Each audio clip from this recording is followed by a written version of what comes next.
right, ¿cómo estamos? ¿Cómo andamos? Cheers with the cold brew and the oat milk. Ya saben. A little weird. Things are a little off. Just had a conversation, a phone call. That I can't get too much into. So I was a little bit late, in part because of that.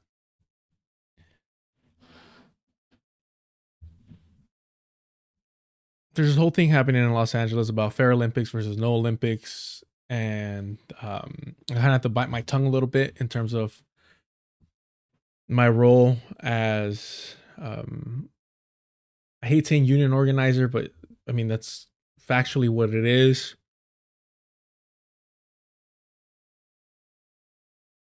But there was a turn of events that happened with the Epstein files, and we're gonna go over Chomsky in regards to this, where Casey, I'm blanking on their name right now.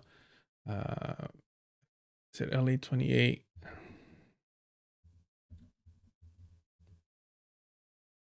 Yeah, Casey Wasserman.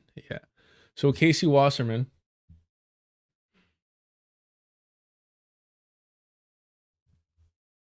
Again, I had to maneuver this a little bit.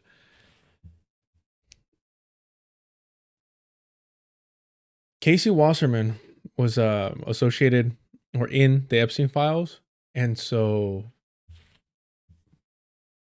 I was just like, hey, this needs to be emphasized. This needs to be pushed forward. So hopefully they do that unapologetically and with no remorse and pushback, no compromise. But it's difficult.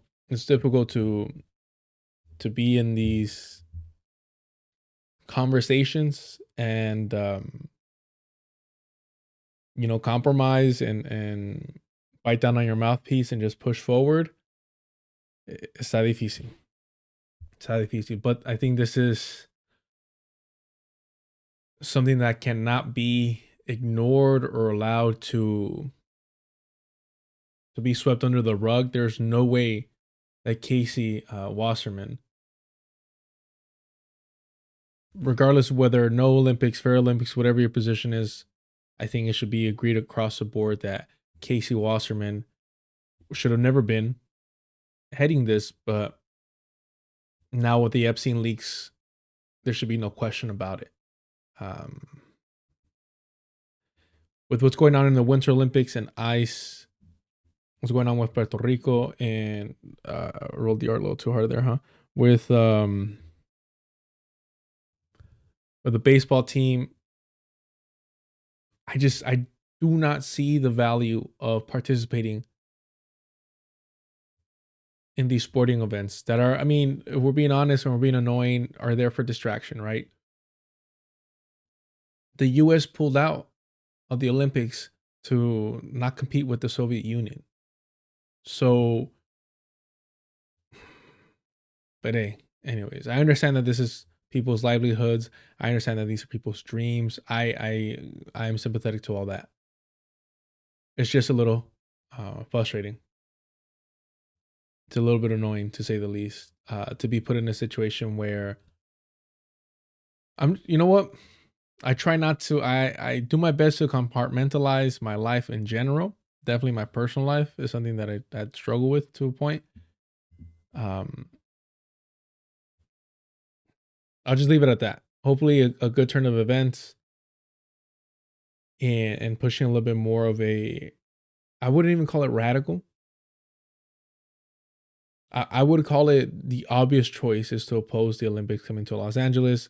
The pushback that I've received is that, hey, it's going to happen anyways. Let's try to guarantee the best outcome for the workers as well as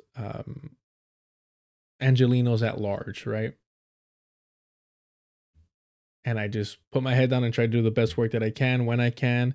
I don't do enough of it, but I just thought I'd share that. With all the disgusting things being revealed with the Epstein files, this can have a legitimate effect on you personally. I mean, this is now going to have an effect on or should have an effect on everyone in Los Angeles. It's gonna have an effect on the Olympics games and all this. So, all right, let me shake this off. I don't know what's happening. I don't know what's going on with me. Um, well, I kind of do. Got a root canal, y'all. I try to keep things to myself, but got a root canal. So excuse me if I'm a little bit um less less animated. So hopefully by Friday everything will be resolved. I'm trying to get my hands on some antibiotics, but I'm not sure whether I need them or not, or if I'm just being paranoid. But man, it's been a bit of a headache. Interesting way to start the year, no? Car crash, root canal. Let's get it all out of the way. Let's get it out of the way. All right. So before we get petty, um, let's get petty. I hope you're all doing well. If you haven't already, subscribe to the channel. Hit the like button, doesn't cost you a thing. Hit the notification bell if you want to know when I go live. That's Wednesdays, Thursdays, and Fridays. We have a good time. Subscribe to Deculturation Live. That's where everything stays up. And I really need to start working on edited videos. It's going to be a shorter stream because I realized that anything after 4 hours, I'm burnt out and I don't want to be around the computer. I don't want to associate with any of the online stuff. I just want to go play with my dog, try to find a way where I can finally work out again, clean up because it's been chaotic over here. So I don't think we're going to do 6-7 hours again. We'll do, my apologies. We'll try to stick to like 3 and 4 moving forward so that I have the capacity to continue working on edited stuff, because that's honestly, that's what drains me the most is coming up with the kind of loose script, but also the editing process of making sure that things flow with as little interruptions as possible or noticeable edits.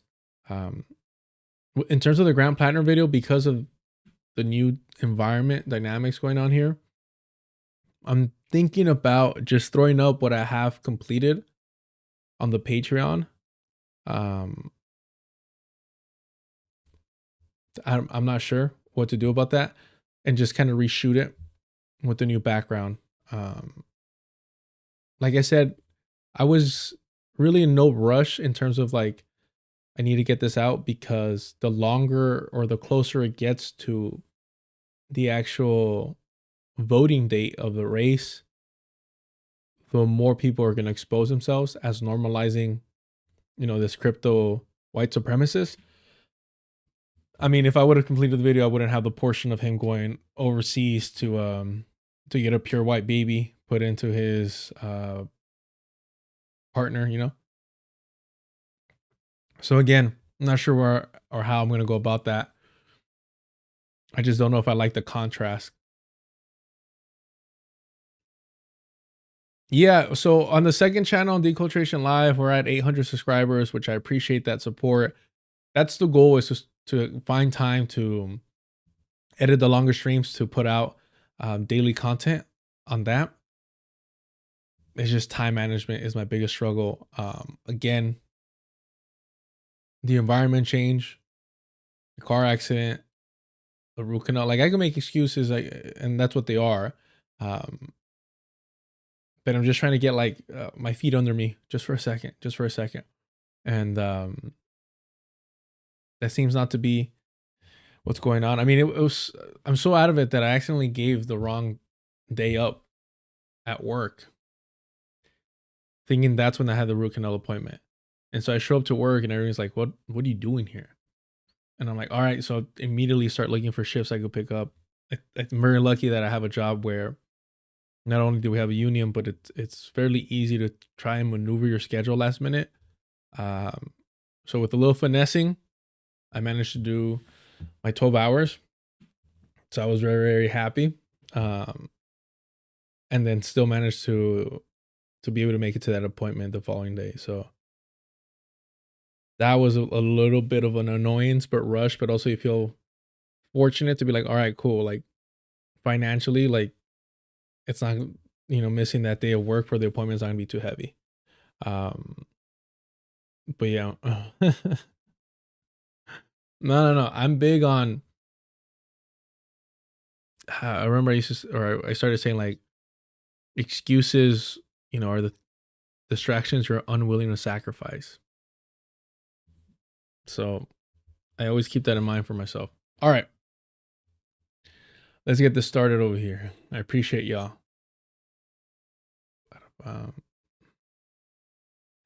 we're gonna read this piece by Vijay Prashad, but before that, let's be a little bit petty and let's look at this. Let's see. Yeah, we'll look at this over here because it's just pathetic. Aaron Mate, and look, you should have known that Aaron Mate was an opportunist. With the way that he moved with the whole Jimmy Dore crowd, I think that spoke volumes. Um, it's interesting because I don't think it's difficult to have honest critique of someone, but you can't be a hypocrite about it either, right? So the white supremacists, the liberal white supremacists at the vanguard, Zach and Gavin, called out Aaron Mate for having a like some retired military general on to talk about Ukraine, the war, all these things. And they're like, "Oh, why would you have a war criminal on? This and that." And I'm like, "Well, he's a journalist. Like that's not out of the ordinary, unfortunately, but that's just part of the gig or what have you." Talking to people that politically or career-wise, what have you don't agree with or align with has always been part of the job of a journalist. And Aaron Mate offered a little bit of pushback in regards to U.S. wars and how the U.S. empire, you know, just carries out bloodshed across the globe. When when this individual tried to downplay the U.S. globally and all their bloodshed. So, anyways, that was their criticism of Aaron Mate. And Aaron's like, no, well, I did push back, but that wasn't the topic of the conversation. So after the initial pushback, we refocused the conversation, the dialogue back to the conversation that was agreed upon. And I was like, all right, whatever. I think that's nitpicky on the Vanguard's part, but it is what it is. And then the Vanguard has Marianne Williamson on. And it's just like, you guys are fucking hypocrites. It's that simple. You have the Zionists spreading Zionist propaganda. You're not pushing back on it at all. And you're doubling down when I question them on it. So I can't stand that hypocrite shit. Just be direct, be honest. Or if you are being a hypocrite, say, hey, you know what? I'm a hypocrite in this regard. We all have our contradictions and move forward. So I don't think I have this type of lazy criticism for individuals because I understand that está difícil. It's difficult to make a living. I understand that it's difficult to put your own personal beliefs and ideologies to the side in order to either make bread or get along to get along.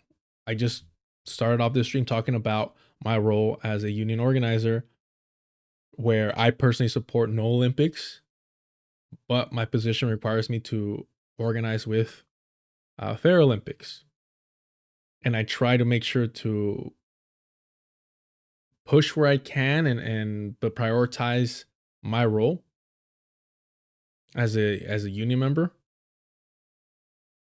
And it's uncomfortable and it makes me unhappy at times. And sometimes I drag my feet a little bit, but I try to do the best that I can. And I want to reiterate, it is not enough. It is not enough. It is not enough. So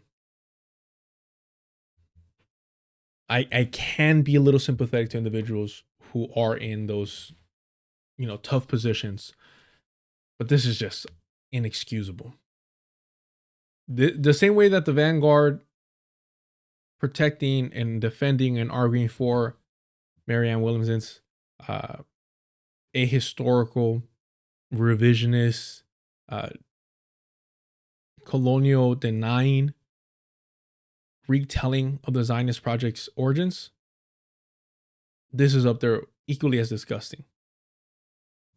But again, it should be no surprise because Aaron Mate buddy with Jimmy Dores, remain friends with Max Blumenthal after Max Blumenthal was just off the rails during, COVID, the pandemic. And obviously, Aaron Mate sided with Max Blumenthal in the whole falling out of Max and, what's this white dude's name? The geopolitical, but it used to be called the multipolar fucking shit. What's his name? Oh man. Juanito, skinny as fuck. What is his name? It's not gonna work. Dr. Ball's always talking about him. I want to say his name starts with an E. Ben Norton. Thank you so much. Yeah, Ben Norton. So Aaron Mate stayed and hung out and worked alongside with and remained friendly with Max Blumenthal, who's an Apple baby, has all these connections, and basically said nothing when everyone was attacking Ben Norton, who literally left because like, bro, I can't deal with this fucking the grifting. So Aaron Mate, unprincipled, demonstrates it once again with Chomsky and the Epstein connections. Aaron Mate writes, I will never cancel Noam Chomsky. What year is it, y'all? What year is it? Is it 2026 already? Is it 2026? And we're still talking about canceling people. We're still talking about canceling people. How fucking pathetic is this? This is reactionary shit, like to the T. This is reactionary language. The same way that when white people start talking about woke this and that, which we'll cover shortly with Crockett and Talarico. It's code, it's dog whistle, it's double speak, whatever you want to phrase it at. The moment you start saying, oh, I will never cancel, I can't believe they cancel this. And it's like, all right, you're delusional, you're reactionary. You don't live in reality. There's no such thing as canceling. There's no consequences to the actions of these fucking creeps, these predators, and these normalizers. These people that align with abusers. There's no consequences. There's no consequences. Chomsky's gonna fucking probably go out in his sleep peacefully, comfortably. He probably doesn't know what's going on around him. Unfortunately, he'll never be able to realize that his career, his anti-communist rhetoric, his normalization of the Democratic Party, his finger wagging to the people to the left of him, all this shit will never be thrown in his fucking face, and he'll never have to confront the reality that he aligned with the most powerful individuals, the most disgusting predators, legit fucking pedophiles the world has known. Nathan J. Robinson, another fucking guy. Nathan J. Robinson, when you look, sometimes you do got to judge a book by its cover. When you look at Hasan with, $1,000 t-shirts, when you look at Nathan Robinson with his fucking disgusting ass, he looks like a goddamn colonizer. Nathan Robinson, I'm not just talking his skin, I'm not just talking his face, I'm talking his style. He looks like he's arriving to survey the land that he just paid a bunch of savages to steal and determine where his fucking study is going to be in his new mansion that's about to be built by either indentured or most likely enslaved labor. That's who Nathan J. Robinson looks like. Look, this is what he looks like. Tell me I'm wrong. Tell me I'm fucking wrong, bro. Look at this guy.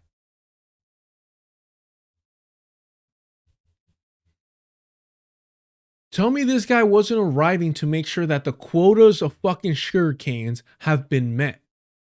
Like,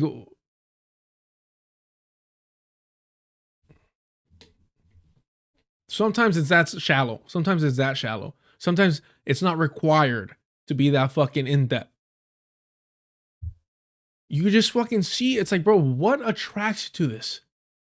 What attracts you to this? Willy Wonka had fucking the Loompa Loompas. I don't know if they were allowed to go out, is all I'm saying. I don't know if they had the freedom. Believe them. Believe them when they fucking tell you who they are. And dress and style, all that shit says a whole fucking lot. It says a whole lot. So fuck this food too. I didn't even know. You know, I did see it, but I didn't follow up on it because I can't stand individuals like this. I really can't. And the fact that it came out that he would have rather destroyed his own publication than to allow it to be unionized or socialized in any regard because he's that fucking power hungry. No different than fucking Cenk Uygur, a union buster, should tell you everything you need to know about Nathan J. Robinson.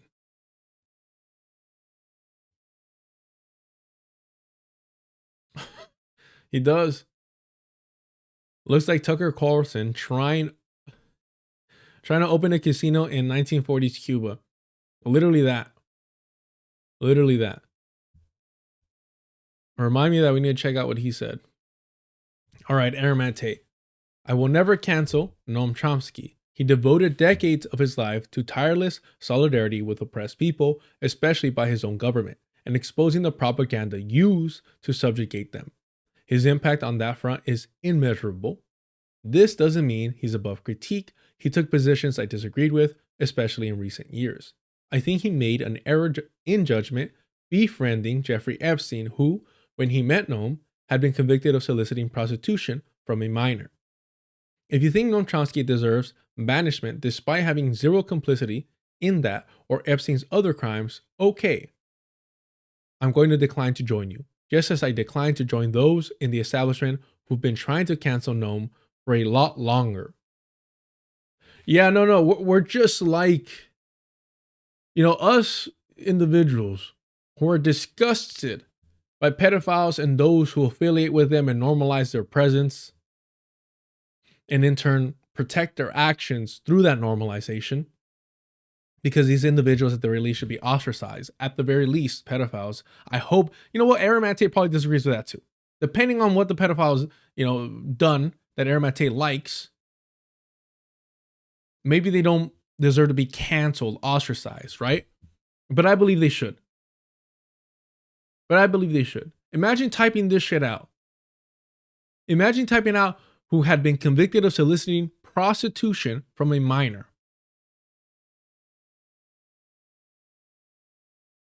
And being like, no. Like, it's cool. What that lets me know is that Aaron Tate himself would probably be cool with being friends with pedos. Because he's like, I think he made an error in judgment befriending the most notorious pedophile in the world. An error in judgment. Exactly. What about Steve Bannon? Like, it starts stacking up.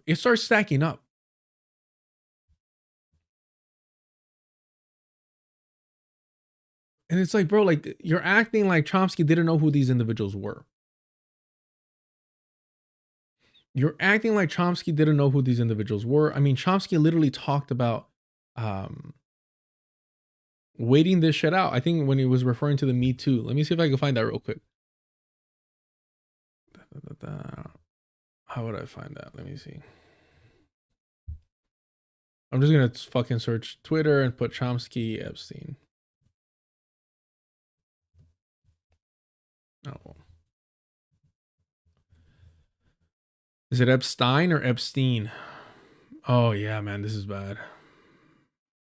Fuck, man.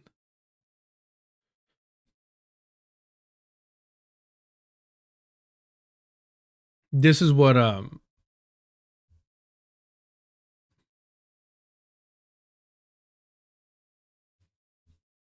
Aaron Tate's defending.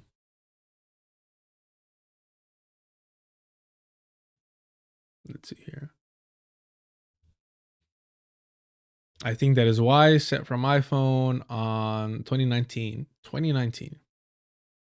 This is fucking fairly recent. I've watched the horrible way you have been treated in the press and public. It's painful to say, but I think the best way to proceed is to ignore it. I've had plenty of experience, though, of course, not on this scale. A Google search will bring up tons of historical accusations of all sorts, even groups devoted to vilifying me.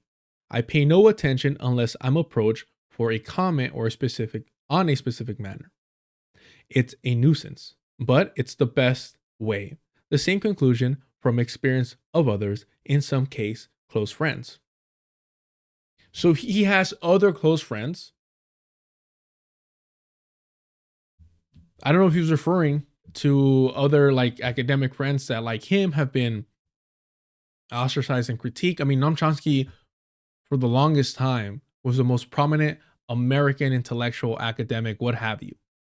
This wasn't like a Pretti type of shit where like just completely thrown into the dustbin or put out in the closet, right? Or completely ignored. Or no one would have actually in mainstream media would platform him. Noam Chomsky was consistently being spoken to, of, platformed, and all that throughout his entire career. Because he was an anti-communist. It's that simple. He was an anti-communist, so people were like, "Oh yeah, he's a little out there, but he's still not a commie." And he would remind you of that time and time again. What the vultures dearly want is a public response, referring to people disgusted by pedophilia as vultures. Noam Chomsky was referring to those who oppose child abuse, pedophilia, sex trafficking as vultures. What does that tell you about the individual? What does that tell you about the person, about the man? Man.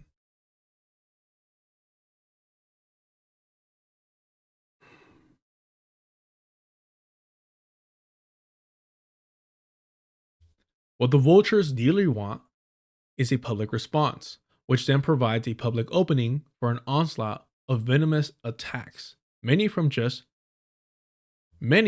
publicity seekers or cranks of all sorts, which are impossible to answer. How do you prove that you are not a neo-Nazi who wants to kill? Okay, I'm going to skip some of these words here. Or a rapist or whatever charge comes along. Or whatever charge comes along.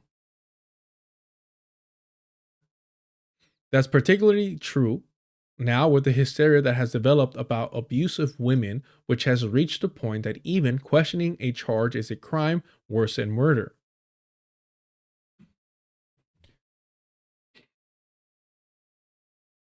I mean, how many fucking reactionary white men do we not know?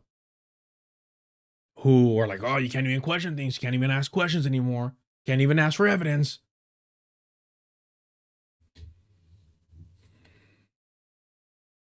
That was always their go-to. Always their fucking go-to. And to know that Noam Chomsky was over his fucking keyboard, just typing away like, oh, these vultures. Or he had a more annoying voice. These vultures. Like, bro, like, I hope he's fucking suffering. I hope he's feeling fucking pain. I hope that it's excruciating. I hope that his family watching him deteriorate in front of him rot away are heartbroken every time they see him fucking drool and leak on himself and just feces running down his fucking diapers. I hope he is going through it all because this is the shit that he was normalizing.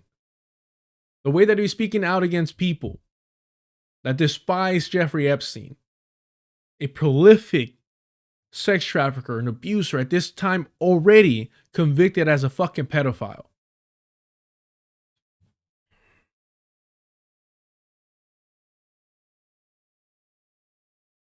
And all the people still defending him or downplaying this shit, like Aaron Maté, fuck him too. And I hope you have the same fucking conclusion as Chomsky. I voted for Kamala Harris. You got a problem? Thank you so much for the super chat. Martin, Gabriel Rockhill's new book on who paid the Pied Pipers of Western Marxism outs Chomsky and other anti-commie leftists. 100%. I mean, look, was it Bragg Fort? The author of Bragg Fort? I forget what's his name. This guy is shameless. Or Bragg Fort, right? Or Fort Bragg. That's Seth Harp is absolutely shameless in his pushing of this book. Like every fucking tweet that can even resemble anything related to the US military, drugs in any fucking way, Seth Harp is tweeting that shit away. I'm not hating on it, but fucking make your bread. You did all the work. I think that's an essential fucking text. Do your thing. I look forward to reading it. Push that shit, homie. There's one of my most fond memories, being out in the valley. Man, it gets hot out there, but being out in the valley summer and out in the park and whatnot. And this señor's walking around selling toys for kids and shit. And he wouldn't, walk around being like, hey, I got toys or anything like that. Mind you, all in Spanish. He would walk around saying, lloren niños, lloren, lloren niños, lloren. Which translates to, cry kids, cry. Right? In other words, cry for these toys. I voted for Kamala Harris. You got a problem? Cry for these toys so your parents are forced to buy them, purchase them from me so you can have them. And I thought, I'm like, this man is a fucking genius. Forget Wolf of Wall Street. Sell me this pen. This man is fucking top tier salesman.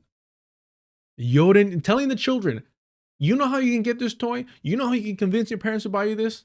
Cry. Cry.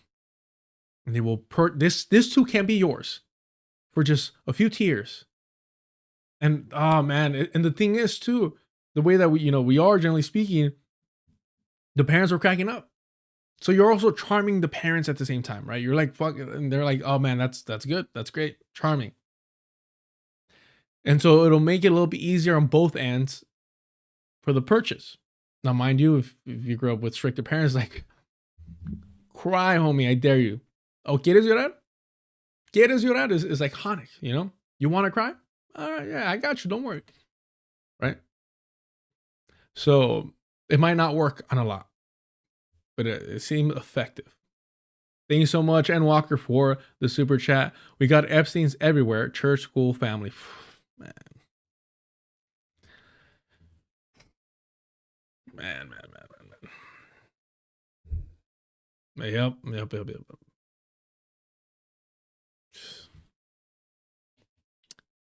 God damn, bro.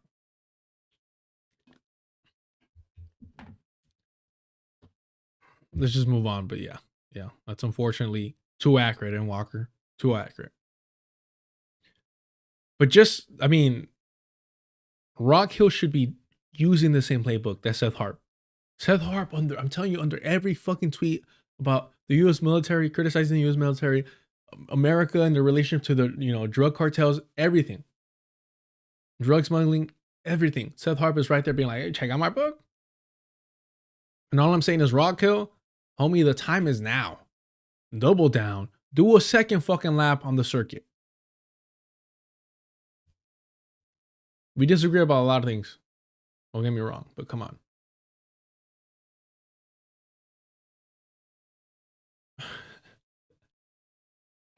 That's hilarious. All right. Where are we at? Oh, yeah.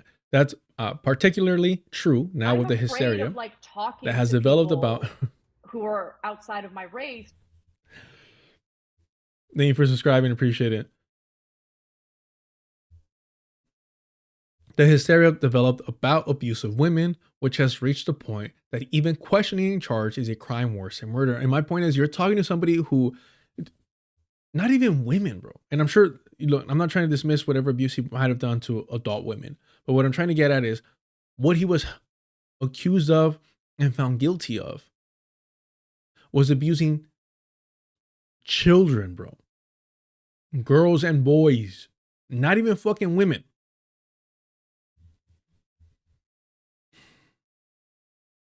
And Chomsky knew this. For virtually everyone who sees any of this, the reaction will be, where there's smoke, there's fire, maybe raging fire. Whatever the facts, which few will even think of investigating. Oh. Oh, yeah. Not like Chomsky. Unlike us, the unwashed masses, Chomsky does the investigation work. So much so that he looked over at Epstein, he looked over at the island, he looked at the Lolita Express, he looked at all that stuff and said, uh, vultures, vultures, vultures, vultures, vultures, vultures. I hope you suffer on a daily fucking basis. That's the one thing that we need to normalize. We need to stop with this bullshit of like being sympathetic to these monsters. If my role here is to help people realize that liberals, that rad libs like Hasan Piker, Sam Cedar, Kyle, KKK Kalinske, Cristobal, the Vanguard, Katie Halper, you fucking name it, Emma Vigeland, all these left reckoning, that they are our fucking enemies and that we shouldn't have any sympathy towards them, that we should realize that they are counterinsurgent propagandists and they should be treated as the enemy of the colonized proletariat.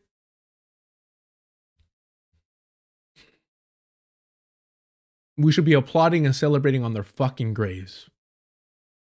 That's what we should be doing. And I'll stand over your grave to make sure that you're dead. That's what we should be fucking doing. So when they're rotting away and deteriorating and suffering, we should be applauding that shit. Joe Biden, fuck yeah. That's the least. And it's sad too. Like everyone was celebrating with Kissinger died. He made it to what, 101 or some shit like that. Pinche perro. So it's a sad fucking state of affairs that's what we have to focus on and celebrate instead of actual trials, making sure that they're held accountable and that all their crimes are exposed and they're held accountable. But if this is what we got, then hey, fuck it. Let's be petty, let's be fucking shameless and celebrate their fucking suffering. And may their families bear witness to that shit. Because their family members should be coming out and speaking the truth. I don't know about this Melinda Gates thing. I can't put my finger on it, but she's out here saying like, yep, he's a fucking creep. I left him this and that. And the victims deserve justice. I can't get comfortable with her being genuine. I really can't. I'm so that's just because, you know, I'm a sexist and I'm against white women and all these things. Maybe that's what's holding me back. It's just a bit uncomfortable where I'm like, I don't know. I don't know if I could trust what you're doing and what you're saying. I'm trying to find a play here. What is your angle, right? But we'll take it at face value and be like, hey, at least she's out here speaking out against Bill Gates, one of the most powerful men in the world. Why isn't Chomsky's family coming out here and be like, yeah, we didn't know about this. We find this disgusting. He hid this from a what have you. Because they're protecting him. That's what normalizers do. So I extend that shit to their family members. I absolutely do. I absolutely extend that shit to their family members. I hope they're fucking suffering as well. No different than, you know, Sam Cedar is always trying to like use his daughter as, oh, AOC, my daughter had this question about you, or referencing, so confirming that his daughter knows what he does, that he's a fucking liberal Zionist propagandist. Fuck her too. It extends to these family trees. We need to stop seeing white people as individuals. The way that they collectively point the finger at us and accuse us of all these things. What I'm saying is, at a certain point, we need to start seeing them as a collective moving organism, a cancer in the fucking world. So I'm just throwing that out there. Fuck them and their whole fucking family tree. If the branch isn't out here talking shit about them, fucking timber. In general, it's best, I think, not to react unless directly questioned, particularly in the current mood, which I presume will fade away, if not in time, to prevent much torture and distress. Oh. See, Chomsky was concerned about Jeffrey Epstein being tortured and distressed. Oh. My heart. Oh, buddy. Oh my goodness. Heart of gold, Chomsky. Matt, I'm sorry. Aramate, my apologies. I see why you hesitate to cancel him. Because this man is just pure at heart. He didn't want to see his bestie, his good friend, Jeffrey fucking Epstein, be attacked by these lunatics, these vultures. Because that would cause him stress and torture. And no one deserves stress and torture less than Jeffrey Epstein, right, Aramate? According to you, according to your hero, Chomsky? To type that out about a notorious pedophile. I'm afraid 2019. of like, talking to people who are 2019, outside of my yo. race. To say, oh, I don't want you stressing. Oh, it must be torture. Oh my goodness. It must be torture. Mind you, still rich as fuck. Private island. Private, all that shit. Oh, it must be torture to be called out for what you fucking are. And like I said, like, this is the angle of all these rich white individuals. Just wait it out. Just wait it out. Don't worry. There is no such thing as accountability for rich white men. No accountability for rich white men. None whatsoever. So this whole idea, Aramate, of, oh, I'm not going to cancel Chomsky, is so fucking ridiculous that he clearly didn't believe in canceling either. If he knew, just wait it out. It'll fade away. It'll fade. The sounds and the screams, the yelling of women, girls, boys, men, victims. Yeah, that sound. What did Chomsky think? It'll fade away. It'll fade away. You have to vote for the Democratic Party. It'll just fade away. Because this is a way that predators, and yes, I'm calling Chomsky a predator, operate. They truly believe that the rest of the world will stop listening to the victims. Because that's what they're used to. That they will continue to live their lives peacefully, normally, because there will never be accountability. Because there will never be accountability.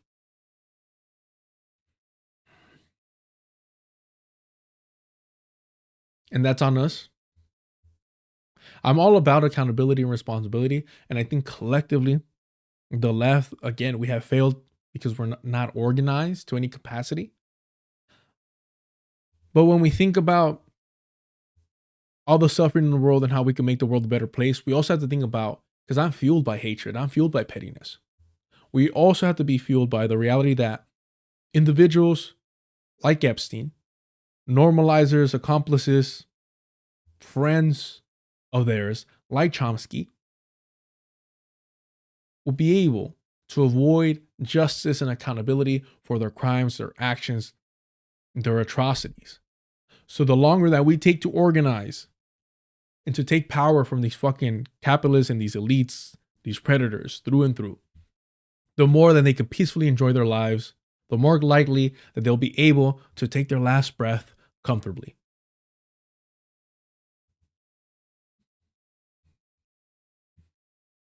Add that as fuel and motivation for why we need to study and organize and why we need to win. Because these people aren't going away. These people might pass away, but these type of people will not go away.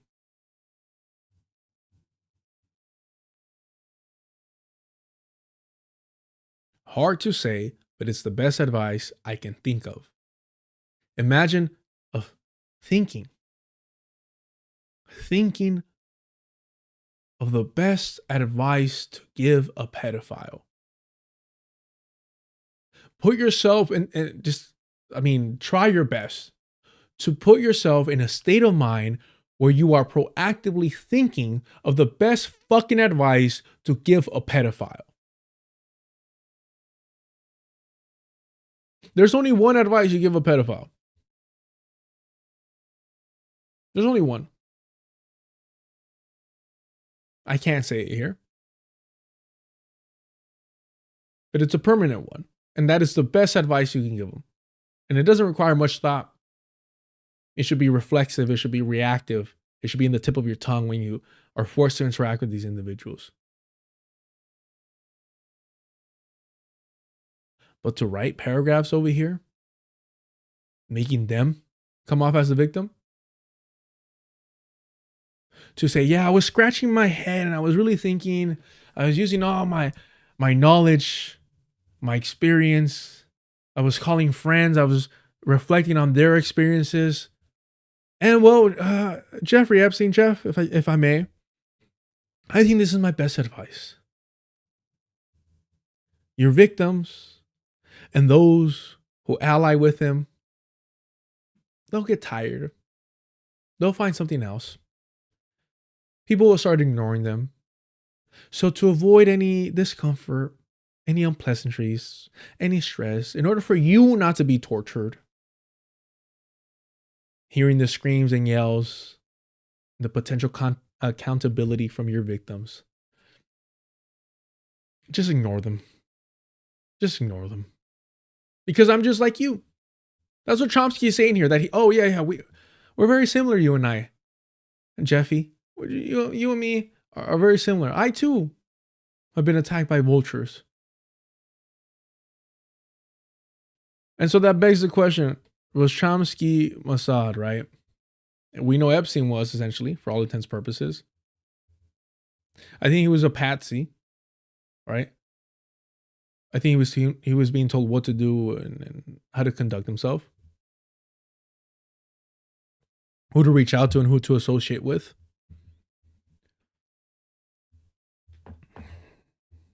I mean, remember the Vanguard was bragging about Chomsky's time at the kibbutz. So how compromised was Chomsky? We know that he was anti-communist. We know that he spoke out against communism. How compromised was he? Because you really can't, at this point, you can't believe what they're fucking saying. Publicly. Not when we have emails like this. But this apparently was not enough for Aaron Mate. Cool. Nice to know. Nice to fucking know. Yeah. Yellow Perenni over here. All right.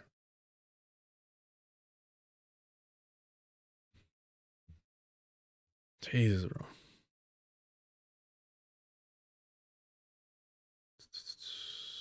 And so here he responds to so this individual from the Convo Couch. I was recently, for whatever reason, diving back into like Heartland's Media. If somebody could tell me why they fell off so hard, I would love to know. I lost track of them for a while. I don't know if y'all remember Frank Analysis. They had like a weird kind of, I don't want to cover politics anymore. It's too divisive. I want to cover like spiritual, like empowerment stuff. I don't know. It was weird. They tapped out and I was like, huh. Because I think I don't know if he was Peruvian or something. So I was just looking over, trying to see what happened to these people. Like, tap back in. But not just them, or not just that crowd, like the anti-conquista crowd, the Ramiro stuff. I don't know why I was just bored. And I was like, let me see what happened to these people. And with that in mind, give me 1 second. I totally forgot to do this. Well, it's fine. It's fine. But yeah, that Isabella, she is part of the Convo Couch with Pasta. I know they switched over their names. Sorry, give me 1 sec here. Let me pop out the chat over here. My bad, y'all. Over there at Deculturation Live, I was neglecting y'all. And you know what? Over here, the gray zone is reactionary rag. It's just unfortunate when they do have good reporting, just like anywhere else. It's just like, God damn it.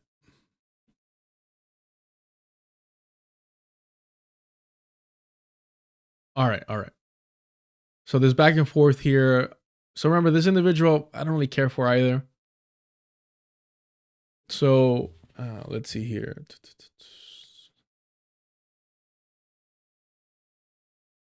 All right, sure. No, actually, Gnome is a gross product of the arrogantly intellectualized liberal left, a figure who should have been exposed long ago for what he consistently was. Not a revolutionary, but a fence-sitting, controlled opposition intellectual. His role was never to advise revolutionary resistance movements or struggle, but to neutralize them, channeling genuine anti-imperialist resistance back into the safe confines of liberalism. I mean, that's pretty hard to fucking argue. There's a reason. You gotta ask yourself, why are these motherfuckers glorified? Why is the state apparatus not censoring them, not removing them, not eliminating them? I always ask yourself, how did you manage to get this old? If you were really about it, how did you manage to get this old? If you're really the revolutionary that you claim to be. Because black, brown, indigenous people who are really about it did not get to live that long. Not without scars, not without losses, not without drastic sacrifices. Not without at one point or another having to evade the feds. So how do these people get away with it?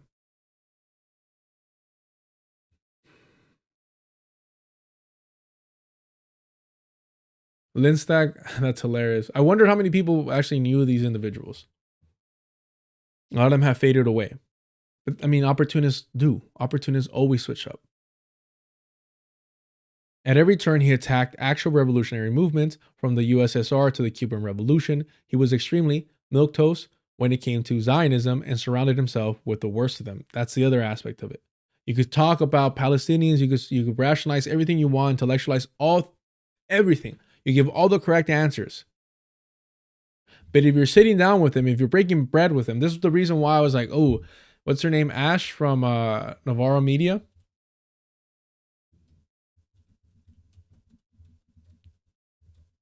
And they're like, I'm a communist.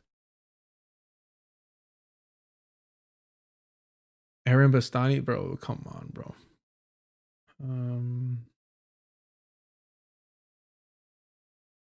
What is their name? Hold on, give me 1 second. Made the classic mistake of thinking my world was the world, and I thought that there were more people like me than there were. And I think that it's a really easy mistake for people to make. Of course, we've all done it. Right? But I forgot that, in the words of, you know,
I voted for Kamala Harris. You got problem?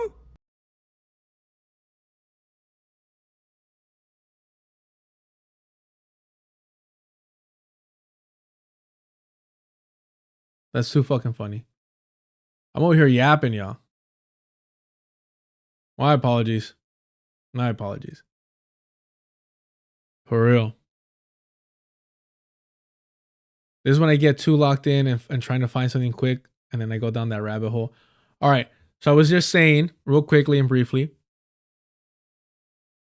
Damn it. My apologies. Ash Shakar was having dinner in a group with Zionists. And why would you ever sit down with a Zionist? I mean, that's how you tell that these people, whether they're brown, black, doesn't fucking matter, don't actually value the lives of Palestinians equivalent to those that are European and white. No, I wasn't saying anything important. I don't like dead air, funny enough. And I was vamping in order to try and find this image. But I couldn't find it. What I was saying about Z-Scroll was they are one of Chomsky's biggest supporters. So I'm sure they're suffering right now, but they provide this here with can someone explain to me why Ash Shakar, who is literally a communist, went on BBC Newsnight to help launcher fanatical genocidal Zionist and Islamophobic racist Daniel Finkelstein as some poor old helpless grandpa who is a victim? I'm not sure if this is the individual that that they had dinner with, but again, it just stacks up how people normalize Zionists as somehow not being racist, not being white supremacists. But again, Z-Scroll's suffering right now with Chomsky doing a lot of whataboutisms that is just kind of pathetic and despicable. Ace, thank you so much for the super chat and notifying me that I was muted. My apologies, y'all. Ay.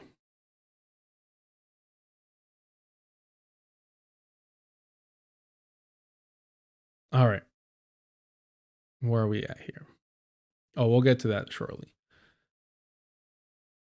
Beyond politics, his record is further compromised by his close friendship, BFF, with well-documented Mossad, pedophile, and sex trafficker Jeffrey Epstein, an association he continued to defend as recently as 2019. Taken together, this history leaves him not merely controversial, but fundamentally exposed, tainted, discredited. If that isn't a red line for some, so be it.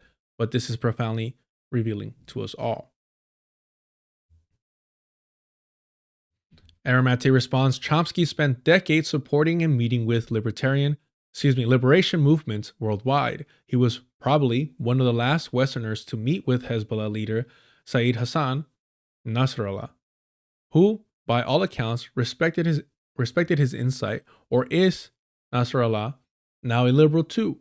It's for actions like this that Israel banned Chomsky from the West Bank in 2019. He did make it to Gaza in 2012, where, presumably, in your view, he just pushed more of his trademark milquetoast liberalism in real life. Yeah, I mean, look, Aramate and this fucker, this waste of fucking life, space, oxygen, atoms, what have you. Jackson Hinkle.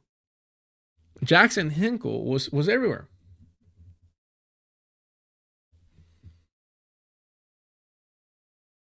Look at this disgusting vile person. And this is how he started, by the way. This is how he started. And, he's flying across the world, taking photos, doing fucking photo shoots, doing all this shit. So, I mean, don't come at me with Chomsky did this and that and met so-and-so. You're gonna you're gonna say the same thing about fucking Jackson Hinkle?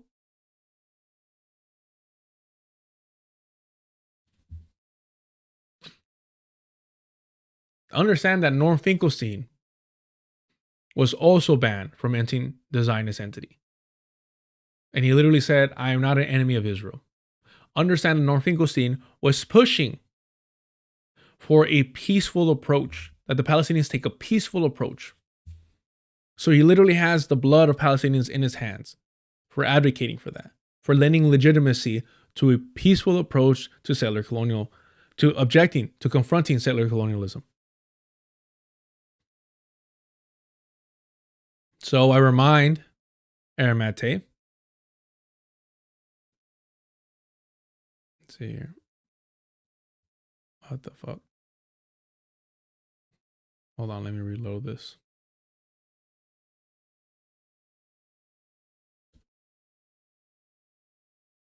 All right, nice.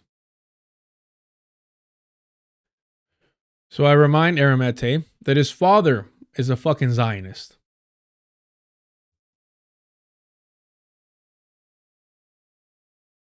Let me know how the volume of the video is, y'all.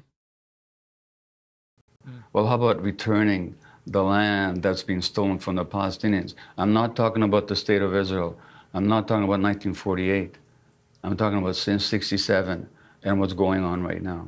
So there's got to be some stop to what's going on, and that's how I understand it. No. Well, how about returning the land that's been stolen from the Palestinians? I'm not talking about the state of Israel. I'm not talking about the state of Israel. I'm not. He's like, whoa, whoa, whoa, whoa, whoa. You see how liberal Zionists work? I mean, this is a fucking Peter Beinart. This is a Sam Cedar. This is John Stewart. This is the playbook. This is the fucking playbook. They're not anti-colonial. They're not decolonial. They're not calling for land back. They don't do none of that shit. They're finding ways and methods to guarantee the continued existence of the Zionist project. That is their prerogative. Liberal Zionists are more practical, more intellectual, more fucking grimy in trying to secure the continued existence and safety of the Zionist project, because they look around and they're not true believers. They know better. The true believer says, fuck it. We're taking it all, greater Israel, and we'll take down the world with us if we can. Because God promised us. Yahweh told us. That's what they say. That's a true fucking believer, a fanatic. And those people are terrifying in their own right. But at least they have the excuse of saying, no, we believe in this shit through and through. Liberal Zionists, like Gabor Mate, like Sam Cedar, like Peter Beinart, like Norman Finkelstein, they know better. They have all the information. They know right from wrong. They're not pretending to believe in this shit. Much like the founders of the Zionist project themselves, were not practicing Jewish individuals, did not believe that God granted them this. They saw an opportunity and they fucking took it. And they bragged about colonization because they thought that was going to earn them whiteness. If we steal land from these savages, if we conquer them, if we brutalize them, if we ethnically cleanse them, if we mass murder them, then we'll be accepted into whiteness. That was a project, that was a goal. Theodore Herzl literally tried to negotiate his way into whiteness by saying, hey, our next generation of children, they'll be Christian, they'll be fully European and completely white. Please. We'll commit cultural genocide on ourselves, please. Compradors through and through. And the Christian Europeans were like, nope. All right. We'll go demonstrate that we could be just as brutal as you. Will that do it? I'm like, maybe. Let's see. So far, so good. So far, so good. So Gabor Mate over here, in my opinion, is worse than the rabid Zionist. Because he lures you into a calm. He lures you into believing that you're speaking to someone rational, sensible, a human fucking being that can see the humanity in others that don't look like him. That's not the case, though. He is worse than them because he knows better. He is worse than them because he has all the information, and he's manipulating that and maneuvering it in such a way to mislead you, to fool you, to trick you into believing he is an ally to Palestinians. He says, how about returning the land that's been stolen It's already returning. It is theirs. It was stolen from them. And you're like, all right, cool. We're on the same fucking team. Awesome. From Palestinians, not Gazans, not Arabs, not Muslims, from Palestinians. Oh, we're doing fucking great. How about returning the land that's been stolen from the Palestinians? All right, Gabriel Maté, fuck yes. Let's go. We're on the same fucking side. All right, maybe this is a real, true anti-Zionist Jew. Maybe. Let's find out. I'm not talking about the state of Israel. A la madre, then what the fuck are we talking about? Then what the fuck are we talking about? Hold on. There's a mosquito right here. What the fuck? Oh, shit. Did I get it? I don't think I did. God damn it. I want to see the replay on that because I did a double tap. I tried doing a double tap. That's a big boy too. Well, no, the ones that bite are oh no, I got it. Fuck you, motherfucker. So this is where my fucking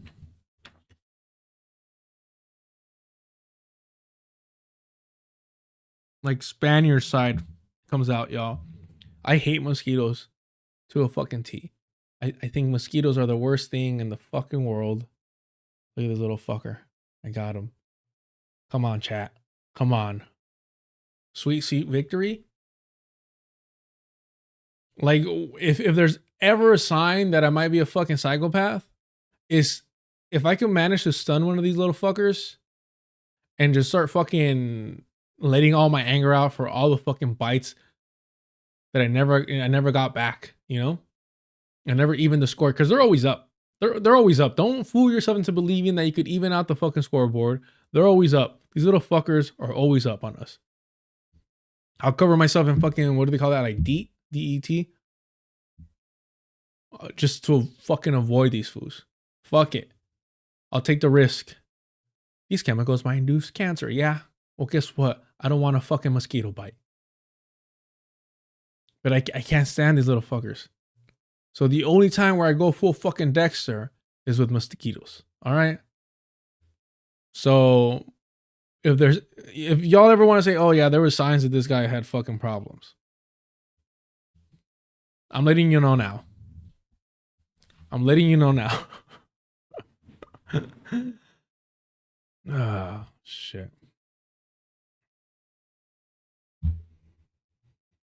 Ah, yeah. That was crazy.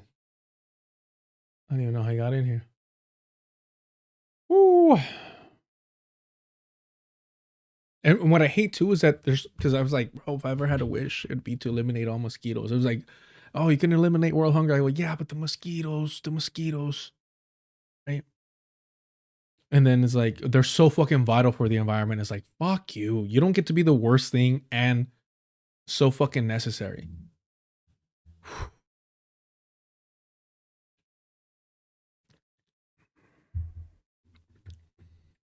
Roger, thank you for all your work, for all your hard work, exposing opportunities. You're a saint, sir. No. See, Roger, I am the bottom of the fucking barrel. I am where the minimum bar should be. That's something that I really want to push forward. When I say that I've volunteered working with children in immigration, when I say that I try my best to be engaged with my union work, what I'm saying is that is insufficient. That I have not proactively done that correctly, that I have failed, that I do not stay on task, that I miss fucking deadlines. I'm trying to tell you that I try my best, but it is not sufficient. It's not enough. My discipline, my work ethic, and my output needs to increase across the board. And I don't do enough. And we all need to hold each other to a higher fucking standards because yes, it's easy to burn out. Yes, we're overworked. Yes, we're overexploited. All these fucking things. We got trauma. We've been colonized. All these fucking things. 100%. But the previous generations, our ancestors, they all had that shit. They all had that shit to struggle with and deal with. And guess what? They were better organized than we were. And we can make excuses about the state advancing, the beast being all 100%. But what I try to do is the very least, the bare minimum. And the reason why it looks different or it looks unique or it looks something praiseworthy, which I appreciate, I'm grateful, thank you, is because all these other political commentators The Hasan Pikers, the Sam Cedar. Sam Cedar's been doing the majority report for 2 decades. Refuse to engage politically. Refuse to get out their fucking asses if it's not making them more money. Refuse to organize to any true capacity. Align with the Democratic Party through and through. Ask yourself, what was the organizing history of Sam Cedar and Hasan Piker prior to being successful political commentators? Of Anna Kasparian, of Emma Vigeland? What spaces were they in? Who were they working with? The Vanguard. What have they done? And I'm not saying that to say, oh, look at all the shit I've done. No. I'm embarrassed to talk about what I've done. I don't feel comfortable calling myself a labor organizer, union organizer, even though factually that's what I am. Because the work that I've been doing, I think has been lacking. And I think I need to learn more. And I'm trying to surround myself around people that know the fucking program, know the process. And it feels a little dirty sometimes because it's a very liberal approach. But at the end of the day, I want to understand the practical shit so that I can be a better fucking decolonial Marxist Leninist. I could be a better individual to organize alongside with. That's all. I'm just trying to do the road work.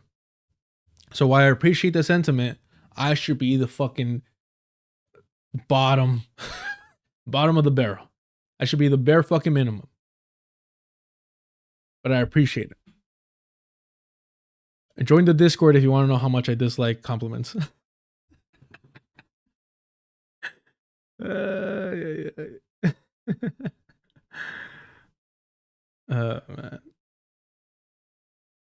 But thank you.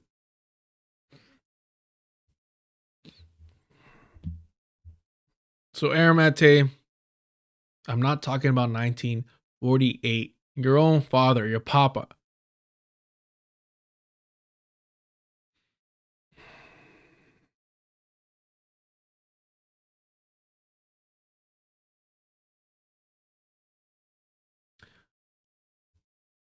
Not dirt flies. Can I pull this up? Hold on.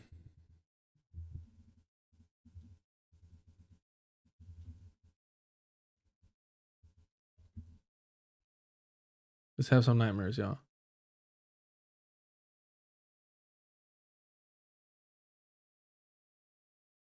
No, I don't think these are. Do these bite? Or these are just annoying like fruit flies? I can't get dragged into this. I'm sorry. But thank you so much in the deculturation live chat. Appreciate it.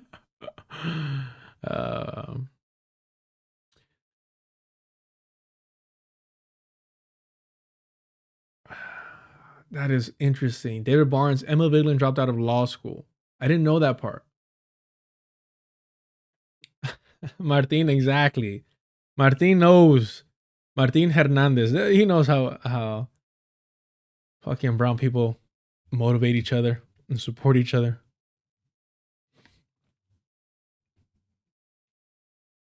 All right. Here's the thing though. I think horseflies look fucking cool though. I think they look fucking dope. I don't know why. I've always thought they look cool. It makes some fucking sense. I think they look badass. But maybe because I haven't dealt with them too much. All right. So we know that Aaron Mate's father is a liberal Zionist. And there's a reason why I can't stand his brother, Daniel Mate, who co-hosts Bad Hasbro with, is it Matt Glebe? Yeah.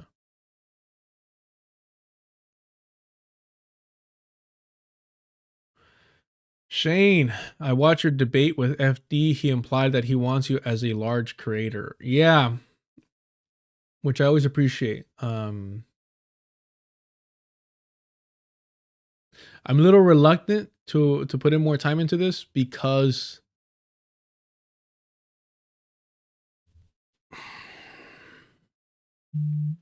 there's so much fucking work to be done.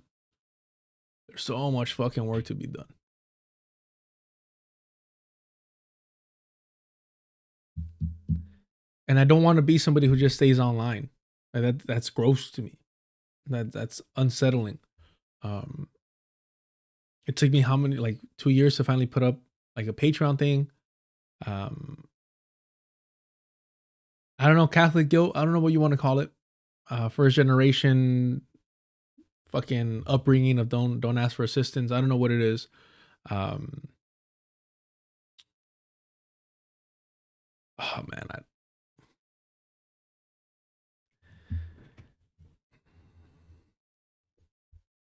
the great Yahweh. I see you. I see you. It's a it's a long conversation to be had. It's a longer conversation that mm, I'm not out as much as I want to be or should be, but I've been out enough to meet certain people. But I'll get back to you. We'll run that one back some other time. I'll get back to you. But I appreciate the question. All right, so is this? Yeah, we'll knock this one out and then. So Vijay Prashad came out, and unlike Aramate, actually gave, hopefully, well, we're gonna read it together, legit criticism. All right, let's find out. Let's find out.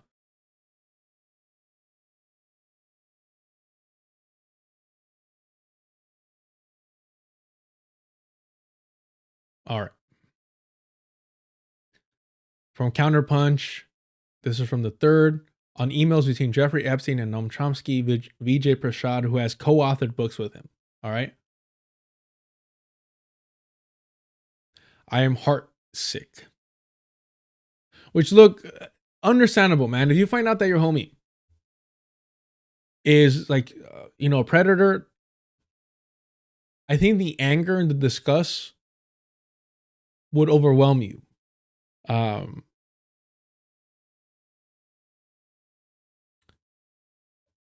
And so that would be easier to fucking deal with. Be like, fuck it, like we're running up on this fool. Let's pretend we don't know, and let's have a conversation with him, right? Privately. That's easier to, I think, to manage emotionally. But when you find out that, and as far as you know, as of right now, your homie didn't actually do any creep weirdo shit, but was cozying up to creeping weirdos, predators, pedophiles, and advising them how to get by.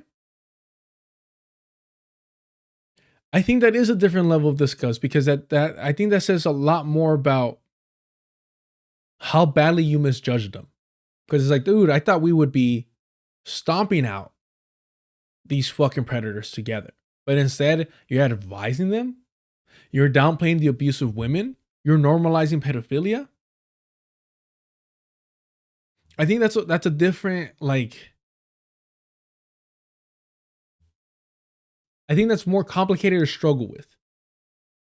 That and I'm assuming Vijay Prasad viewed him as an elder.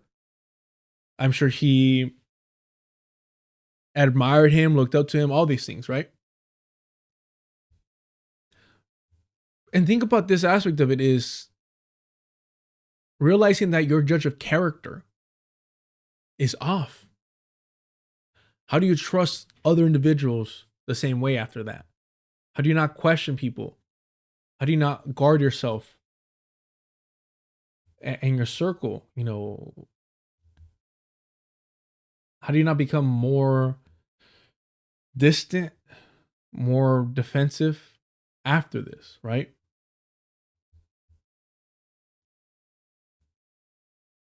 Okay, let's check it out. As a young boy, I experienced horrific sexual VJ, man, I did not know this. This is something, and one aspect, and one of the reasons why I'm motivated to get into social work, the field, and why I volunteered with children in the immigration system. And I've talked about this before. The most marginalized people are children. The most vulnerable people are children. Ah, man, yeah, you're wrong, Red Sea. Fuck, man. I don't know if I should have read this prior. Look, my apologies. I totally understand if anyone wants to check out while we read this out. Um, man, I did not know about that. Wow, I cannot just, again, having not read this piece. Credit to Vijay Prashad for having the courage.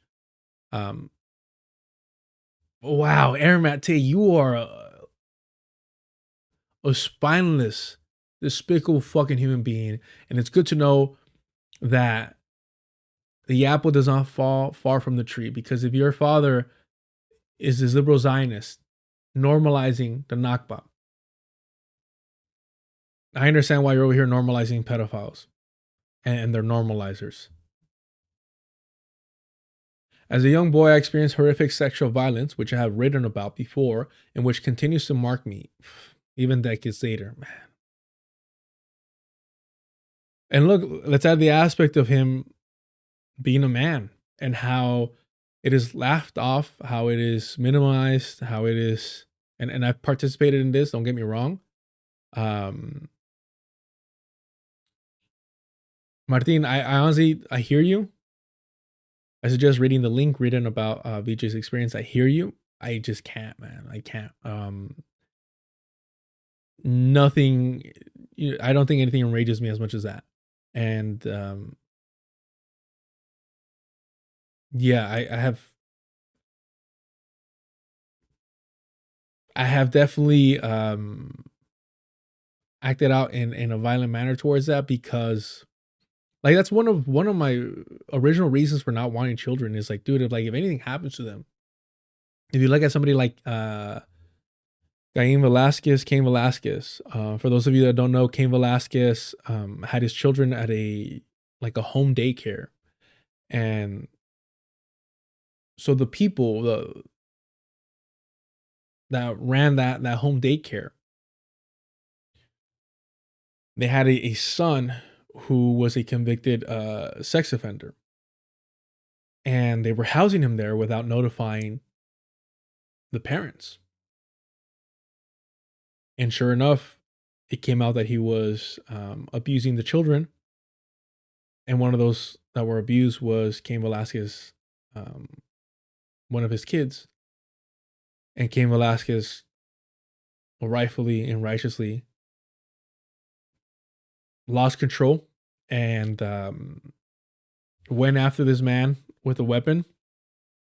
And of course, the very same parents that were housing and keeping it under wraps that he was at this facility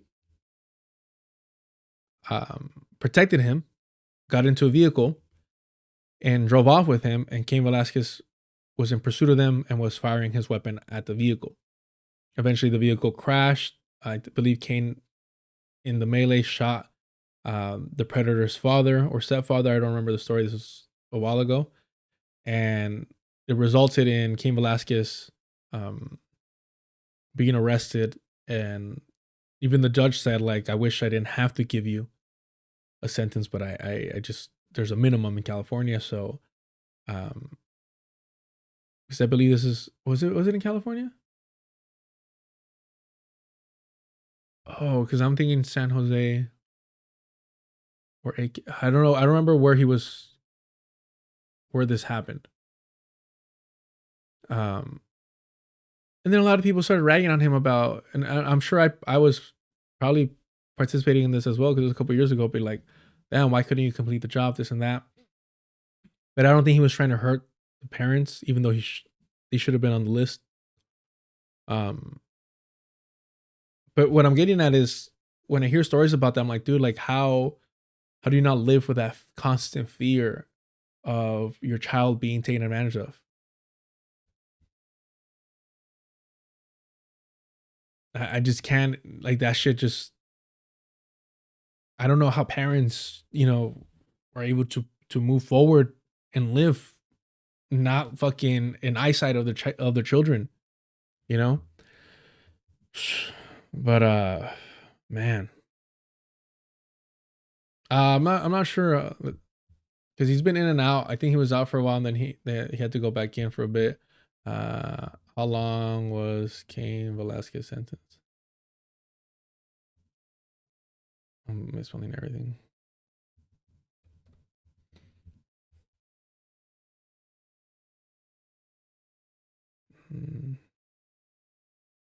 So he was sentenced to 5 years in prison. The DA asked for 30 years to life.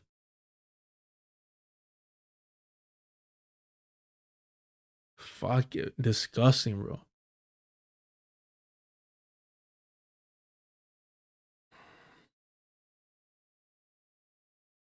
Yeah, this is in 2022. Wow. Yeah, San Jose, California. Yep.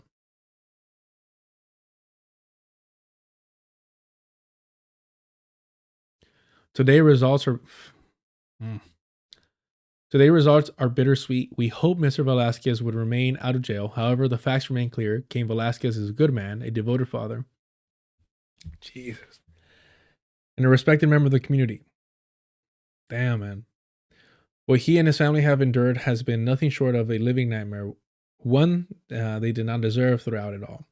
Cain has shown courage and strength of character. He has taken responsibility for his actions and has been held accountable. The sentence handed down today reflects the complexities of the situation and acknowledges the man behind the headlines. When he is released, he will continue to lead by example, protecting and contributing and caring for the people around him. Jesus, man.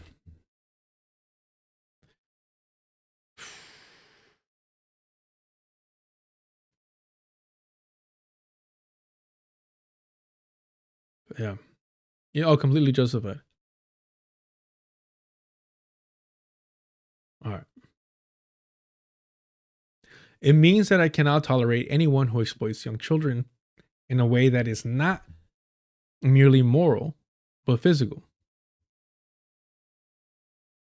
I am utterly repulsed by anyone who harms children and shudder when I hear anyone who even disciplines a child. I think he means like physically disciplines, right? 2 of my children are adults and 2 are still children. With each of them, I have felt and feel deeply about their fragilities and their futures. For me, there are no second chances for a person who violates a child. 100%. 100%.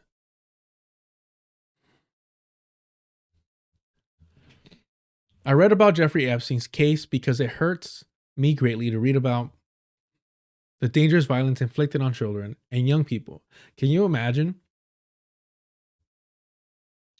You know, there's no possibility, no way that he did not, break down, shed some tears, need to take a break, what have you.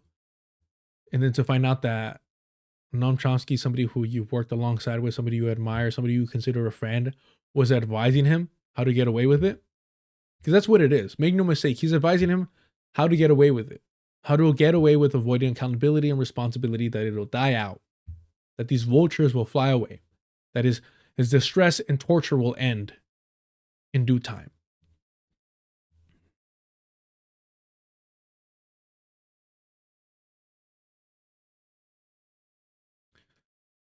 I read about the Jeffrey Epstein case because it hurts me greatly to read about the dangerous violence inflicted on children and young people. But of course, it was impossible to ignore emails between my friend and collaborator Noam Chomsky and Epstein. I have read what I can, and I have seen what I need to see.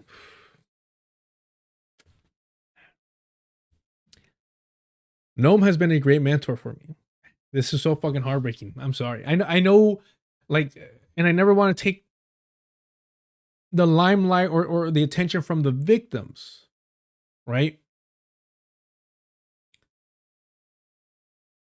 But I think it's fair to say that this when we're talking about sexual abuse and the child trafficking and abuse of children, minors,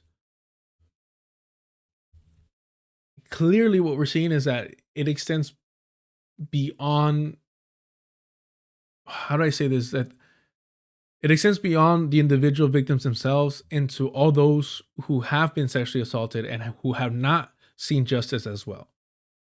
right? There seems to be this bond between them as VJ's like detailing here, illustrating here. Because he's saying that like it's not just a moral thing, it's a physical thing. There's a physical reaction that just prevents him from being able to. And what I think it is, it seems like a safety, or not a safety, excuse me, like survival instinct almost.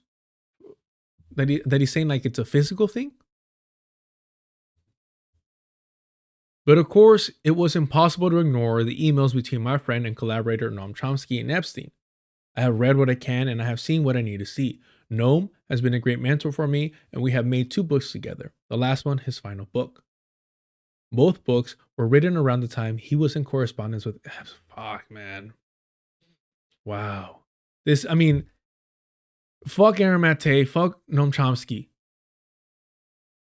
Because it's like, I don't care if these people actually, excuse me. I don't want to word it that way. The fact that they themselves, both Aaron Maté and Noam Chomsky, as far as we know, have not engaged in the abuse of minors should not minimize the fact that they're normalizing, in an Aaron Maté sense, defending child abusers. Only Froggy, you're right. A trauma response. You're absolutely correct. Man.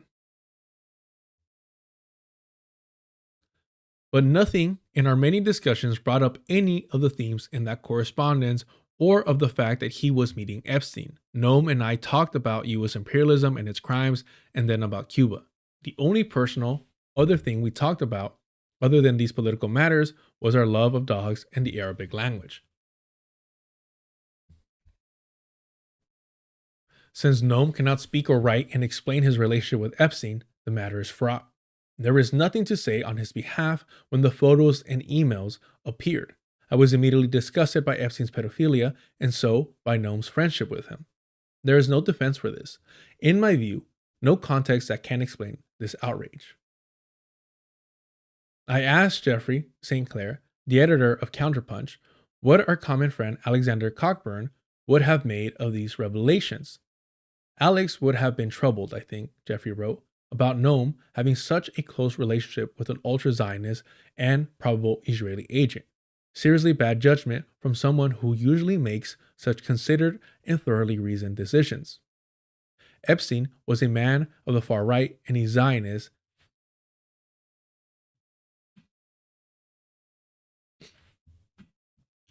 an accumulator of men of power and influence who want to turn the world into their paradise and our hell. He introduced Noam to Ahid Barak, a man who had faced corruption allegations in the early 2000s and who had committed war crimes during his tenure as Israeli prime minister. Fucking A, man.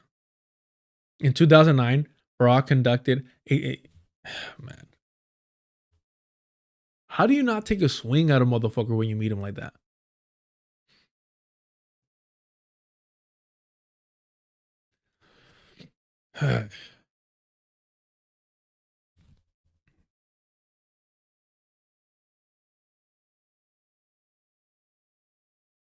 And there's no way this idea here that, well, Noam was usually pretty,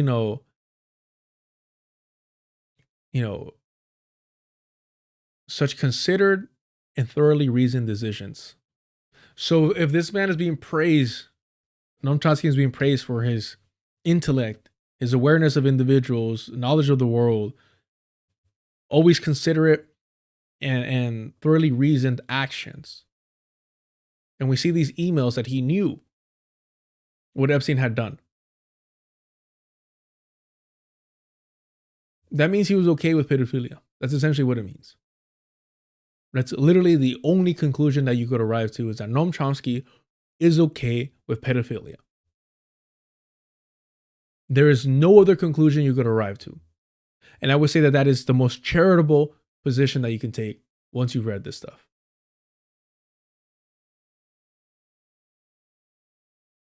It is, man.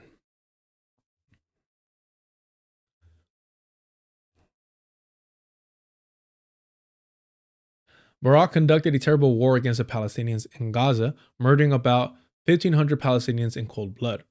The United Nations Investigation Committee, chaired by Richard Goldstone, found in his report that the Israeli government, led by Barak, had committed war crimes. When Barak visited the United Kingdom that year, solicitors took a case to the city of Westminster to ask for a warrant under the 1988 Criminal Justice Act, which provides for universal jurisdiction in war crime cases. No such warrant was materialized. Why would Noam meet a war criminal in 2015, 6 years after these events? When I asked Noam in 2021 for our first book, The Withdrawal, if he would have gone to meet with Henry Kissinger, he laughed and said no. And yet he had earlier, unbeknownst to me, met with a war criminal. I'm so grateful that Vijay Prashad included the part where he laughed. Because then you realize that he wasn't laughing at the question. He was laughing at Vijay Prashad's face.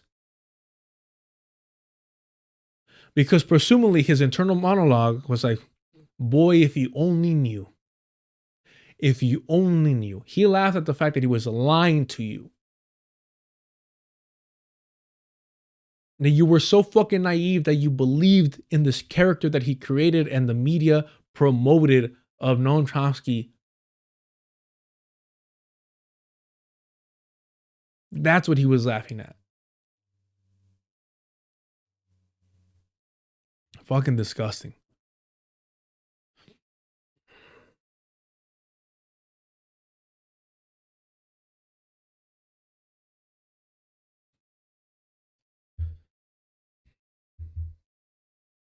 Why concert so freely with a person of that disposition? Why provide comfort and advice to a pedophile for his crimes? From my side, I am horrified and shocked. Vijay Prasad, Santiago, Chile. I mean, the fact that Vijay Prashad had a closer relationship with Noam Chomsky and was willing to write this out. And I would say that even this is very tamed, if I'm being honest. But I can understand and I'm sympathetic to the fact that this must be like so heartbreaking for Vijay Prashad. And as Frog, you mentioned earlier, like just the trauma response of it all, generally speaking, I can't imagine what Vijay, of finding out of his feelings going through this. Both because it's his close friend and because of his own personal experience with sexual abuse. And somehow he was able to put this out. But Aramate, son of Zionist, liberal Zionist, not that it fucking matters, Gabermate. Aramate is out here being like, nope, I'm not canceling Noam Chomsky. Make that shit make sense. Please, somebody let me know in the chat, in the comments. Let me know how Aramate can somehow be more loyal to Noam Chomsky than someone who was objectively closer to him in Vijay Prashad. Literally co-wrote the last book with Noam Chomsky. He co-wrote Chomsky's last book. And he could say, fuck this. He could call out this normalizer behavior of pedophilia. But somehow, Aramate can't. So we should question. I mean, search Aramate's hard drive, find out what he's been up to. Because only creeps and pedophiles and predators normalize this type of behavior. Defend it, excuse it, downplay it. So yeah, I'm saying it. Aramate, don't have your kids around Aramate. Don't allow children around them. I don't think I'm exaggerating. I don't think I'm being over the top. I don't think I'm being overtly petty. It's just disgusting behavior that normalizes Child abuse.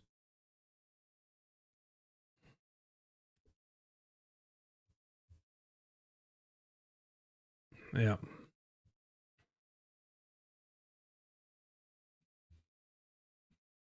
Yeah, Rock Hill talk with Brianna Joy Gray about this. Let me see. I'll pull it up. About Chomsky.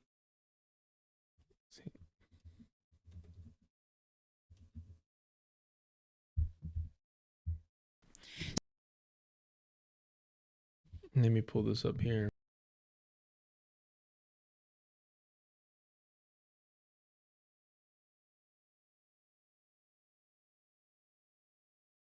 Again, let me know if there's something wrong with the audio. I always forget how to use YouTube online. I'm not gonna lie. Actually, I don't want that. That's funny. I want the transcript. That's right. I don't know why I was looking for the comments right now. Why would this be the only one?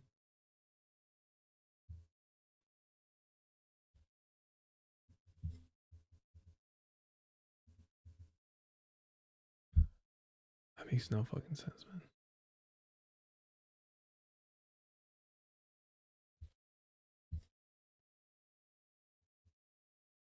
Look, it makes no fucking sense. Wow. That's so fucking stupid. But I think it's like over here, I want to say.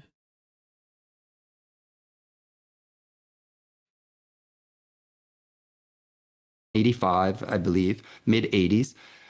Socialism outperformed capitalism in terms of physical. They're offered positions. They have all the money. So knowing that that's what we're up against, knowing how the funding structures work, job market, like I want to be Autocracy. Promulgate. So I do wonder what you make of the messaging that says colleges are liberal. Down into this, working directly with quality of life. Put it, one of the reasons that the CIA's central site of recruitment ideas, Every club, every group would try to entice you. So let's talk about how the fundamental basis of people are rational actors. Well, dope yourself into things, and you had to pay a poll tax. It resonates with me. But I mean, I've seen how struggling 2 years later, and she's not, regretful of the is even harder to make, or is maybe even resist. It's from individual figuring out how feel the downward pressure to spend limited time with patients and resources. Fuck, bro. Why wouldn't I be able to find it? It's so fucking stupid. Anyone has a timestamp? If not, I wanted to find it on Twitter.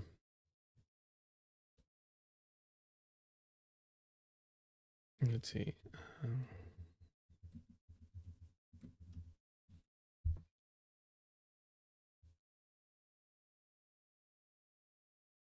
Is Rock Hill one word or two?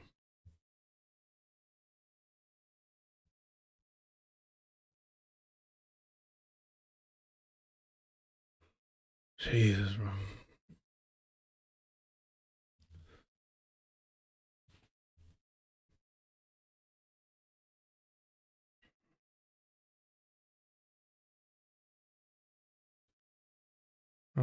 Ba, ba, ba, ba.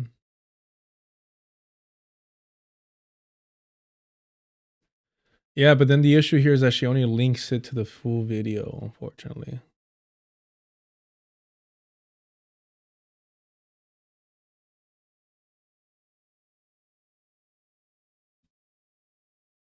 Who has the clip? That's what I'm asking for. This is in the Patreon.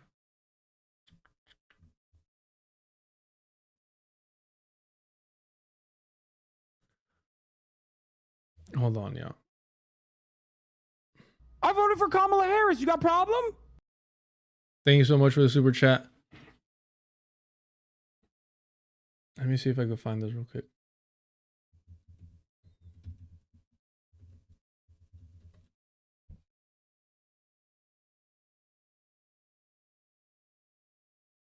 Okay, here we go.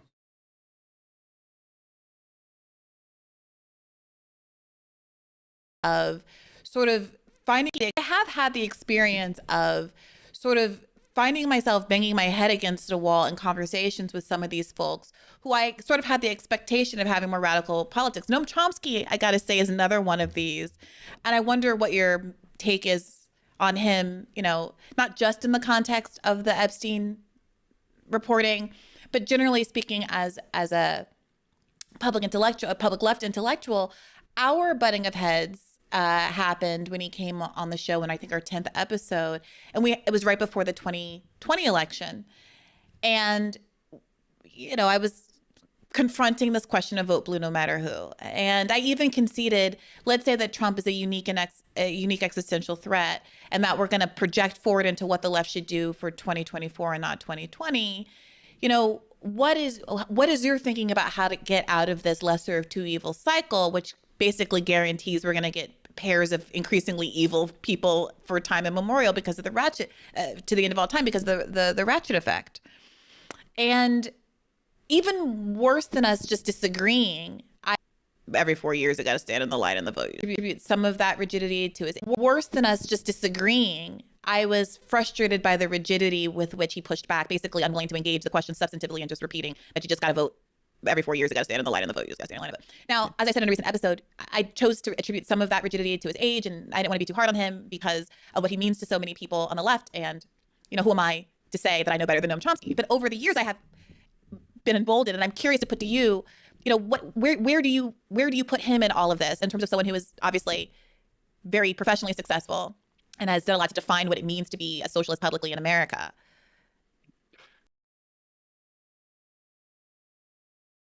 Sometimes I wonder about Brianna Joy Gray, because what do you mean a socialist? He's an anarchist. Again, thank you, Thug of Discipline, for the super chat. And Lana, thank you so much for finding that as well. Man. I do want to say Rock Hill. Good looking old timer. But this is so fucking funny because he does look like like he's about to be like a mean girl. You know what I mean? Like, oh, let me tell you about Noam Chomsky, like rolling his eyes. That's not what he's doing. But it's a little humorous. Publicly in America. I think that in approaching, He's like, raise your hand if Noam Chomsky ever hurt you. Chomsky or other figures like this, you need to do it dialectically, and excuse the slightly academic language or Marxist language. What I mean by that is something very simple. You have to look at it from all sides. And in particular, you have to assess both the kind of positives and the negatives. Chomsky obviously was a very smart person who has good research skills and has published a number of books, particularly on US foreign policy, in which he was able to capture essential elements of US foreign policy. And he has made contributions at that level. At the same time, he is an intellectual, had an incredible platform. Like no other leftist intellectual in the history of contemporary United States. And there are very clear reasons for that. One is that, and he says this in an introduction to a book by Daniel Guérin called Anarchism, he traces his intellectual roots back to liberalism, and there's a very strong liberal thread throughout his work. He self-describes as an anarcho-syndicalist, but that orientation also made him one of the most outspoken anti-communists. And if you read anything that he has to say about actually existing socialism, you'll see that his research skills ended with the diagnosis of US American foreign policy, because what he says about actually existing socialism is, I mean, honestly, it's an embarrassment, because it demonstrates no knowledge whatsoever of these histories. He refers to Lenin as being a counter-revolutionary who was just interested in a power grab. You know, the guy who dedicated his life to the revolution, got shot and died young because of it, was just power hungry. Like,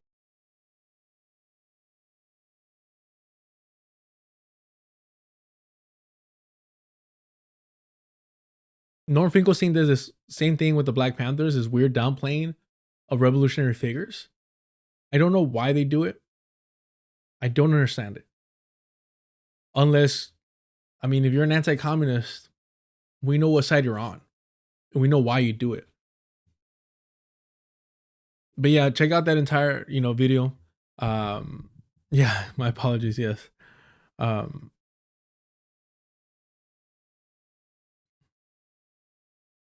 Yeah, Brittany. He's a anarcho-syndicalist, fucking weirdo fucking bullshit like that.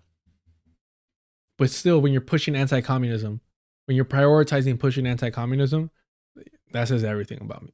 About you to me. Shady Matcha with the new PFP. We see you. Dope. Yeah, we do know what they do it for. To maintain the status quo, to maintain their comfort, all that shit. True, libertarian socialist is an older way of saying anarchist. Pancho, believe you're an anarchist, huh?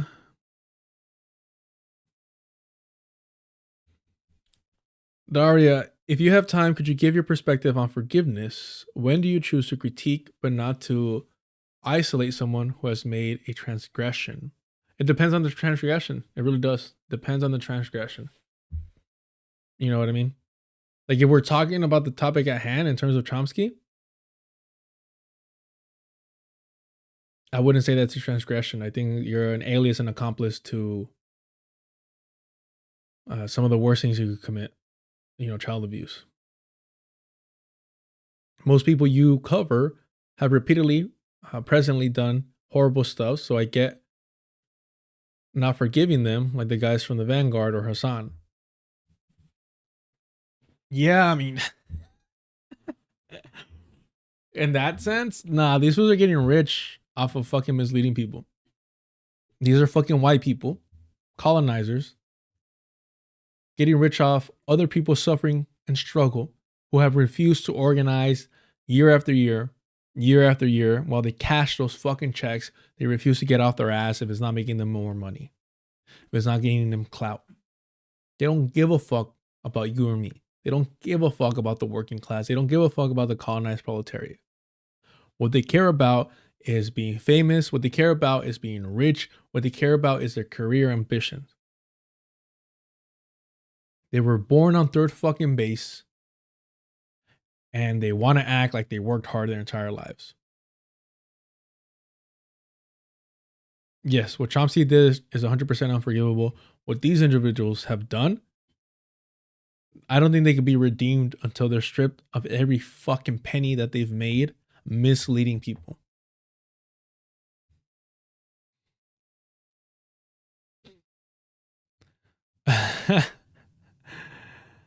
I do like that. Yes, it's Spider-Man 3 is probably one of the worst movies, although it has great moments.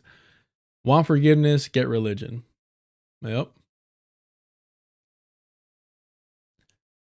Yeah.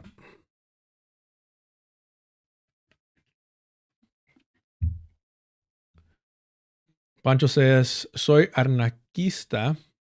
I'm a Capricorn, but I'm not bragging.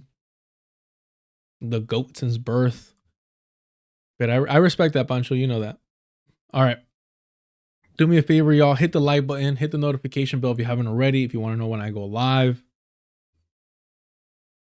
Thank you for all the super chats. Super chats and super stickers are turned on. ¿Qué más? ¿Qué más? ¿Qué más? Subscribe to Deculturation Live. Also be aware that the Patreon is up and running. I appreciate all the support. Truly, truly, truly. Let's see what we got here with. Did we double down on this or not? Yeah, we'll do this, I guess.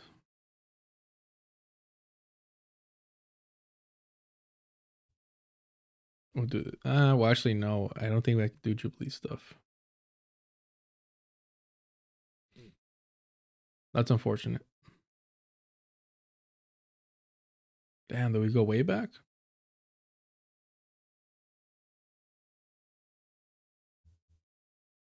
Yeah, we'll go way back. We'll go way back.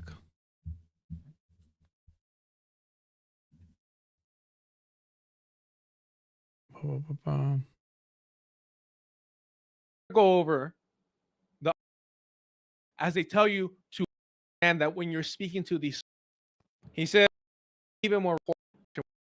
It's just honestly just getting super. I forgot he mentioned. Also go over what I believe is now a 12-year-old interview that Sam Cedar had with. I didn't have my shirt button of the Black Agenda. Nah, my apologies. Yeah, that debunking the lesser to evils approach, and it is now more than ever more relevant because it was about Obama's reelection. And Glenn Ford goes into how Black folks get co-opted into supporting the very same settler colonial empire that depends on their subjugation because there's, blackface in the highest of spaces. And we're seeing the same thing with Kamala Harris. You see this disgusting, just vile anti-Palestinian rhetoric coming from black liberals, not black radicals, but by black liberals. And you see individuals like Ole Olermi in her channel kind of feeding this, all because black radicals ran her off of Twitter. But that's a whole other can of worms that, quite frankly, at times I feel I'm not qualified to get into, as much as I enjoy seeing it. I enjoy with any liberal gets called out and exposed. But we're going to focus on white liberals for today. All right, let's pull it up. Absolutely. Thank you, Baker. All right. Man. Let's go into it. Yeah, did an Instagram story over the weekend, and Manchester, New Hampshire. What's happening up there? My understanding is that the Trump people have all. Are you on a speakerphone? AirPods, is that better? And the AirPods stink. But yeah, go ahead. Keep talking. Okay. So AOC did an Instagram story over the weekend and kind of went after Jill Stein. I'm not sure if you all saw that. I saw part of it. Okay. Do we have to go over that? We'll kind of cover it briefly once Sam starts a line. But let's allow this to keep playing. I think she had some criticisms of Jill Stein that maybe could be invalid.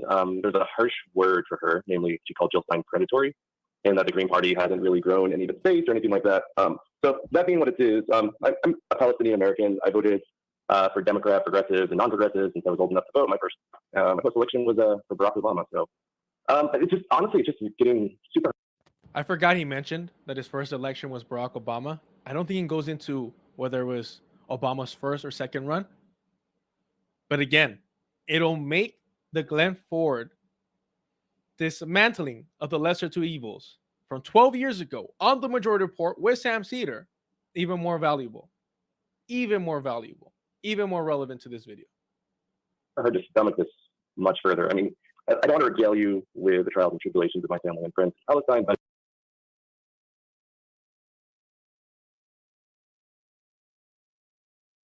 he says he doesn't want to bother them, right, with the trials and tribulations of his family in Palestine.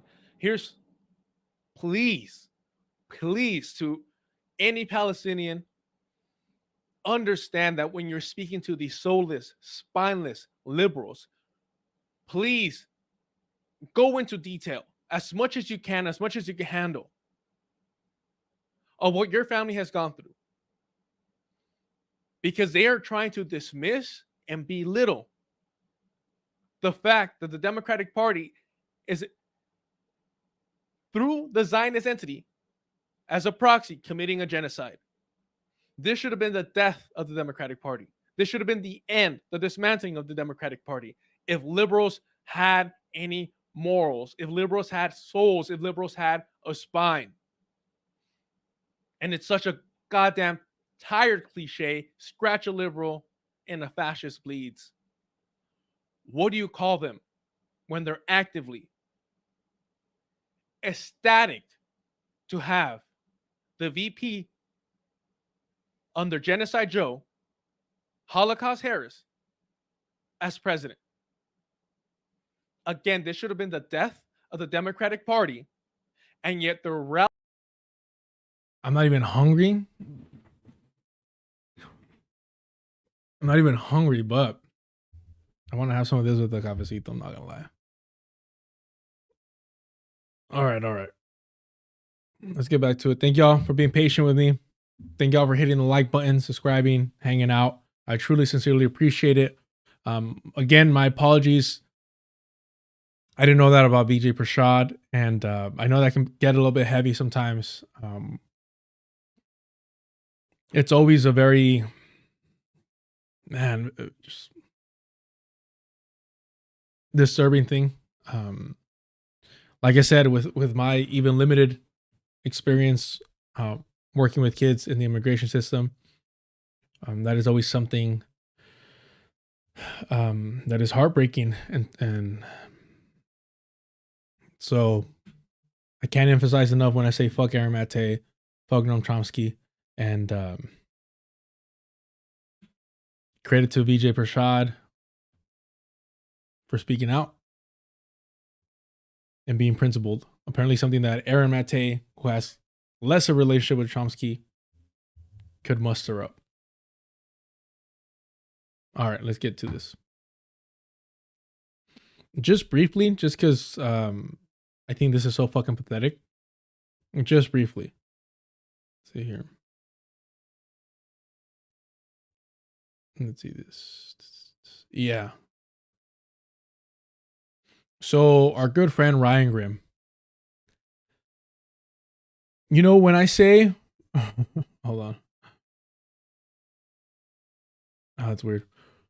When I call Ryan Grimm a white supremacist, essentially, a colonizer, or feeling heartened that Donald Trump was going to go after Greenland because it would mean somehow, in his mind, the safety and security of the people of Ukraine, Ukrainians. How he thought it was better for the US government to massacre the Inuit people of Greenland, because there's less of them, than to massacre the people of Ukraine through this proxy war. I said he values European lives more than he values indigenous lives. That he is a white supremacist for that mindset. Talking about harm reduction colonialism. Right. So SOC SJP says students engage in free expression assert that Ezra Klein's talk necessitated disruption, giving Klein's career as an apologist of white supremacist views and an accessory to genocidal state violence. We consider it our obligation as people of conscience who attend this school to not allow the platforming of racist political pundits to go unchecked. Disruptive as it was, the protest was neither violent, nor did it violate safety standards, college policies, or infringe on the rights of others in any way.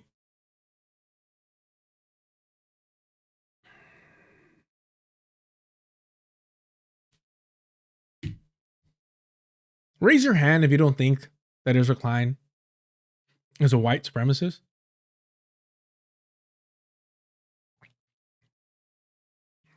Please, get banned. No, I'm kidding. Mind you, Ezra Klein, if you all have forgotten, great thumbnail, by the way. Thank you, thank you. Thank you for saying that. I appreciate it. Did I misspell his name ridiculously? So, yes. Had the conversation with, fuck. Why am I blanking on his name right now? Ta-Nehisi Coates. Wow. Where he was essentially telling Ta-Nehisi Coates, please, with the history shit, please stop going all the way back. I don't need to hear about black people and slavery. I don't need to hear how that's contributing to how you move politically. I don't need that. Was it genocide? What is genocide? Who is genocide? Never met genocide. All this dumb shit. All of this. And somehow he isn't a white supremacist, but the reason why Ryan Grimm has to downplay Ezra Klein as a white supremacist is for two reasons. One, they do not view Zionism as a branch of white supremacy.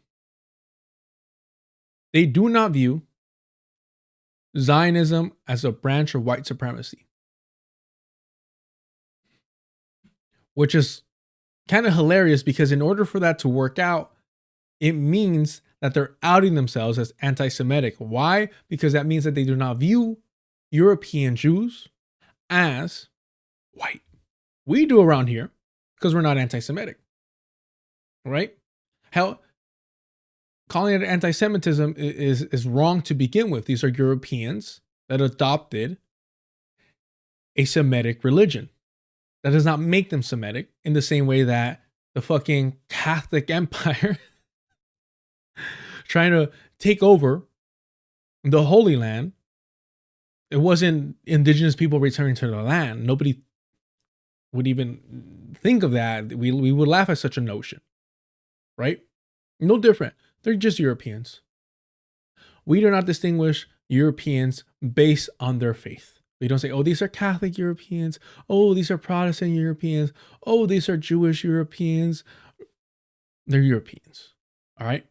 They're Europeans. Actually, we do kind of do that, right? When we distinguish the colonial methods that the Protestants took versus the Catholics, we kind of do that, don't we? But we don't do it to discriminate them or to exclude them into the larger context of whiteness.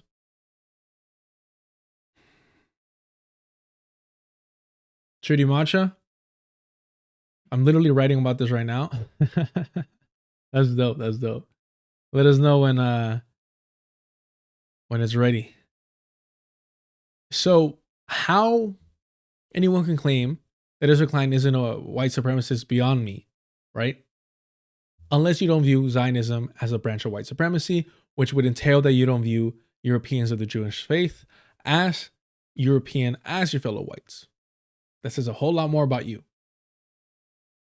But also, you have to diminish the settler colonial, genocidal,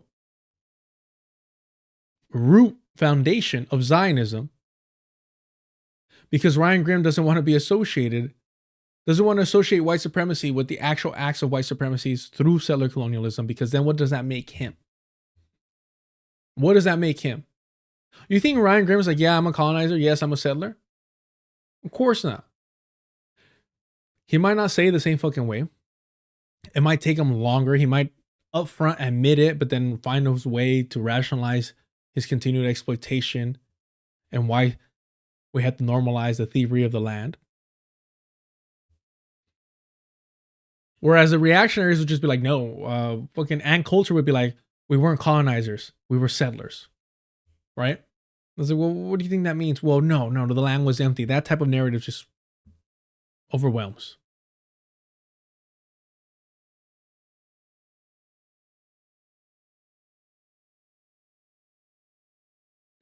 So Ryan Grimm says, I refuse to believe this was not written by the CIA. Utterly embarrassing if your activism is indistinguishable from COINTELPRO operation. What are you doing? I refuse to believe this was not written by the CIA. Utterly embarrassing if your activism is indistinguishable from a COINTELPRO operation. What are you doing?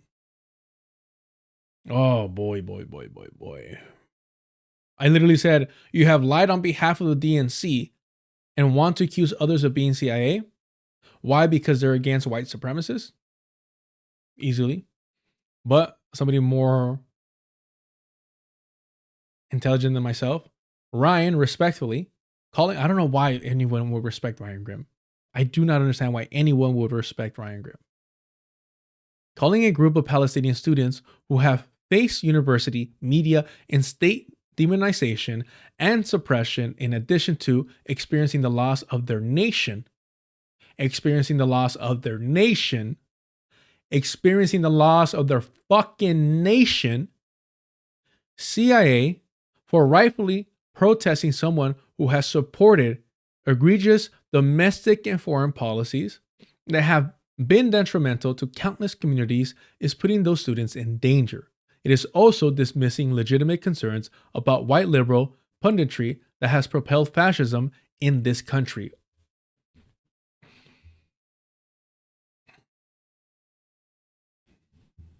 Do you see why I don't hype myself up? Because this is the people whose work I admire, who I wish to be as articulate as, literally left no fucking room for this fucking weasel, this fucking worm to try and escape. This is what I compare myself to. Not Ryan Grimm, not Kyle KKK Kalinske, not Sam Cedar, not Hasan Piker. This is the type of fucking intellectual that I compare myself to and hope to achieve their level of intellect, their fucking work that they've been putting in. Sana Saeed has been around for, I think they're relatively young, but I mean, I've always been around.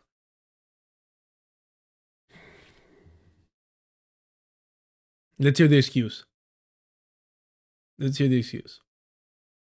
I just really don't like the deplatforming, censoring approach. So for that, I had to fucking Fed jacket Palestinian students. So for that, I have to Fed jacket. I don't like their approach. So for that, I'm going to call them a fucking CIA operation. COINTELPRO that did nothing to people like Ryan Grimm. COINTELPRO that was literally used against people just like the Palestinian students. But Ryan Grimm feels that he has the right to weaponize that against the very same people. It might not be called COINTELPRO today, but it's still the same process. It's still the same fucking program. And this is what liberals fucking do. This is what white liberals fucking do. They acquire this knowledge and information, and they find ways to use it against black and brown people, against the global majority. That's the only reason why they learn this shit, is to flip the script, to flip that shit on you. Oh, you're opposing white supremacy? You must be a fucking Fed. That's what Ryan Grimm was saying. Instead of addressing how and defending how Ezra Klein isn't a white supremacist based on all his fucking positions, Ryan Grimm cannot afford for Ezra Klein to be publicly acknowledged as a white supremacist, because then it would make it obvious that Ryan Grimm himself is a white supremacist. If he was heartened by the colonization of the Inuit people of Greenland by the US, because it would somehow mean that the European from Ukraine would be saved, how is that not a white supremacist mentality? It is no different than Bad Empanada calling for the colonization of Greenland because somehow that's going to hurt the white man. Colonizing the Inuit people of Greenland is going to hurt the white man. This is your third world list. Again, this goes beyond their political or whatever fucking shit they're flapping with their gums. It goes to a mentality of the European. It goes across the board. What else is connecting Bad Empanada to Ryan Grimm other than the European mindset, right? It's that simple. That's all I'm trying to get across. They flip the shit on you because they're fucking like disgusting hypocrites. Ryan Grimm has more connections with Washington, D.C. than any one of those fucking kids, and I mean that respectfully, sorry. Any one of those college students will probably ever have, if we're being honest. I just don't really like the deplatforming censoring approach. I have argued for many years that I think it's wrong in principle and also wrong strategically, because when deplatforming and censoring becomes an accepted tactic, who do you think is going to get the real boot? Bro, don't oppose white supremacists because you might get oppressed. No, we're opposing them because they do oppress us.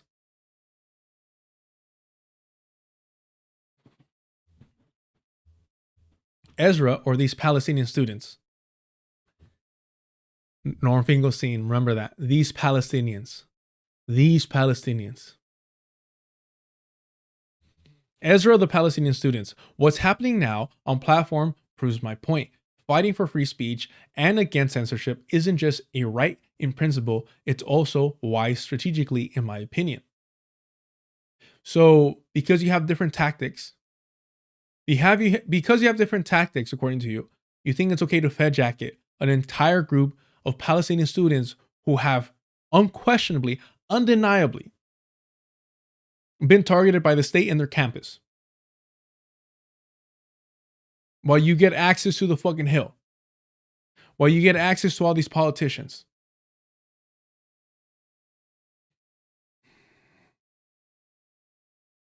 I know it's obnoxious to criticize student protesters, and I try not to do it much. Oh, so he has to put in the effort not to talk shit about people with more courage than he's ever had his entire fucking life. All right. But they are adults and can take it. Homie said they're already getting pepper spray, they're already getting tear gas, they're already getting baton, they're already getting assaulted, they're already getting their fucking lives potentially ruined from the start. So they could take my criticism. You weren't criticizing them, motherfucker. You were calling them feds. You were calling them CIA. You were calling them part of COINTELPRO. The very same things that are being inflicted upon them. Infiltration. Blackmail. All that shit. Abuse. Physical and psychological. Being used against them. And you're adding to that shit because they can take it? That's that fucking, oh, toughen up. Oh, toughen up. Oh, don't cry. Walk it off. That's, bro, these aren't your fucking kids. I mean, honestly, Ryan Grimm, if he's ever on a campus, he should be treated no different than Ezra Klein. And remember, folks, he can take it. He's an adult. He can take it. So, don't pull back. Jesus, bro. We shouldn't baby them. Holy fuck. We shouldn't baby them, and that gives you the right to fucking fed jacket them? To bring national attention to them, even more so? And he's doing this to distance himself from the Palestinian movement. To signal to the Democratic Party, hey, I'm still on your side. I will normalize genocide, just like Sam Cedar, just like Hasan Piker, just like Emma Vigeland, just like Kyle Kikalinski, just like Crystal Ball. Ryan Grimm is saying, I will push back and fight against these Palestinian students that oppose the genocide of their people. I will vilify them. I will smear them. And if anybody complains, hey, they're adults, they're not babies, they could take it. Oh, I've bitten my tongue long enough, he said.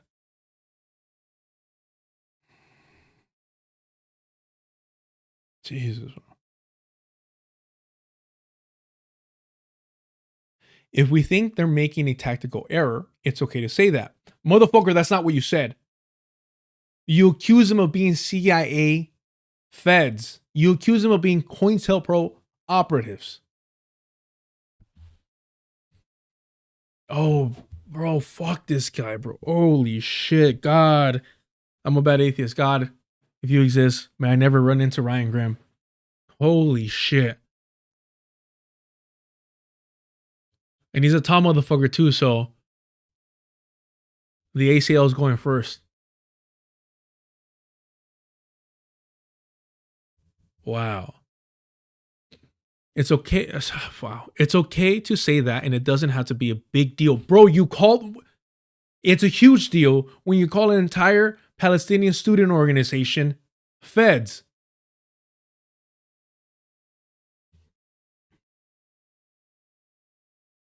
Ryan Grimm wouldn't even call Bernie Sanders a Zionist to his fucking face. Healthy debate over tactic is the only way to improve. To say they're off limits from criticism because their cause is just, which of course it is, does them no favors. Bro, the way that white fucking liberals proactively manipulate reality in their own fucking words. You could just scroll up and read his own fucking words. I refuse to believe this was not written by the CIA. Utterly embarrassing. If your activism is indistinguishable from COINTELPRO operations, what are you doing?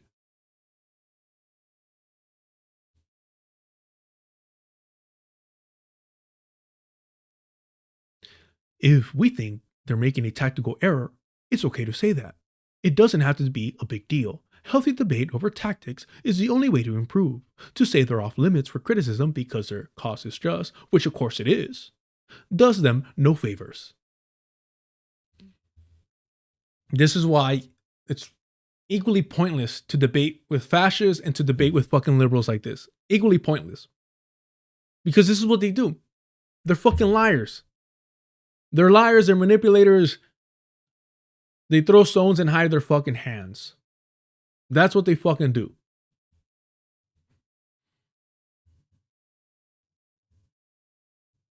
Damn, Brody. Again? God damn.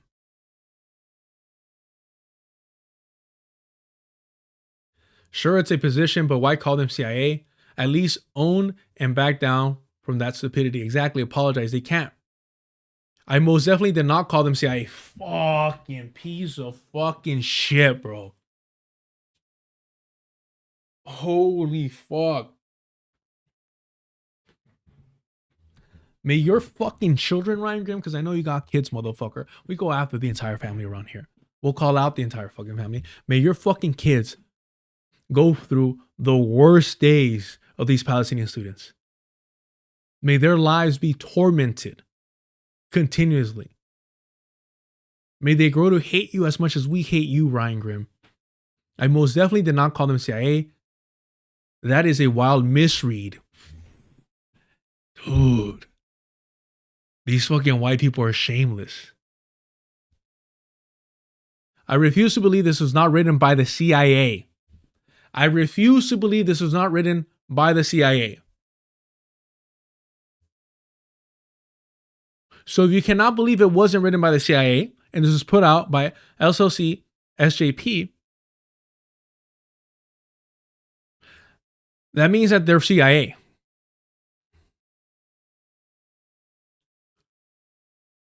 That is a wild misread and explains a lot of the anger. I said if your action is indistinguishable from what the CIA would do to make you look bad, you have to rethink. Wow, what a filthy fucking liar. Literally, I refuse to believe this was not written by the CIA. Certainly contributed to the confusion as to your meaning. Yes, I agree. I thought in context I was obviously high. Oh, I was just exaggerating about Fed jacketing. No, it's not explained by the next lines. You literally said, I refuse to believe this was not written by the CIA. And then you said this was a COINTEL operation. Indistinguishable from a COINTEL operation, meaning what? That these are compradors. Doing a disservice to their cause. Fuck out of here. What a disgusting fucking piece of shit.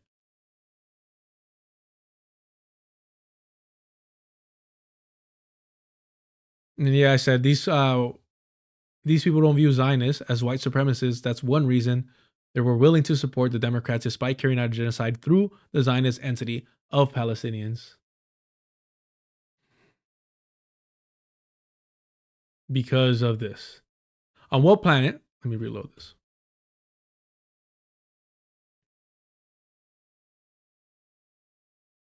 Again, I don't know. Grip Plan Winkle. I follow you, I read and admire your work. Why? He has proven time and time again to be a Democratic Party hack. And I'm seriously asking you to elaborate a bit because I don't know what else you expect him to say in defense of their disruptions. Am I missing something obvious? Ryan Grimm. On what planet did Ezra Klein, a racist political pundit, so dangerous he needs to be deplatformed? Oh, so dangerous. You see how they fucking do this shit? You see how they manipulate language, these fucking bastards? So he's like, I'll give room and space for him to be a racist. But it's so dangerous that he needs to be deplatformed? Bro, white people view everything as oppression, man. It's fucking ridiculous. Can we get Ryan Grimm out there for one of these anti-ICE protests? Can we make that work? Can we, can we just see some solidarity from him? I said it last time, fucking stack them up if that's what they fucking need. If that's what they need to be motivated by. Perfect transition, am I right?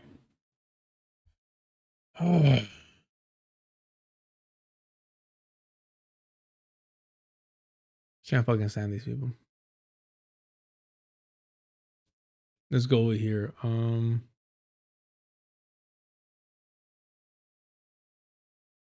Yeah, we'll go over here.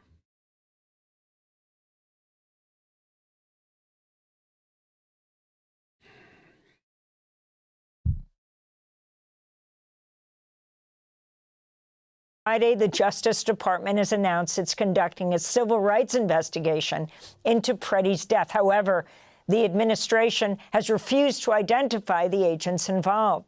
But over the weekend, ProPublica identified the men as Border Patrol agent Jesus Jesse Ochoa and Customs and Border Protection Officer Raimundo Gutierrez. Woo! Mexico, Mexico, Mexico, Mexico. Woo! Chicano power, baby.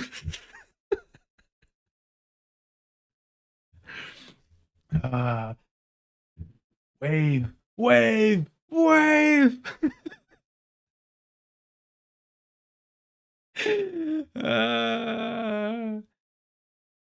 Nothing like a little Chicano pride, am I right?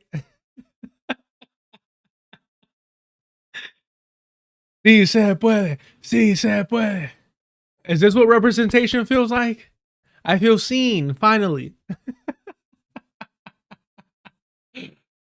Bro, when this came out, I was like, fuck, I just did a stream saying, hey, fucking good riddance, or this is what you need, this is what you get.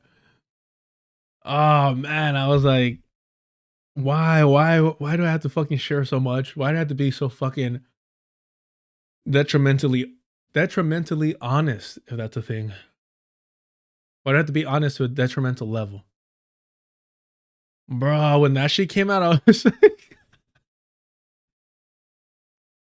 oh man.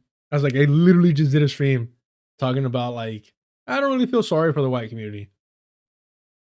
Credit to Renee Good and Alex Pretti, but nah. If this is what took you motherfuckers to march and act up like that, you know, Chirimacha, just further confirmation, that this, I'm going to continue being a bad atheist because I'm like, whoa. No, the reality is, all jokes aside, Border Patrol, ICE, very, very prominent Mexican American membership application, careerists, heroes, if you will. Man. I'd be saying shit, meto la pata, you know what I mean? Man. All right. Damn it. So look, the good news about this is there's a chance they actually might go to prison. The good thing about this is that there's a possibility now that their brown asses are going to get locked up. One of them is Huerito beige, but that's literally the only fucking, because if this was just white on white crime, nothing was going to happen. But I don't know. You could go from Jesus to Jesse all you fucking want. Moving forward, I would like to be referred to Charles. All right. It's no longer Carlos, it's Charles. All right.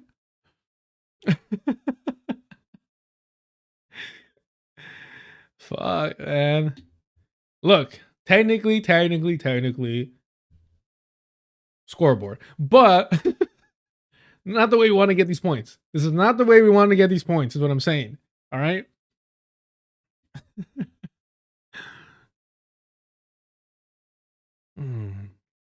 Jesus. Call me Chuck. My school friends call me Chucky. The real ones know that it's Carlos Quinto, if we're being honest. That's what it is.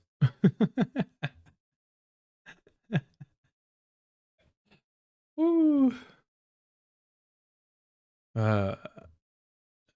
Charles and Nopal.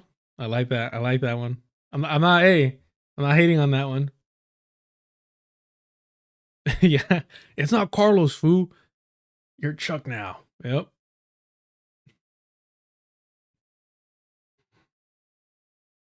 What have I done?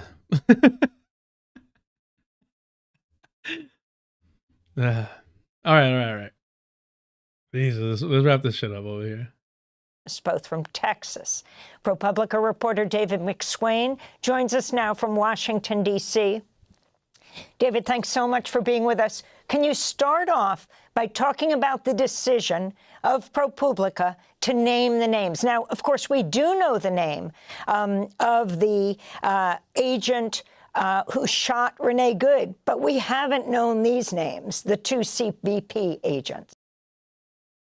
And credit, look, earlier we were talking about Bill Gates, Melinda Gates, former wife, coming out. And, you know, I'm gonna be honest, I'm suspicious of white women. I don't know what to tell you. Just I don't know. There's always some trickery going on. It's not because I'm a misogynist. It's because literally history has demonstrated that they're always trying to get equal footing with white men, not bring us up with them, not be allies, but to be equals to white men under white supremacy, to end patriarchy for white women and for white women only, right? So with that in mind, I don't know. I don't really trust Melinda Gates, but what I will say is credit to, and I don't know their background, but I believe the Jesse guy, Primo Jesse over here, Jesus Ochoa, I believe he's the one whose ex-wife or ex-girlfriend exposed them. So that's awesome. Carl's from Culture. You guys are too funny. All right. Holy shit, he does shitty matcha. It's like, look, okay, yes, I'm a sentient doll, but I aged up. I left the violence behind me. I was young and angry. He does look like a adult Chucky. Wow. Shitty matcha, you gotta let people grow. You know, you can't hold them to who they were as kids or as kids' toys.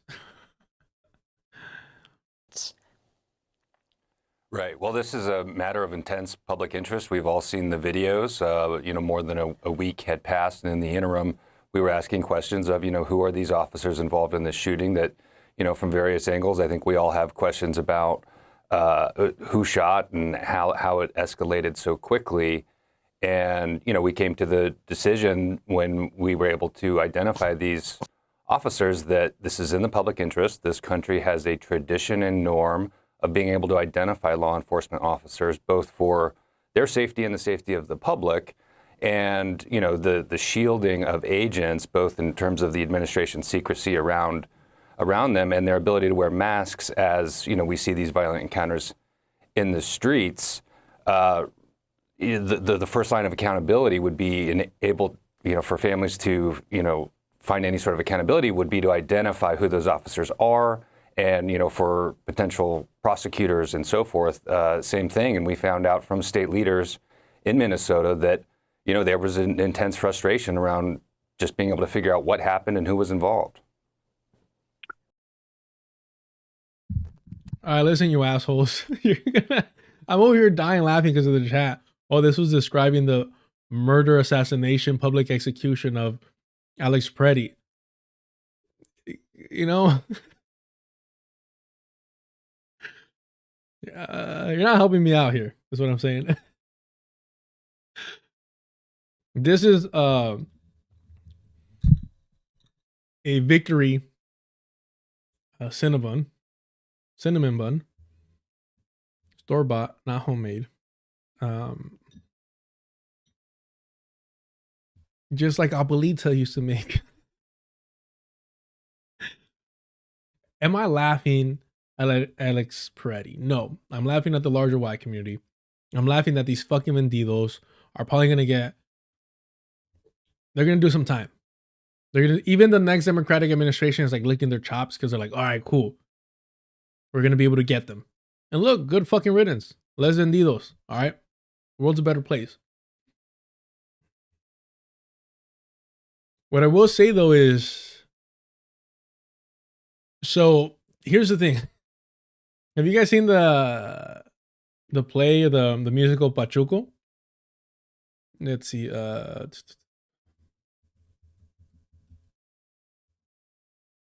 Damn it, bro. Oh, Zusut. Sorry, why did I say Pachuco? That's funny. I was about to see this live a while ago.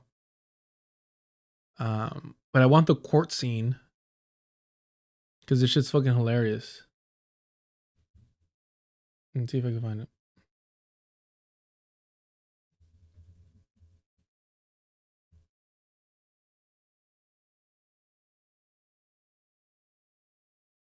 I think this might be it right here. For the verdict now, is it? Charlie. Barrios, are you deliberately concealing evidence from this court? No. Are you covering for Henry Reyna? Please stand. No. Then who was this guy you saw beating another man on the ground? It wasn't Henry. He was standing right beside me. We were just defending Now, look, ourselves. I didn't ask for your comment. Why don't you ask me about the Downey gang? Just answer my question. They attacked the party. Maybe Jose Sanchez was already You're you instruct the witness to be cooperative. I must caution you, young lady. Answer the question.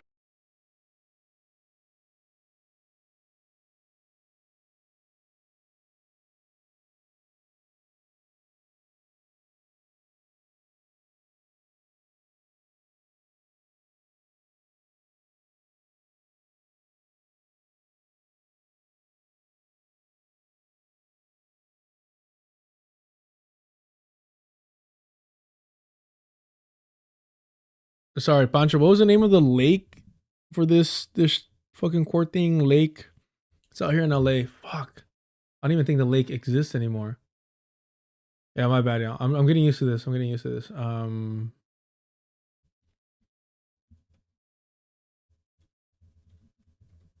me see here. Oh, Sleepy Lagoon. But I want to hear the court Sleepy Lagoon murder.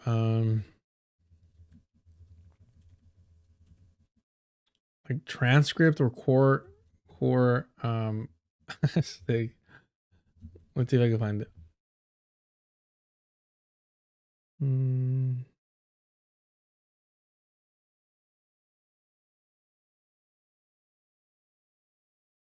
Let's see here. It's not on topic. It's not on topic. Let's see if I can find it. Yeah. Okay. So this is I think this is this Jesse Ochoa and did I where is it? This is Jesse Ochoa and was that Armando? Oh, Raimundo Gutierrez. This is the approach I need to take. Okay. The courtroom was small and the defendants were not allowed to sit near or communicate with their attorneys during the trial. None of those charged were permitted to change their clothes during the trial by order of Judge Frick. The district attorney requested this order on the grounds that the jury should see the defendants wearing the suits that were obviously worn only by hoodlums. Every time a defendant's name was mentioned by a witness or district attorney, regardless of how damning the statement, the named defendant was required to stand up. Judge Frick also permitted the chief of Foreign Relations Bureau of Los Angeles Sheriff's Office, E. Duran Eris, to testify as an expert witness that Mexicans as a community had a bloodthirst and a biological predisposition to crime and killing, citing the culture of human sacrifice practiced by their Aztec ancestors. So, if I'm just looking out for my camaradas over here. I'm just looking out for Jesse, Jesus Ochoa, and Raimundo Gutierrez. And I'm saying, look, this is just a religious practice that you're participating in. The public sacrifice. Look, this is fucked up. I don't know why I'm doing this. I think I'm just trying. This is just too fucking funny. Look, I don't know what to tell you. This is too fucking funny. We have Border Patrol agents publicly executing a white veteran in the streets of Minneapolis. And they're predominantly protesting for the murder of Renee Good, not necessarily because of the kidnapping of brown and black people. So, yeah.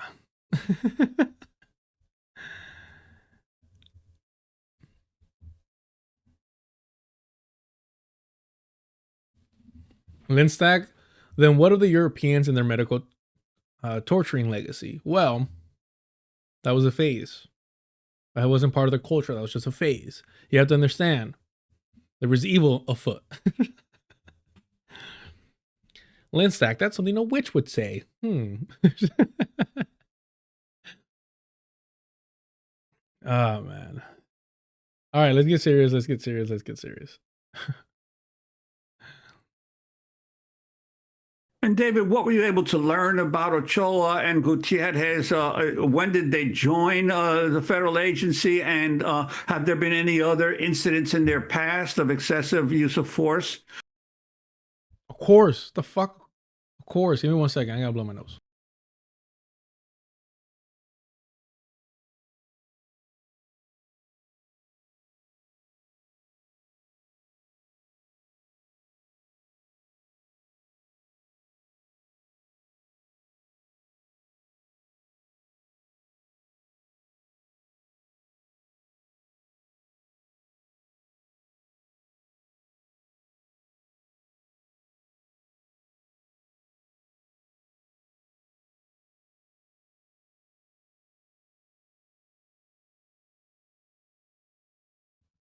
I've been scared to like really blow my nose, even though, I mean,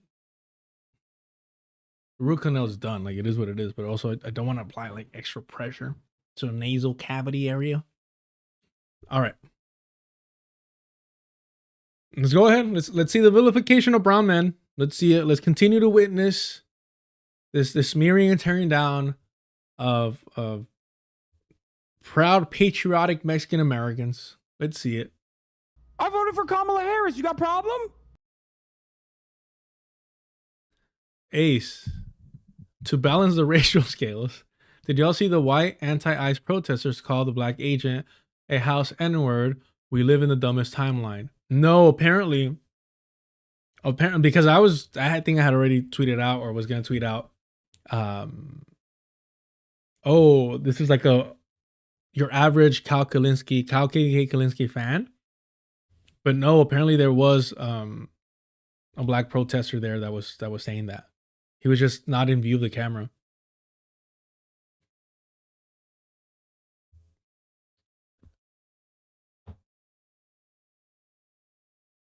Carlos will be speaking at the parole hearings. Your Honor, you tell me why Jonathan Ross is a patriot, and yet Jesus, Ochoa, and Raymundo Gutierrez are criminals. Explain it to me, Your Honor. Fuck them. I hope they all rot in prison. Aye. Or allegations, at least?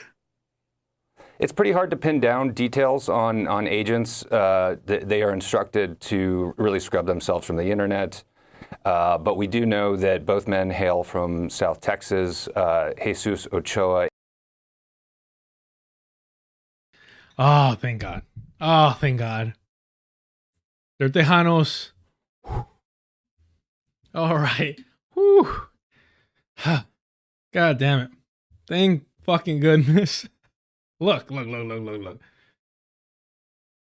Texan Mexican and California Mexican, 2 worlds apart, y'all. Look, I'm not disowning them. I'm just saying they disown us. You know? They're Tejanos. they're very different. Look. We wear baseball caps over here. We don't wear sombreros. Called Tejanos, but yes.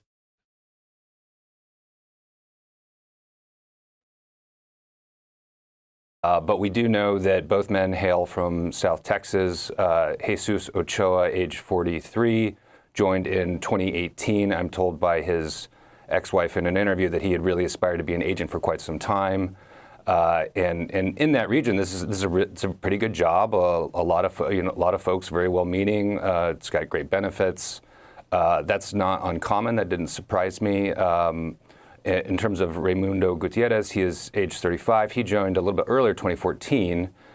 So we know that they're not part of this most recent recruiting push with all of the money being funneled into Homeland Security. They have had some experience, though certainly, CBP's, mission, before recent months was not to go into American cities and conduct these sort of sweeps.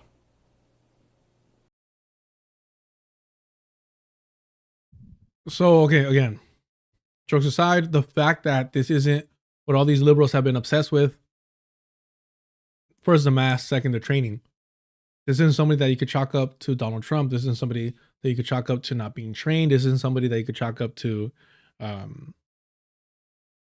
shit, I don't even know if this would apply to, well, maybe it would. What year did he say?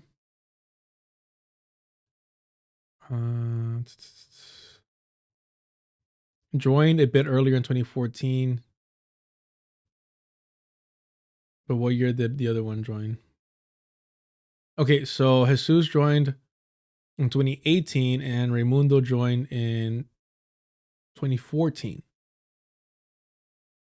That's interesting. Well, no, it technically would still be Trump for 2014. But it'd be Biden in 2018, right? What? Why am I misremembering? Because 2012 was Obama. And it's 4 years. So, no, what the fuck? That's 2016. So one was Obama, one was Trump? Why am I being dumb right now?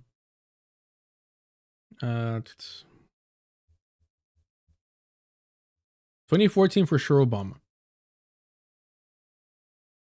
Yeah. And so, yeah, so that means that it had to be 2018 had to be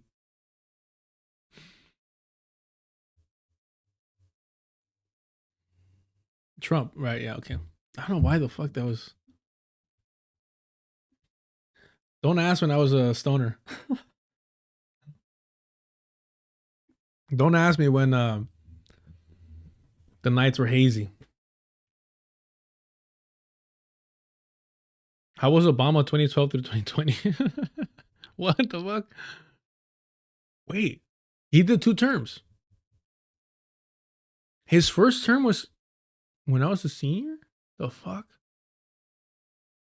Yeah, because no, it wasn't. I thought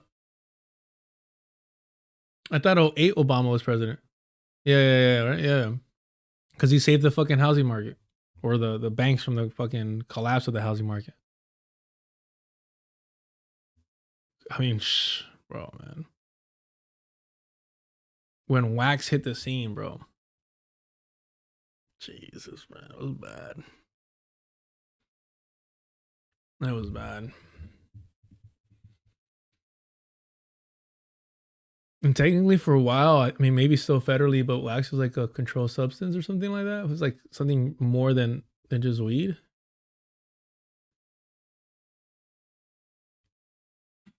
Some of the fucking journeys, some of the trips, some of the drives. Anywho. All right, let's get back to it.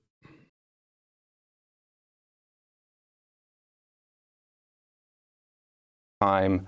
And in that region, it's a pretty good job. A lot of folks very well meaning. It's got great benefits.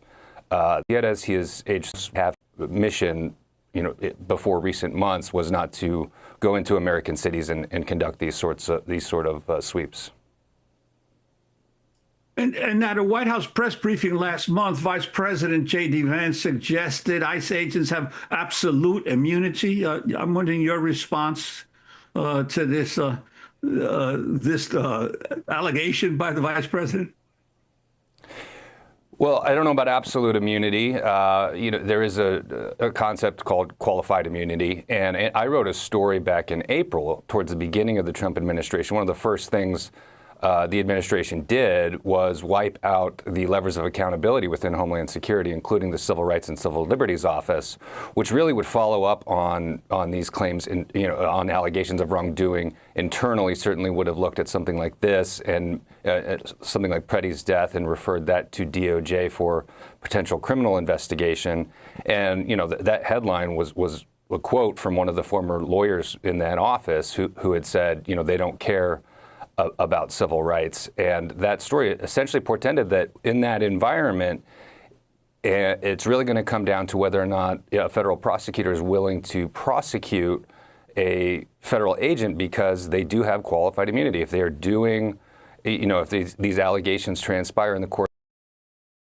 So the reason I don't think it's going to happen, even though I've been joking around about their spics, just going to just fucking lock them up, isn't. If they were white, it would not even be a question. Nobody would be wondering if. They just know that they would. And Jonathan Ross, he's fine. He's going to be safe. But in the larger picture, I don't think they're also going to sacrifice these fools. And by sacrifice, I mean hold them accountable, because the president, they don't want to set that. They don't want to set a precedent about potentially holding a white ICE agent, Border Patrol agent, accountable for these types of murders, assassinations, executions.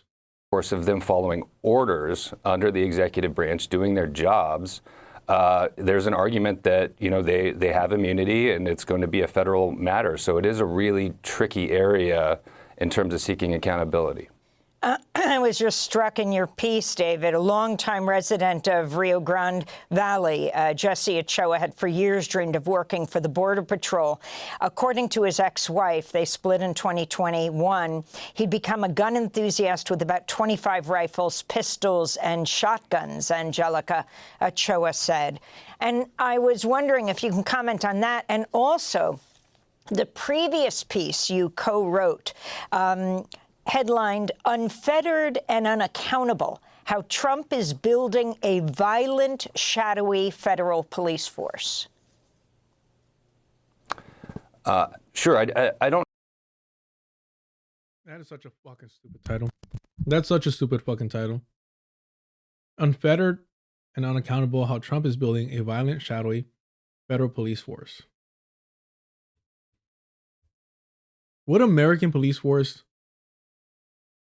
isn't unfettered and unaccountable?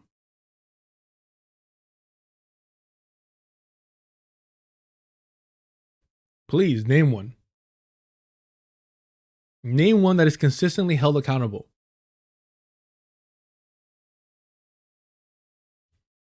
Police force. Sure, I don't know what else I could really add to his ex-wife's statements. They did have an acrimonious divorce. She did say to me that his demeanor really changed when he did become a Border Patrol agent, and they drifted apart for reasons, unknown. In terms of the most recent article you mentioned, I did do, I worked on a story really looking at, beginning in LA and certainly in Chicago and now Minneapolis, we see a rampant use of these, so-called less lethals, pepper balls and rubber bullets and pepper spray and that sort of thing. And their use has really been flagrantly in violation of the agency's own rules and policing norms. For instance, firing at people's heads and crotches, throwing tear gas into cars where there are children, using these launchers in ways that, they're meant to deploy a weapon into a crowd, but they're hitting people and causing serious injury. And that story actually is relevant in what we saw with Alex Pretti's death. That scene really escalates when a Border Patrol officer fires pepper spray at his face, causing disorientation, and several officers pile on. It'd be hard to imagine anyone in that scene really had their bearings of what's going on as those noxious chemicals are floating around. Thanks for watching Democracy Now! On YouTube. Subscribe to the channel and turn on notifications. I hate when you're like a guest on a show and you're like, I really have nothing else to add. The fuck you doing here, bro? I never understood that.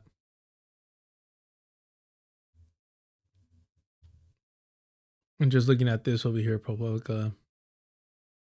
This is the piece that's being mentioned.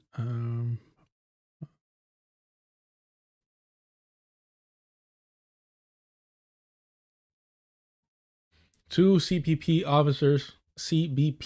agents identified in Alex Pretty's shooting. The two federal immigration agents who fired on Minneapolis protester Alex Pretti are identified in government records as Border Patrol agent Jesus Ochoa and Customs and Border Protection Officer Raimundo Gutierrez.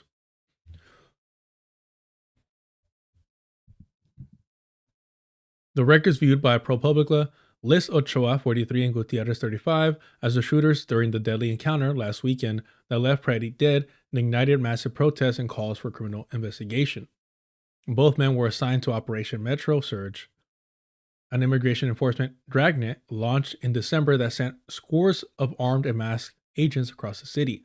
CBP, which employs both men, has so far refused to release their names and has disclosed few other facts about the deadly incident, which came days after a different immigration agent shot and killed another Minneapolis protester, a 37-year-old mother of 3 named Renee Good. Already, why not include Jonathan Ross's name? I don't know.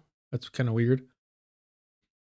Pretty's killing and subsequent secrecy surrounding the agents involved comes as the country confronts the consequence of President Donald Trump's aggressive immigration crackdown. The sweeps in the cities across the country have been marked by scenes of violence against immigrants and U.S. citizens by agents allowed to hide their identities with masks, an almost unheard of practice in law enforcement. Yeah, that's the fucking problem with law enforcement. The fucking mask. Yep, that's it, bro. All right. It's unheard of.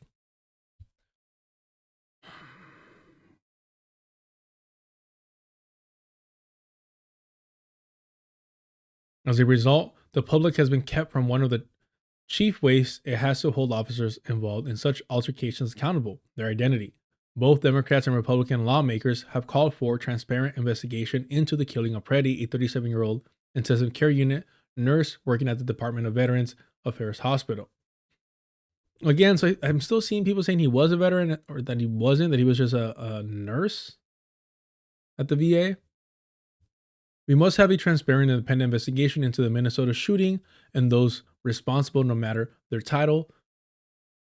Those responsible must be held accountable, Republican Senator John Curtis of Utah wrote on X on Monday. The agency sent a notice to some members of Congress on Tuesday acknowledging that the two agents fired Glock pistols during the altercation that left Pretti dead. That notice does not include the agents' names. A spokesperson for the Department of Homeland Security, which oversees CBP, said the agents had been placed on leave after January 24th shooting.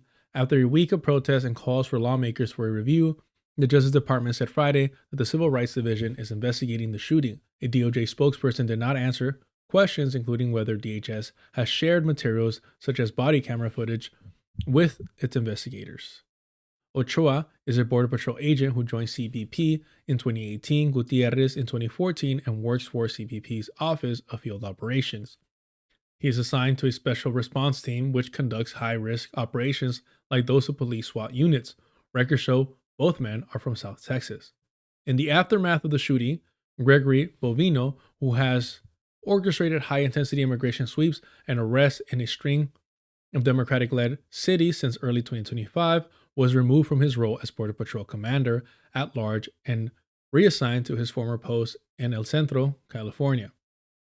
The spokesperson for DHS declined to answer questions about the two agents and referred ProPublica to the FBI. The FBI declined to comment. ProPublica made several attempts to call Ochoa and Gutierrez, but neither answered.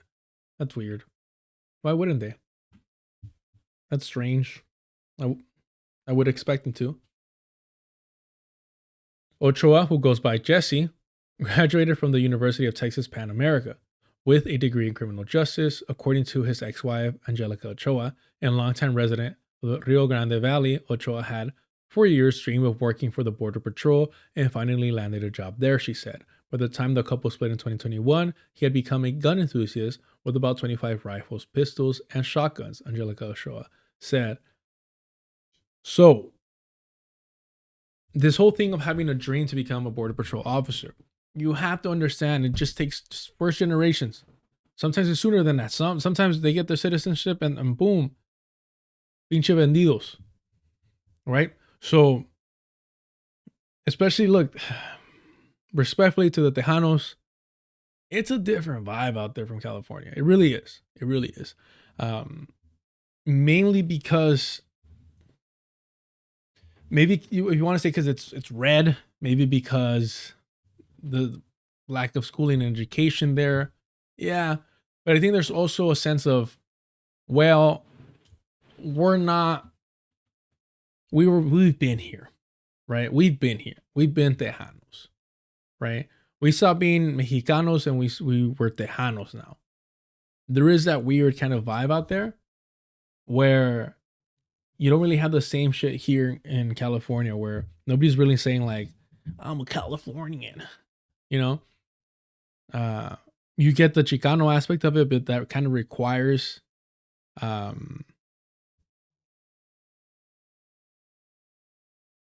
acknowledging que eres Mexicano or that your family was. That doesn't stop them from being vendidos, but I do think it makes it a little bit more difficult opposed to Texas and saying like, oh no, soy Tejano, right? But I'm more than happy to be corrected. Latino FBA. Look, I've said this before. I was shocked with how long it took the FBA movement to really develop or be so prominent because the Latino community has always had that. The people that came here the right way have always deemed themselves better than those of us that didn't. What's attractive about becoming a cop? The power, the pay, the status, the respect that you get from people.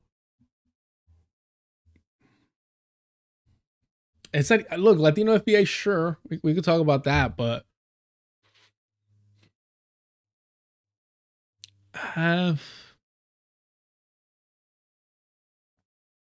so with this whole thing with this like country artist, I seen a lot of people say or like, oh, it's, you know, he's changed the genre, this and that.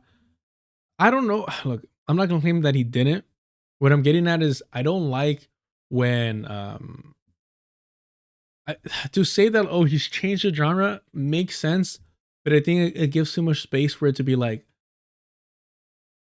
that country wasn't already black to begin with. Like, I don't know what the progression of the evolution of country music would have been if white people didn't completely co-opt it and essentially kicked out black artists. So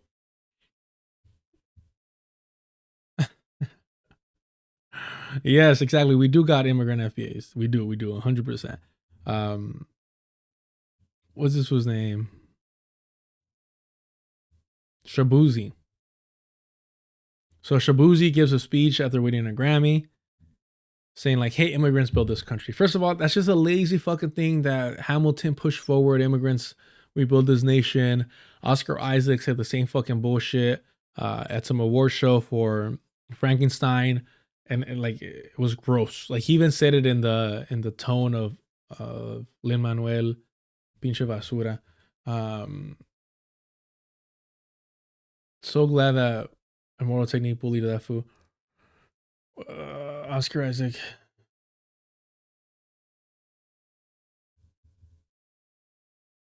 Let's see if I can find it. It is this one over here. I would like to extend our gratitude and say, fuck AI. I'm so proud to have been your Victor, to have played your Victor Frankenstein. And I am proud to be standing here tonight, a Guatemalan, an Australian, and a Mexican. Immigrants, baby, we get the job done.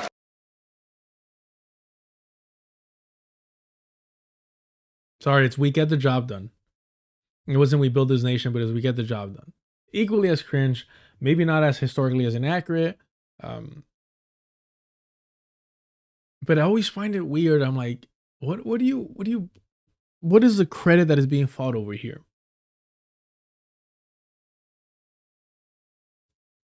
What is the credit that is being fought over? bragging rights of a settler colonial project?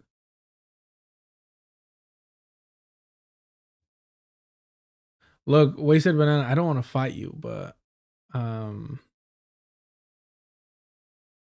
don't know if I'd call Isaac white, to be honest with you.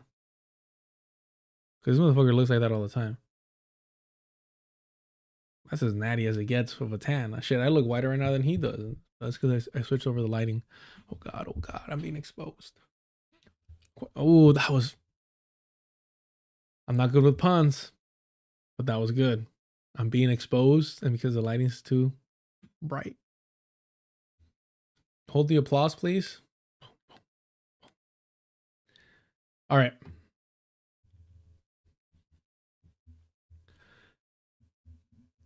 But I do think it's ahistorical, but it's also kind of ridiculous to expect. And it's not just him, but like just artists to be like historically accurate in their speeches. So I do think that it is definitely like an FBA thing to be upset about, because the thing is, he's second generation. So Shabuzi, is that how you say his name? I haven't really been engaged with country music in a minute, so I didn't really know about him until recently. But I do think it's more of an FBA thing of like, don't say that immigrants built this country, enslaved black people did. But they do it in a way of like kind of like a weird like patriotism that I never quite understood. And then you get into the whole debate of, well, sure, but what about the West Coast? Like, what then? That was split between slave and non-slave. Like, it gets into all that shit. Which to me is the distinction worth recognizing 100%. The problem is, it all feels like,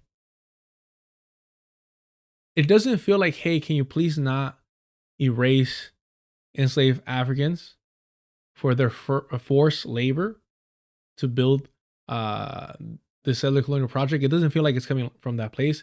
It's coming from a place of like pride, which is a little scary, to be honest with you. It's a little scary to be like, why would you be proud of your ancestors being forced to build this country and then not demanding your own national identity, but demanding like a piece of that pie, like on the table, if that makes sense. I don't know if that makes sense or not. It's just weird to me. Like, I don't get like, what is the larger goal of this? If the larger goal is to correct the erasure, I'm 100% for that. But if it's to align more to the American mythos, then that is concerning.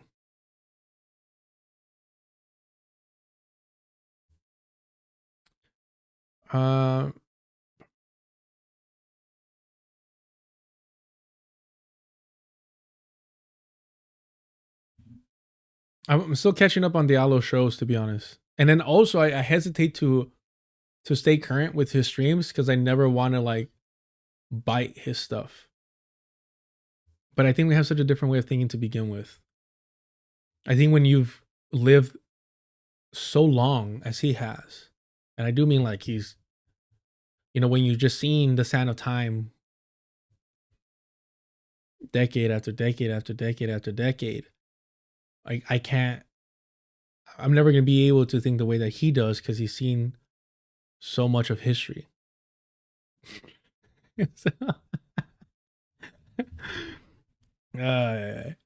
But still, like, because I love his approach and his analysis and his bombastic style on the mic, that I never want to like bite that from him.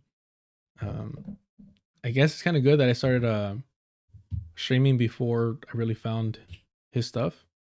That helps a lot.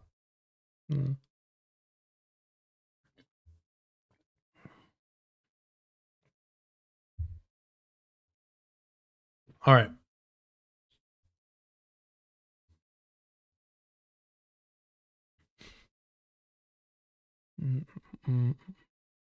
DHS disclosure to Congress was drawn from an internal review of the agent's body camera footage, which has not been released to the public. My guess here is that Alex Pretti was proactively saying, I have a concealed carry, I'm armed, it's in my back. Because these guys are so fucking incompetent, and it's not like we want competent enforcers, that I don't know if they would have found the weapon on him as quickly as they did if he hadn't announced it. And as a concealed carried citizen,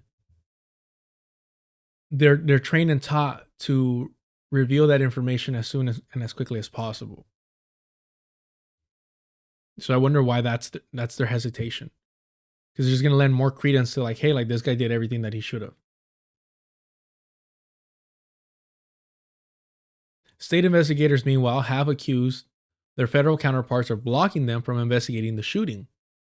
Quote, we don't have any information on the shooters, a Minneapolis city spokesperson said. A spokesperson for Minnesota Governor Tim Walz said Tuesday that his office had not been given the names, and we do not have any new information on the investigation.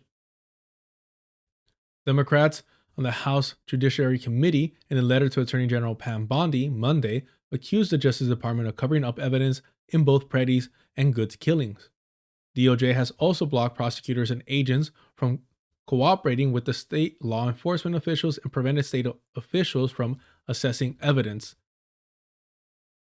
Maryland Representative Jamie Raskin, the top Democrat on the House Judiciary Committee, told CNN on Sunday that immigration agents should not be masked.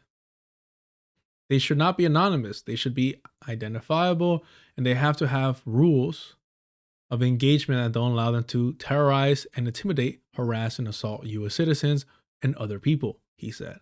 I mean, you figure that would be already part of it. You would figure that would already be on the books.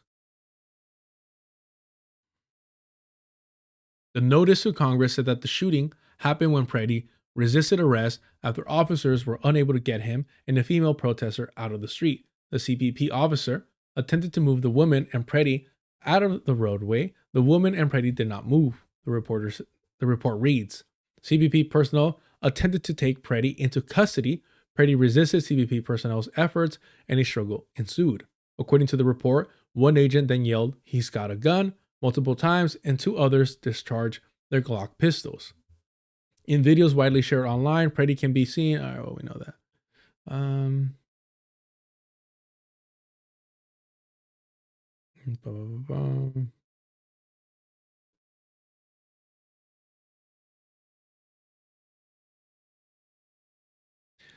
The agents attempted to disarm the individual, but he violently resisted, Bovino said on January 25th news conference. Fearing for their lives and the lives and safety of fellow officers, the Border Patrol agents fired defensive shots. I think we saw that as well.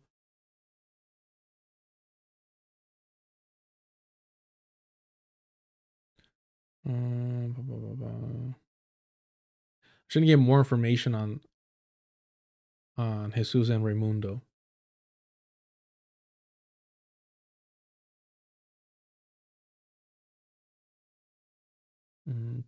No, I'm not seeing anything further from them.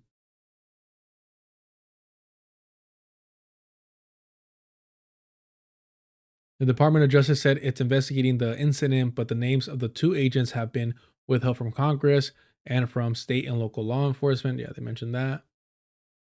The police shielding officers' identities, particularly after a public shooting, is a stark departure from standard law enforcement protocols, according to lawmakers, state attorneys general, and former federal officials. Such secrecy, in our view, deprives the public of the most fundamental tool for accountability.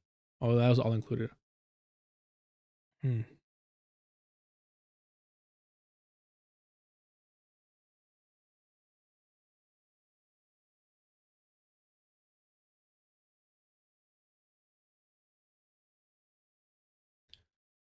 I'm afraid of like talking to people pretty old who are outside of my race.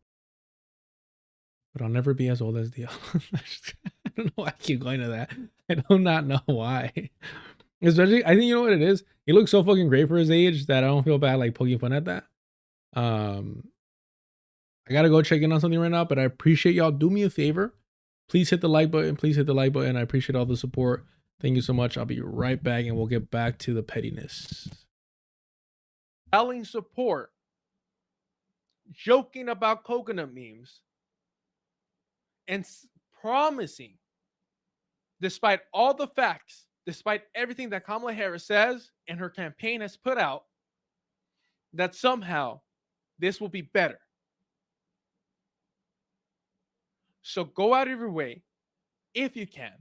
I know it's painful and it might be a lot to ask, but make these people uncomfortable. Remind them of the cost that you and your family have gone through so that they could struggle and you could see their lack of humanity as they tell you to vote for Kamala Harris. I'm sure, you know, listeners of the majority report can only imagine. So I just, on the Jill Stein bit, like if you want to claim she's predatory and doesn't do enough to build the Green Party, that's fine. That's fair criticism, totally worthy of debate. But when AOC is being asked the question with the context, and the context of the question I think she was posting on her Instagram story was like, what would you tell friends who want to vote for Jill Stein? Something of that nature. And then she answers like she's a predator. Like how do you expect voters like me, or Arab, or Muslim, or Palestinian voters to like take you seriously? Because AOC has been like the chief surrogate of Joe Biden the last few months. Throughout a time where, like, in a just and a fair world, like Biden would be on trial for, you know, genocide enablement in a world court. And to be clear, he's absolutely right. You could hear the pain in his voice. You could hear the pain in his voice. Often you hear people nervous. He sounds like he's in pain. And make no mistake, Sam Cedar, Emma Vigeland, Matt Leck were all telling you to vote to re-elect for Genocide Joe. They were telling you to re-elect him and that somehow we were going to push him left once we re-elected him. Despite people in his administration finally quitting, unable to sleep at night, knowing that if they had souls, they were damning them to hell, being part of that genocidal regime. So they never explain how they're going to push Joe Biden to the left once reelected. And they're never going to have to. They're never going to.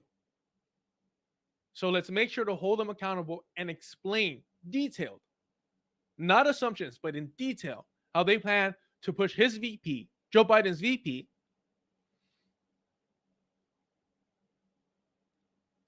to the left, to stop funding and aiding and committing a genocide through the Zionist entity.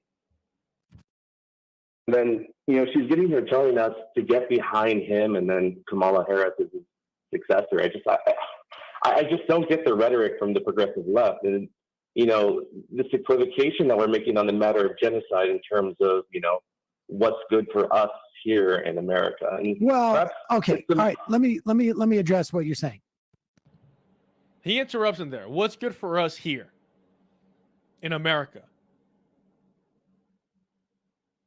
When you have these leftists, I know Emma Vigeland calls herself, you know, democratic socialist or a social democrat, right? A sock them. They're not socialists because they're not internationalists. What they are is national socialists.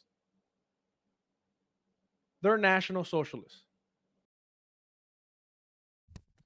Man, this was obsessed with Sam and Emma. I don't know what his problem is. All right. So, more petty shit. Where are we at? Oh, yeah. We're going to go backwards. We're going to go this way. Okay. We have to start off with this. For context, we have to start off with this. All right.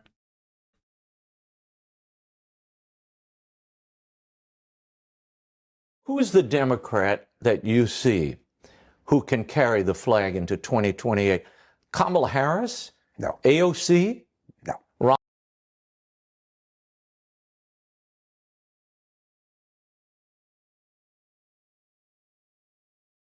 Who is the Democrat that you see who can carry the flag into 2028? Kamala Harris? No. AOC? No. Rahm Emanuel?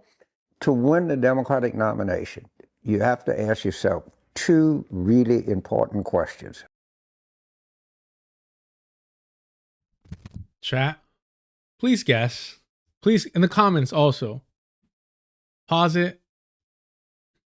Please guess what the two important questions are. Chat, what are the two important questions? If you've seen this, it doesn't count. Does not count.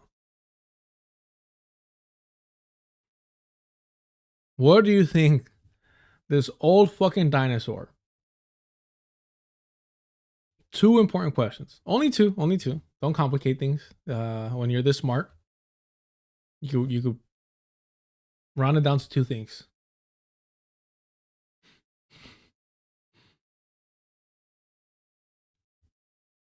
Let's see. You're not ready for this, but all right.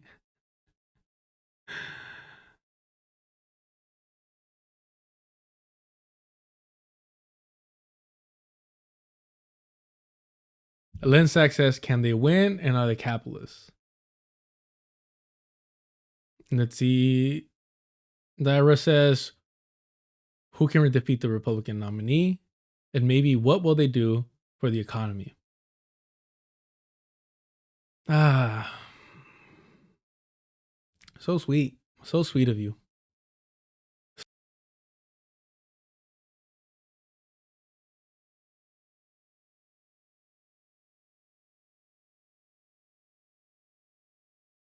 So sweet to think that you like that this guy would have this sense of intelligence, that an old white man makes it in politics by being intelligent. Let's find out. One, can you raise a lot of early money? Second, can you raise a lot of early money? Who had that? Who had that? It was. Can they win? Are they capitalists? Nope. And okay, so nobody had. Can they raise money? I don't think. It's fine. It's fine. All right, so that's one though.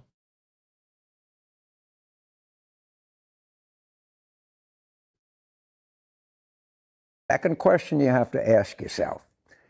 Who can walk into a black fish fry in South Carolina, a black church? Now, they can be nice. They're very polite people. Yeah. But who is going to get them to hum and sway?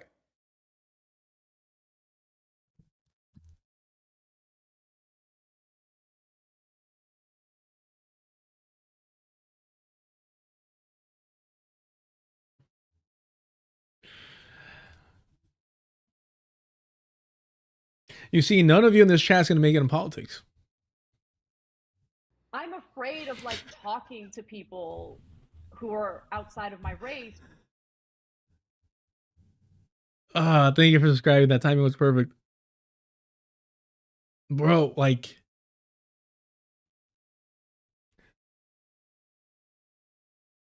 I don't even know where to start with this. They're very nice people.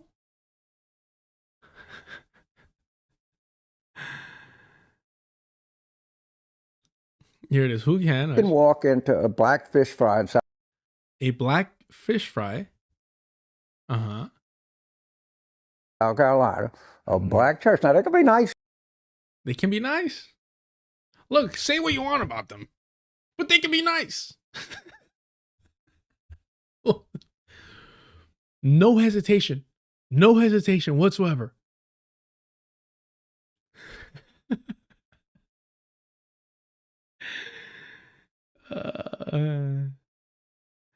A black church. Now, they can be nice. They're very polite people. They're very polite people. They can be nice. They're very polite. But can you make them hum? Can you make them hum? That's the real question. Yeah. But who is going to get them to hum and sway? How sway? How? That's what he says. Like, hum and sway. Can you just imagine for a moment how, in his mind, his third eye, he views black people? Do you know how fucking racist you have to be like, well, they can be nice, they can be polite. Well, can you make them hum and sway?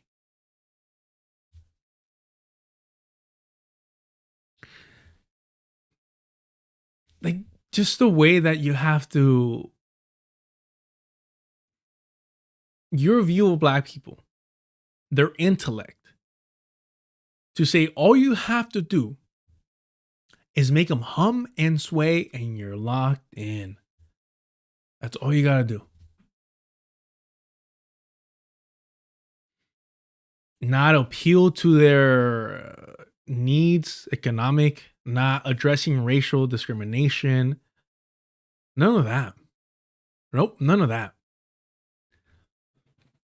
Can you make them hum and sway? Hum and sway, bro. This is one of the Democratic Party's top, like, political strategists. On Bill Maher all the time. Hum and sway. To say that with a smile on your face, unabashed, no fucking hesitation. What are you saying behind closed doors? That's what I want you to think for a second. What do you think this fucking human gobbling ghoul of a man is saying behind closed doors if this is what he's saying about black people publicly? That essentially all you got to do is make him sing and dance. That's literally what he's saying. Hum and sway. And you got it made. Just entertain them. Just entertain them. And you're set. Make them feel jolly and you're set. Because you know what he's thinking when he's saying hum and sway. Like, whatever you're thinking, it's fucking worse. Stop. Whatever you're thinking, it's fucking worse than what he's imagining. What's the name of that famous painting? That is, it sucks because it's visually very appealing, but it was meant to ridicule the black community.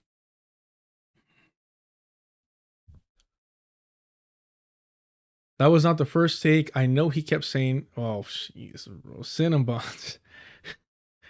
Spicing the Twitch chat. Yeah. And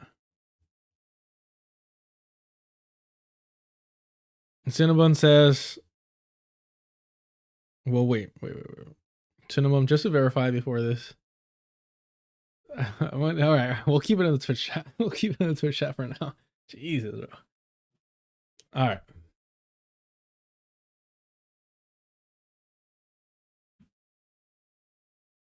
Man.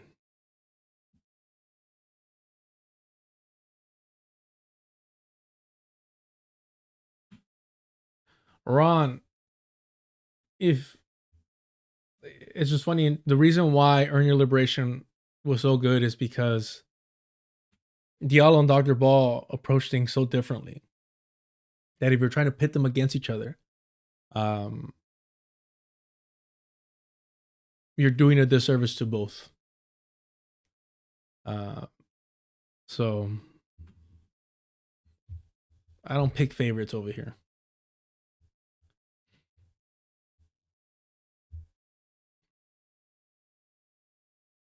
They both make me hum and sway, so.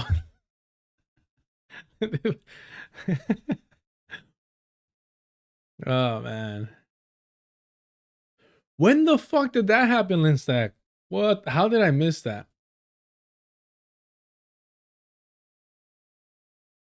How the fuck did I miss that? Andrew Yang. Choir? Or I wouldn't put like.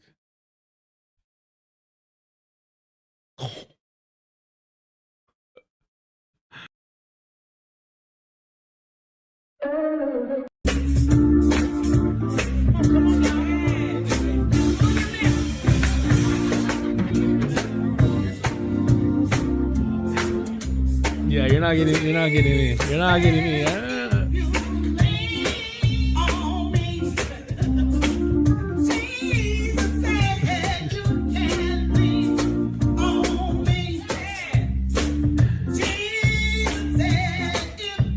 Oh, he's confident. Look, he's confident because he went from a like 1-2-1-2 clap, right? Then he had to little shimmy watch. He starts adding a little shimmy to it, watch. Oh, there it is. There it is. Oh, he's calm. He's like, oh, I'm here. Even like the stiffness in his hands relaxes. Oh, look at that. Look at that. Oh, god damn. How the fuck did he lose? Oh, okay. Here's the thing. So he got it mixed up. He didn't make them hum and sway. They made him hum and sway. Oh, so he almost had it, just wrong direction. Huh. There's Andrew Yang, our would-be president. That Wasted Bananas, is this worse than when they wore dashiki, took a knee, and raised a fist? No, nothing tops that. That was a fucking hate crime, if we're being honest. As somebody mentioned in the chat, at least he's on beat. Yeah, like, at least he's on beat. Like, you know what? That is wild, man. That is wild.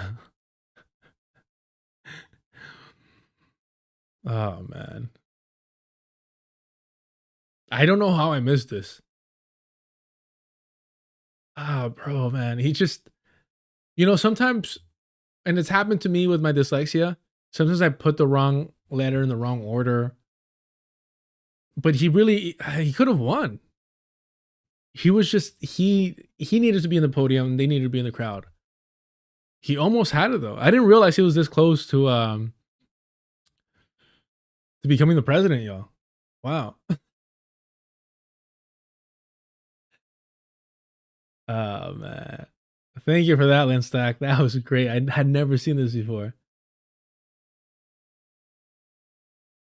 I don't even know if I could show the one thing that I know Andrew Yang for was the whipped cream stuff. I don't know if y'all remember that.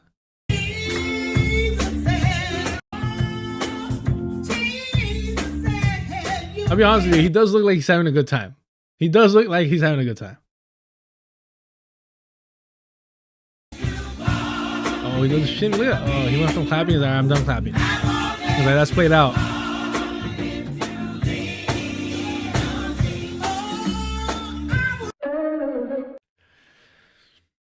Oh, man. I feel bad for not voting for him now. Damn. I feel bad. Am I racist for not voting for him? Man.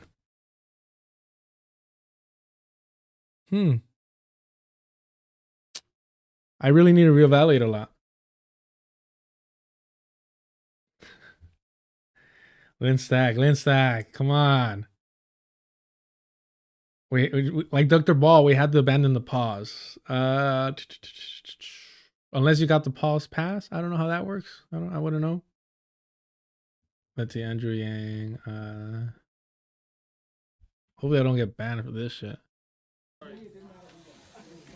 That's a full service presidential candidate. Yeah. Yeah.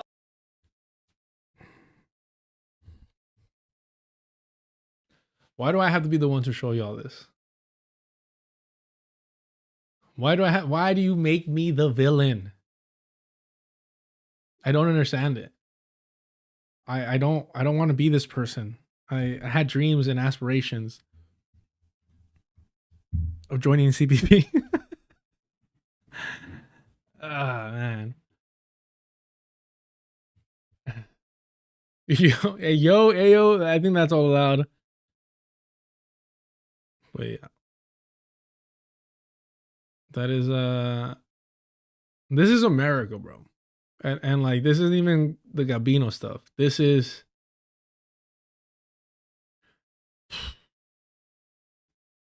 yeah, this is And don't think this is a one-off, bro. Homie, I can't do this. Stop. I can't. Hold on.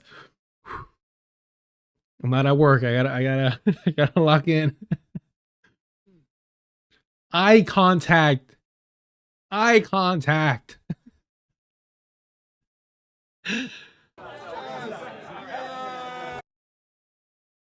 Bro, his man's like, all right, bro. His man's like, who knows what he was seeing to have to pull the plug on this? But this was like open wide. I don't know. This guy might be my favorite of the whole thing. I'm hoping this is a security guard, not an actual pig, but he's just like, fuck, it's a fucking Tuesday. I still got 4 hours to go on my shift. Man. You know, okay, all right, let's fucking overthink it. Let me justify me pulling this up. Let me intellectualize my way out of this. I think this only flies because he's Asian. All jokes aside, Pancho, I think this only flies because he's Asian. Because Asian men have been so demasculated, have been so deemed as a non-threat by white men that they can find this funny and be cool with it and not have their fragile male ego bruised in any way. I don't think this happens with another white man, and I definitely don't think this happens with a black man. Tell me if I'm wrong. And there's no such thing as brown politicians. We know this. The Hispanic caucus is a conspiracy. It is a lie. It does not exist. Prove me wrong. No, Claudia, I cannot imagine that.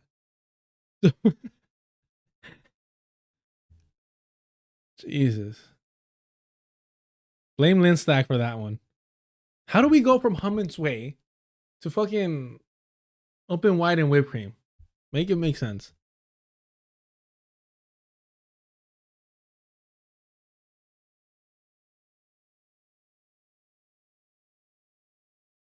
Well, Alexander, we're on the same fucking boat. I always try my best to keep tabs and watch other people's contents that I criticize. I mentioned it before, being born and raised in Southern California, this is how I sound. So when people want to like, yeah, bro, like, this is crazy. Like when I can't, bro, like, I don't even know white people that talk like that here. But I don't know a lot of white people to begin with. But I hear you, Alexander. All right. Yourself. Who can walk into a black fish fry in South Carolina, a black church? Now, they can be nice. They're very polite people. Yeah. But who is going to get them to hum and sway? If I had to say one guy, if I were like betting the Kentucky Derby and I saw this 12-1 horse. And bro, we get it. We understand. You would have been fighting for the Confederacy. Stop, bro. Just layering it on too fucking thick, dog. If I was a betting man in the Kentucky Derby and my cousin was next to me and as we were getting married, they promised and a shotgun to my head. It's like, bro, oh my God, man. I don't know how anybody stayed in the South. I really don't. Around these fucking creatures. Man.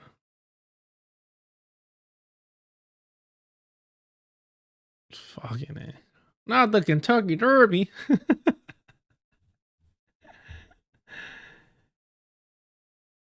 And I said, yeah, I want to get a price. I'd take J.B. Pritzker. Really? Really? What does J.B. Pritzker look like? Huh? What is Oh. Would you look at that? To the shock and surprise of no one.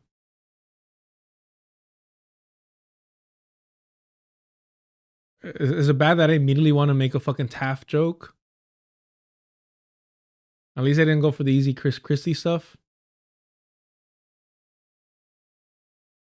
Oh, this motherfucker looks like a straight fucking mobster right here. What do you mean Batman got her inventory?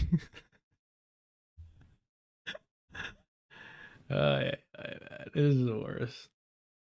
All right. Wait, holy shit. Hold on. Oh, fuck. Where would I find it? That is fucking too funny. Hold on. Hold on.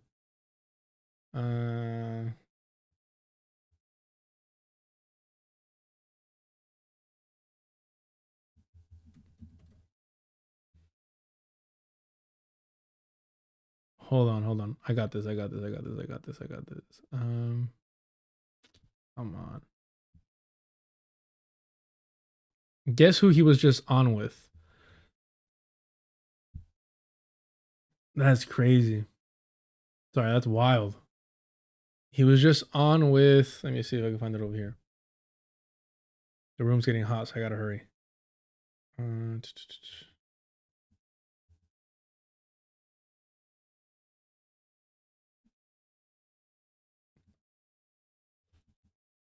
Or maybe it hasn't dropped yet.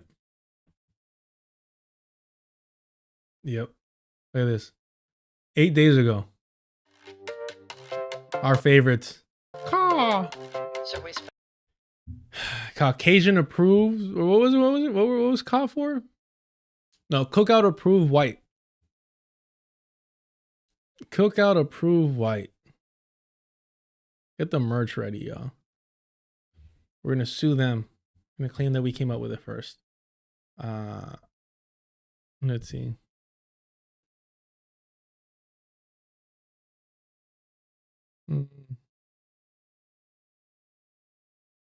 Oh, okay, here it is. Oh, here we go.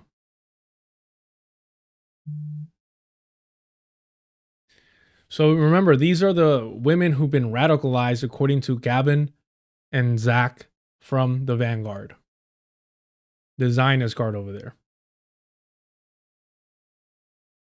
Kamala ignored a lot of people in the base, particularly younger people, very upset about the war between Israel and Palestine. And at the DNC, she did not have any Palestinian voices, just kind of like went right over it. You were there. We were there. You couldn't walk in. It was in your state. You did such a great job organizing those protesters too. We walked in.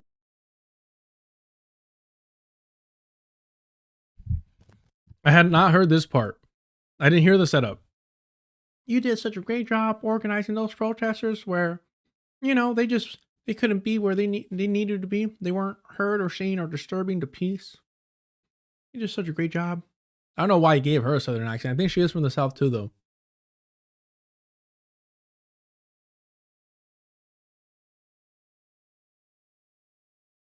And every day there was peaceful pro-Palestine protesters on your way in and on your way out. You never felt unsafe around them. You allowed them to assemble, all of those things. You never felt unsafe around them? Do you think that the protesters at a fucking DNC are just fucking foaming at the mouth? Like, oh, thank God he put them in the right section. They would have started fucking biting. Wow. And Rad Libs glorify her. Downplay her homophobia. Holy shit, man. What the fuck was that? Every day there was peaceful pro-Palestine protesters on your way in and on your way out. You never felt unsafe around them. You never felt unsafe around them because they were peaceful or because where Pritzker placed them. You allowed them to assemble, all of those things. What is your position as the facts start coming in on this, on the situation? Because I lived in Oklahoma. I'm an ethnocentric American. I was like, okay, whatever's going on in the Middle East, whatevs. Now finding out that hundreds of thousands of kids under the age of 5 have been killed really pisses me off that we're part of that and funding that. What is your take on that? And to the base of the party and people that care about humanity and human rights? Well, let me start by saying these are particularly challenging, hard questions when you're asking somebody who's Jewish, like me. Let me make myself the victim and the center of attention really quickly.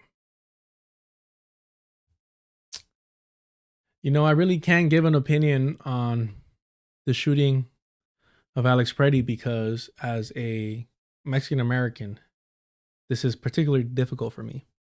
No, motherfucker. Those pinches vendidos. I'm not an abolitionist. And we're not going to get into that again. Lock them up. Lock them up, brothers. Those are some bad hombres. 100%. Get the fuck out of here. ACAB is ACAB. We don't fucking pick and choose. The National Guard is good now. The local cops are good. It's only the state and federal police. State police good, federal police bad. No, fuck them all. All right? If you get one off the street and then the fucking pinta, yes, tú.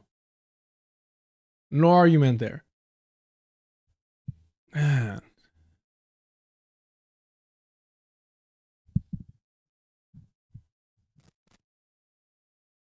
All right, to be fair, because we always try to be fair, Ashley, ethnocentric that she was, her argument is that she used to be this person. And their big selling point is that they were liberals, only concerned about liberal things.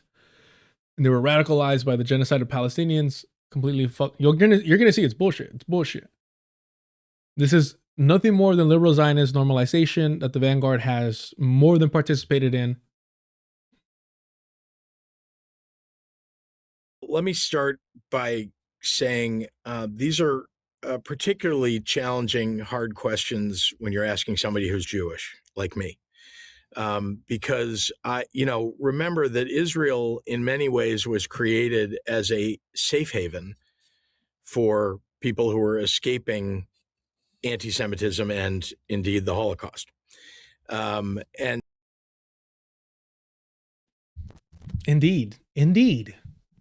Indeed, that's why it was created. Sure. Indeed. So just so I'm just expressing to you, and it's, as somebody who grew up in a home where being Jewish meant fighting for social justice and economic justice, and believing in the fundamental values of, I guess I'll say Niemöller's First They Came poem, when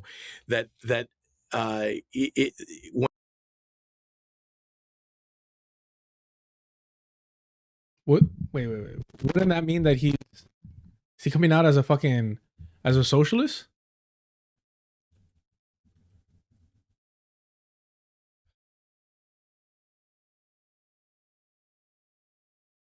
First they came for the communists. Excuse me. Is he coming out as a communist? Is he coming out as a communist? Maybe he's coming out as a socialist. Maybe he's coming out as a trade unionist. Huh. No, I don't think so. I don't think it's any of that. Values of, I guess I'll say Niemöller's First They Came poem, when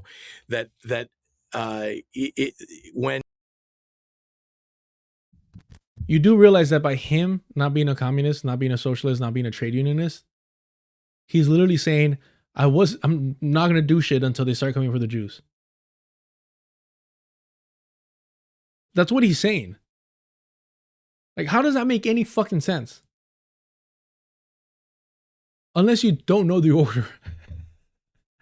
I said socialist. I forgot that they straight up said communist. But I'm also not invoking this fucking poem.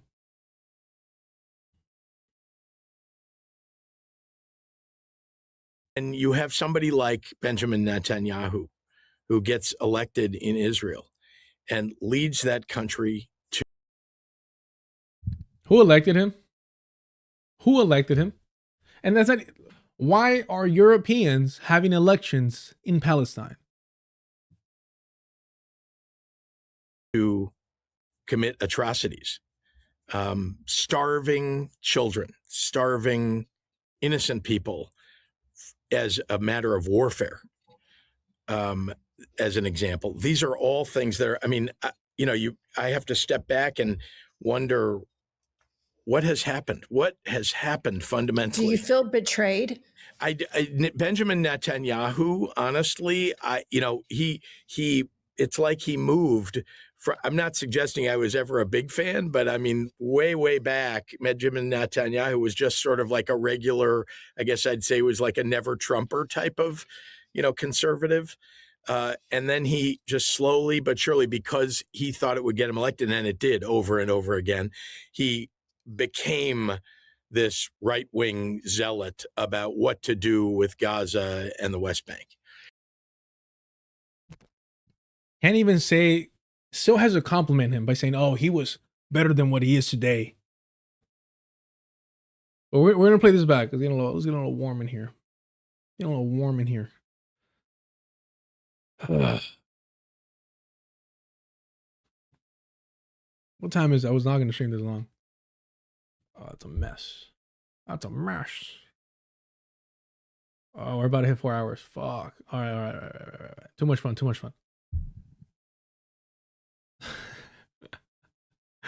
So look, first off, what she adds in is fucking hilarious. Do you feel betrayed? Do you feel betrayed? Did it not live up to the dream? Somebody who's Jewish, like me. Because weren't we talking about ICE? No.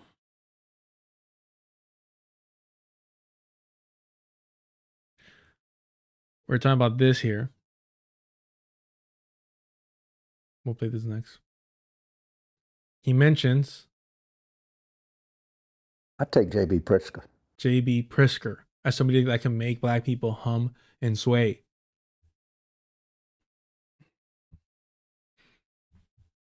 What? All right. Remember that Israel in many ways was created as a safe haven for people who were escaping anti-Semitism and indeed the Holocaust. And so just so I'm just expressing to you, and it's, as somebody who grew up in a home, I guess I'll say Niemöller's first, when you have somebody like Benjamin Netanyahu, who gets elected in Israel and leads that country to commit atrocities. These are all. The Zionist entity had never committed atrocities prior to that. Prior to that, no, it was Benjamin Netanyahu. Benjamin Netanyahu just so disgusting. Never seen anything like him before. There was no signs of the Zionist leadership, of the Zionist proxy, ever acting in this way. Any pushback from these radicalized individuals, radicalized by the genocide of Palestinians, by the way. All things that are, I have to step back and wonder what has happened. What has happened fundamentally? Do you feel betrayed? What has happened fundamentally to the settler colonial project I so loved and adored? What has happened? I don't even recognize you anymore. Who are you? What have you done? Golda Meir, according to Bernie Sanders, wouldn't have done this so publicly. I wouldn't have to have known or acknowledged this or justify this publicly. Who are we? What has happened to us? We used to be so slick. We were smooth operators. What happened? ¿Por qué? Hush, hush. Their screams, their cries are too fucking loud. That's not how we do things. We exterminate the savage quietly. Right? Benjamin Netanyahu, honestly, it's like he moved. I'm not suggesting I was ever a big fan, but I mean, way back, Benjamin Netanyahu. Big fan. Netanyahu was just sort of like a regular, I guess I'd say was like a never Trumper type of, conservative. And then he just slowly but surely, because he thought it would get him elected, and it did over and over again, he became this right-wing zealot about what to do with Gaza and the West Bank. Mm-hmm. And so the betrayal, I think, is that the leadership of the country, because there are a lot of really great people who live in Israel, and you cannot hold against the people of Israel what the leadership decided to do. Despite the fact that the Zionist population is all in agreement, has actually wanted things to get worse for Palestinians, we're just going to ignore all that shit. Can't hold the settlers accountable for what the settler project does. No, I'm pretty sure you can and you should. They're just following orders. Well, first of all, how the fuck did those politicians get elected? Come on now. Let's also recognize, I don't want to overlook the fact, and again, I remember when Hamas attacked and killed and raped innocent people on October 7th. I mean, that's also an atrocity. Right. And so I don't want to forget that or forgive that. But to your point, we as a party, and, I know I want to say we have to recognize when atrocities have occurred, and then we, as a important carrier of values in the world, need to do what we need to do in order to squash the atrocities and stand up for those who are innocent and being killed as they were in Gaza. Now, I didn't like that shit. Lies after lies after lie, justifying atrocities and war crimes being committed against Palestinians. Oh, but the innocent ones. Those are different. Again, please remember, Gavin said from the Vanguard, the Zionist Guard, that these people had been radicalized by the genocide of Palestinians. the question is, with Donald Trump as leader of the United States, inviting somebody like Vladimir Putin, as he did, as I understand, last night, to serve on a kind of peace board to decide what's going to happen in Gaza, right? He's putting together, he's going to have Benjamin Netanyahu and an enemy of ours, Putin, making decisions about what's good for the innocent people who live in the Gaza territory. What kind of a country we live in? So we have to make sure that we're speaking truth to power. I hate these fucking people. And you better vote for him. If he gets a nomination, you better vote for him. Because if you don't, it's your fault. If you don't, it's your fault. You are guilty if you don't vote for him.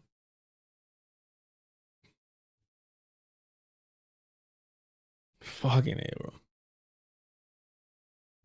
People don't understand how voting works.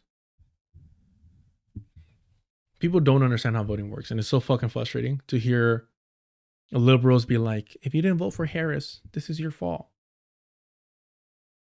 No, you voted for who you voted for, and I voted for who I voted for. It's as simple as that. That's if you're even engaging with electoral politics. But they think that there's a magical thing where, like, not only is the Democratic Party, while they carry out a genocide, owed your vote, but somehow you're the reason the genocide occurred retroactively to the future vote you didn't give them. Yeah. And also, just as a Jew, I have to, in my commitment to my faith, understand that these values of mine, right, of fighting for social justice and people's freedom, that I have to apply that equally to the state of Israel as I do to other countries that have committed atrocities. I appreciate your answer, and I certainly understand the sensitivity surrounding your being Jewish and having to answer, questions like this. But I feel like Oh, pushback. All right. I feel like you're a Zionist. A little pushback. All right, let's hear it. Let's hear it. Let's hear it. there is an atonement, a national atonement that we need to have for funding this. And Benjamin Netanyahu and the blank check that he has and the Democratic duplicity from a lot of our politicians that take money from AIPAC. Yeah. And AIPAC donated like the same amount that Elon Musk did to Donald Trump. And so then I think there's a condescension with Democratic leaders if they say, oh, it wasn't that much. There's a condescension to the electorate when you're not saying, okay, look, and I understand the thing. I can tell you want to jump in. I'll let you jump in. I'm sorry. I didn't mean to interrupt. No, I want you to go.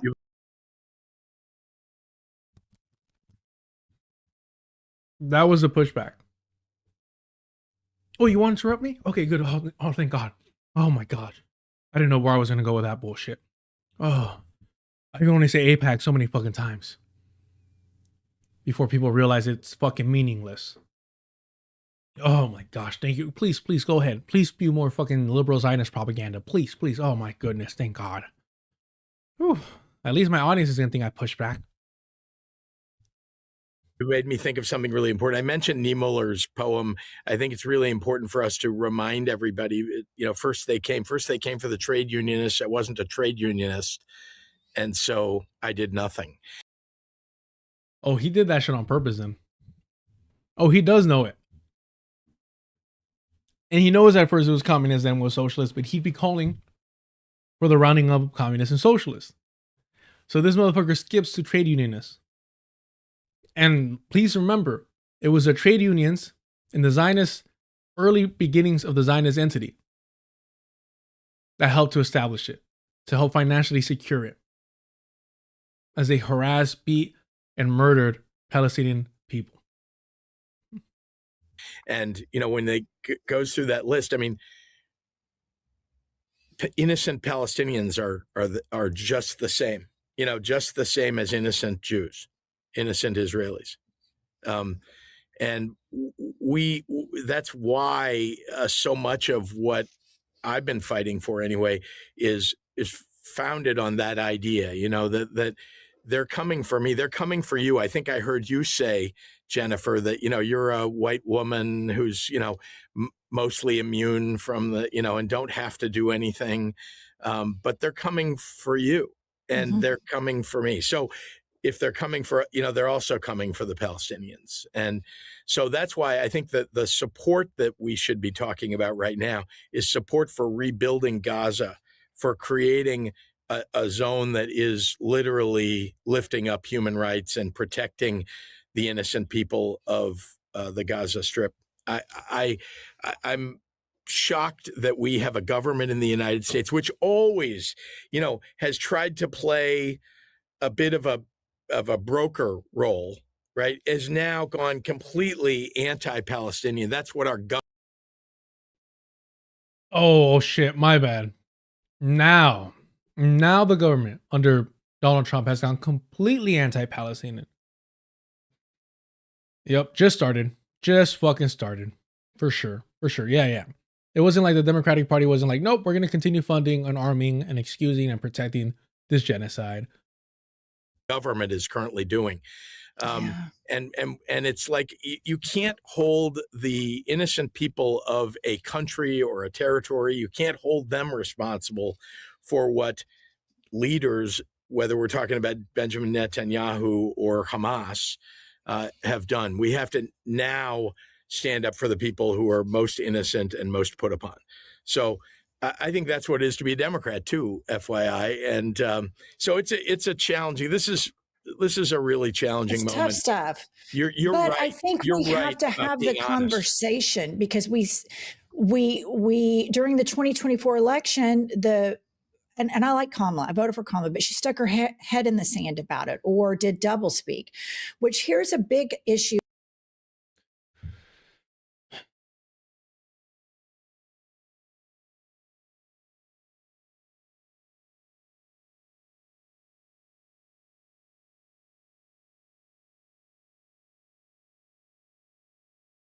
Or is it?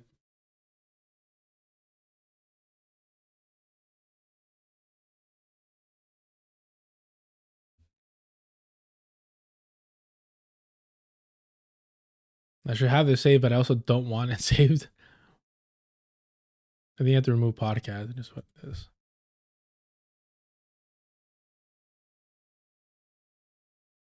Close. Or maybe Jennifer Welch.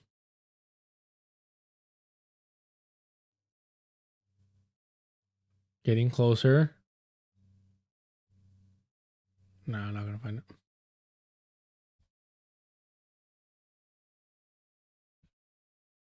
There we go. There we go. I like this one the best. It looks so happy. So she knows that Kamala Harris is a genocidal monster. Good to know. That I think we need to talk about right now that really links with this. You say you cannot hold innocent people for what their government does. So put us in that situation right now. Americans, look what our government's doing. Shooting people in the face, ICE. There's been conversations about maybe they need more training. Maybe they need. Okay, so that's it. That's the conversation on Palestinians. That's it. That's the radical fucking pushback that they gave. Fucking awesome. Fucking amazing. Couldn't be fucking prouder to be on the same team, right? Really? Why? Well, not Kamala Harris? She's black. She has no chance. Why not? Because no Democrat wants anything to do with anybody that had anything to do with 2024. So Kamala Harris can't get the black community to sway and hum? No, they're not. No. And the other thing is, and this is the best news for Democrats that the party can possibly have. Yeah. Just win. They don't. If we nominate 2 white males, no one's going to give a shit.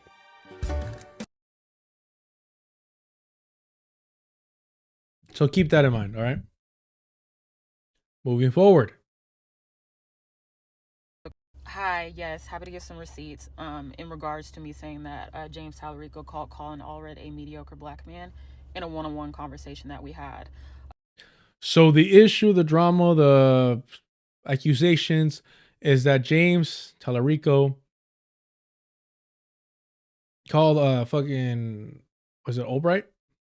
Hi, yes, happy to give some receipts in regards to me saying that James Talarico called Colin Allred a mediocre. Allred. Kept saying Allred. Allred. A mediocre black man. Look, I'm not here to defend Jasmine Crockett. You know, CJ would be in my DMs fucking yelling at me if I were to do that. That's not the case. That's not what I'm doing. I'm not here to defend Allred either. I'm here, as I always am, to highlight how it is whiteness over everything. Whoa. Woe is them at all times. Whiteness over everything. They're circling the wagons again. They did it with Graham Plattner. They're doing it now again. I don't think this is some type of strategic fucking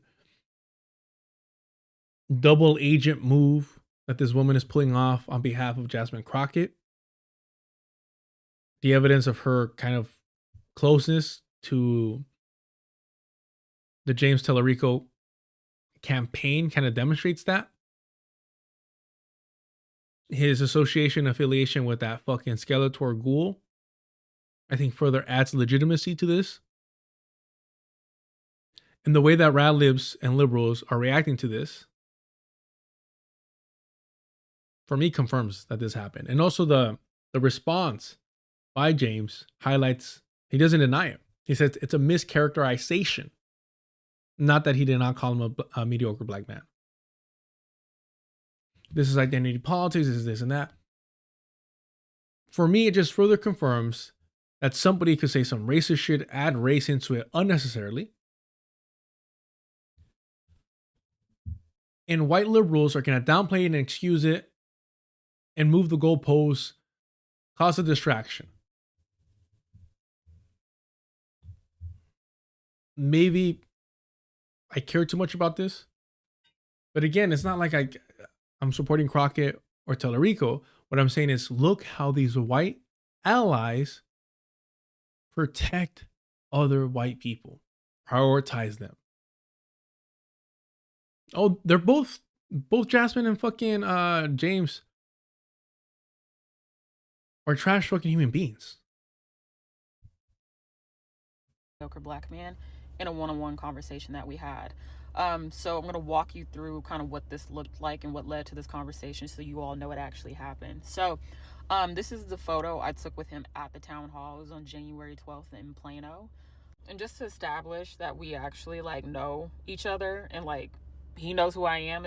He follows me on here on his account. We're like mutuals. So probably not for very long, but it's there. I also talk about going to his rally here in Dallas. It was in September, on September 18th in this video. And this is a video I posted interviewing him at that same town hall in September. So, okay. So as far as like the actual conversation is concerned, this is the... So for the white people that are just gonna be like, oh, this TikToker, which is fucking hilarious because they're all fucking YouTubers. They're all streamers. Oh, I have a show on YouTube. I'm not like this black TikToker.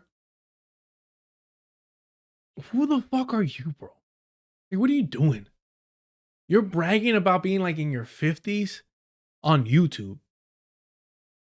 And somehow that makes you better than somebody who is a fucking journalist, a reporter. I mean, yeah, I think a little too close for company with some of these campaigns, but at least has a legitimate job. All right, let's go. Staff person. This is the text thread I have with them. They have a creator program. The person that I'm speaking with runs that program. They send us stuff. They'll send us like press releases. They'll send us updates when he like has certain interviews or there's new numbers coming out as far as like, you know, fundraising and stuff like that. And that's what this was. She sent me this update on his fundraising. And this was my response back, because a lot of times when they're sending you things, they're wanting you to actually cover it. So just to add some additional context from the previous video, the response that I'm about to show you, I sent it to her because I was already upset about the James Carville email and text message, because I was already upset at the fact that this man that has said that we need to drop woke politics is now sending emails for donations on Talarico's behalf. So here's the larger picture that all these white liberals are ignoring. Is that fucking Skeletor is out here being like, we need to drop the woke stuff, dog whistling. We know that whether it's Hasan Piker or fucking Skeletor talking about, oh, this woke stuff, this woke school stuff, they're just mad that they don't get to be fucking white and racist publicly anymore. That they don't get away with it. That's all it is. They're embracing reactionary dog whistles because they also don't want to be held accountable. They look at the right. And they're like, fuck, they're having so much fun. They could do their shit publicly. They don't have to wait until the camera's off like we do. We don't have to worry about, you know, our group chat being leaked. So they're jealous. And so they also want to embrace this anti-woke shit. No different than Chomsky talking about, Aaron Mate talking about being canceled. Noam Chomsky talking about vultures. It's the same fucking mentality through and through. So wasn't comfortable with it. I decided to take a step back from covering it on my page, and this is what I sent in response to her. Feel free to pause and look at it. This is her response to me saying, hey, didn't like this, not comfortable. Hold on. Talk. Let's read it. Hey, thanks for flagging. I did want to ask you a quick question. Do you all plan to address the endorsement/communication from James Carville? Because receiving communications from someone pushing Democrats to drop woke politics is deeply concerning to me at best. I don't plan on talking about him publicly / supporting him anymore if it isn't addressed beyond the video I posted last week. Of course, if he wins the general election, I'll be behind him 100%, but that put an extremely bad taste in my mouth and seems to speak to a broader issue. That is so fucking reasonable. Again, kind of weird that you're this, I don't know, are you a journalist? Are you just an influencer? Or are you in the Democratic Party pocket? You're getting paid by them? What's going on with that? I would like some clarification there.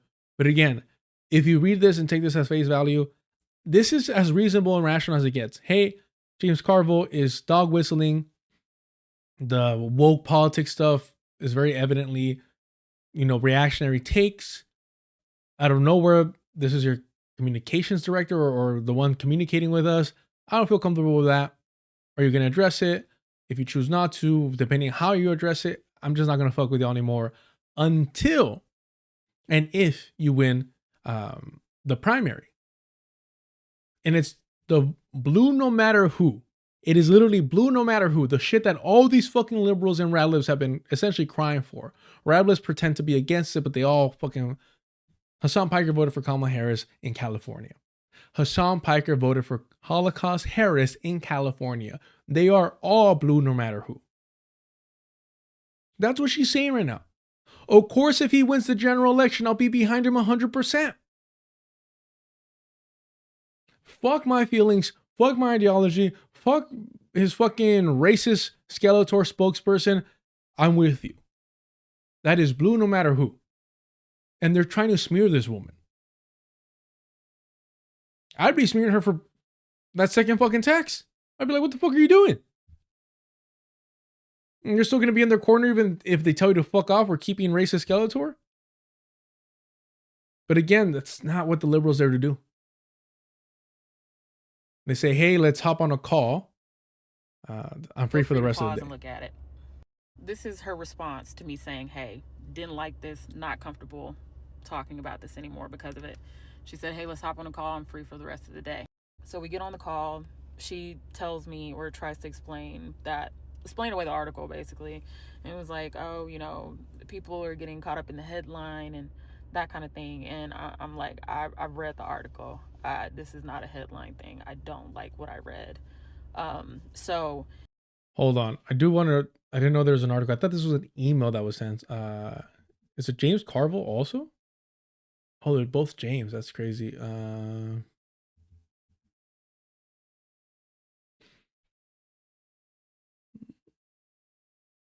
No, this is November 2020.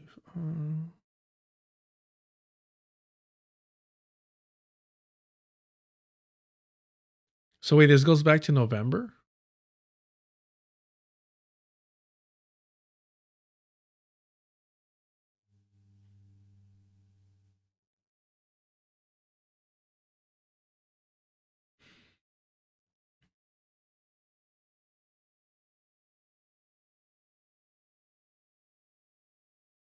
Yeah, he's fucking horrific.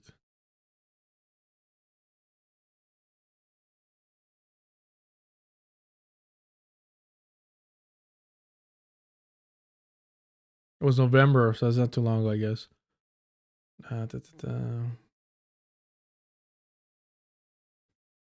Let's see what he has to say. Grayskull will be mine. We are not even 2 weeks from the government shutdown, and the public conversation on the matter has fled the building.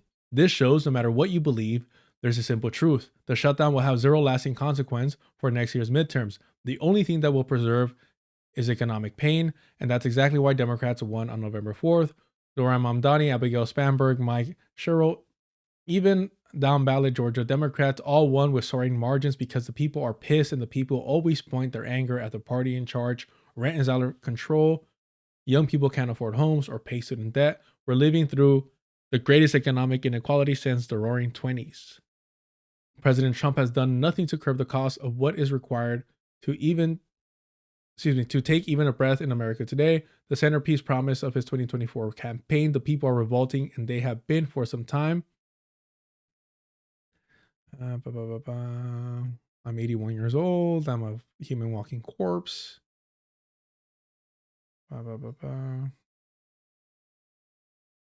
It is time for Democrats to embrace a sweeping, aggressive, unvarnished, unapologetic, and altogether unmistakable platform of pure economic rage. This is our only way out of the abyss.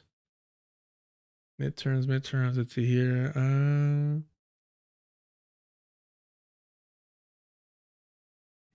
Crazy Mamdani. Let's see. Grocery prices. Okay. For this to work, we can't get sidetracked on our message. The Republican Party's greatest weapon has always been its uncanny ability to turn us against one another. It cannot be said enough. The era of performative woke politics from 2020 to 2024 has left a lasting stain on our brand, particularly with rural vote. Jesus fucking Christ. What have I been saying? Rural.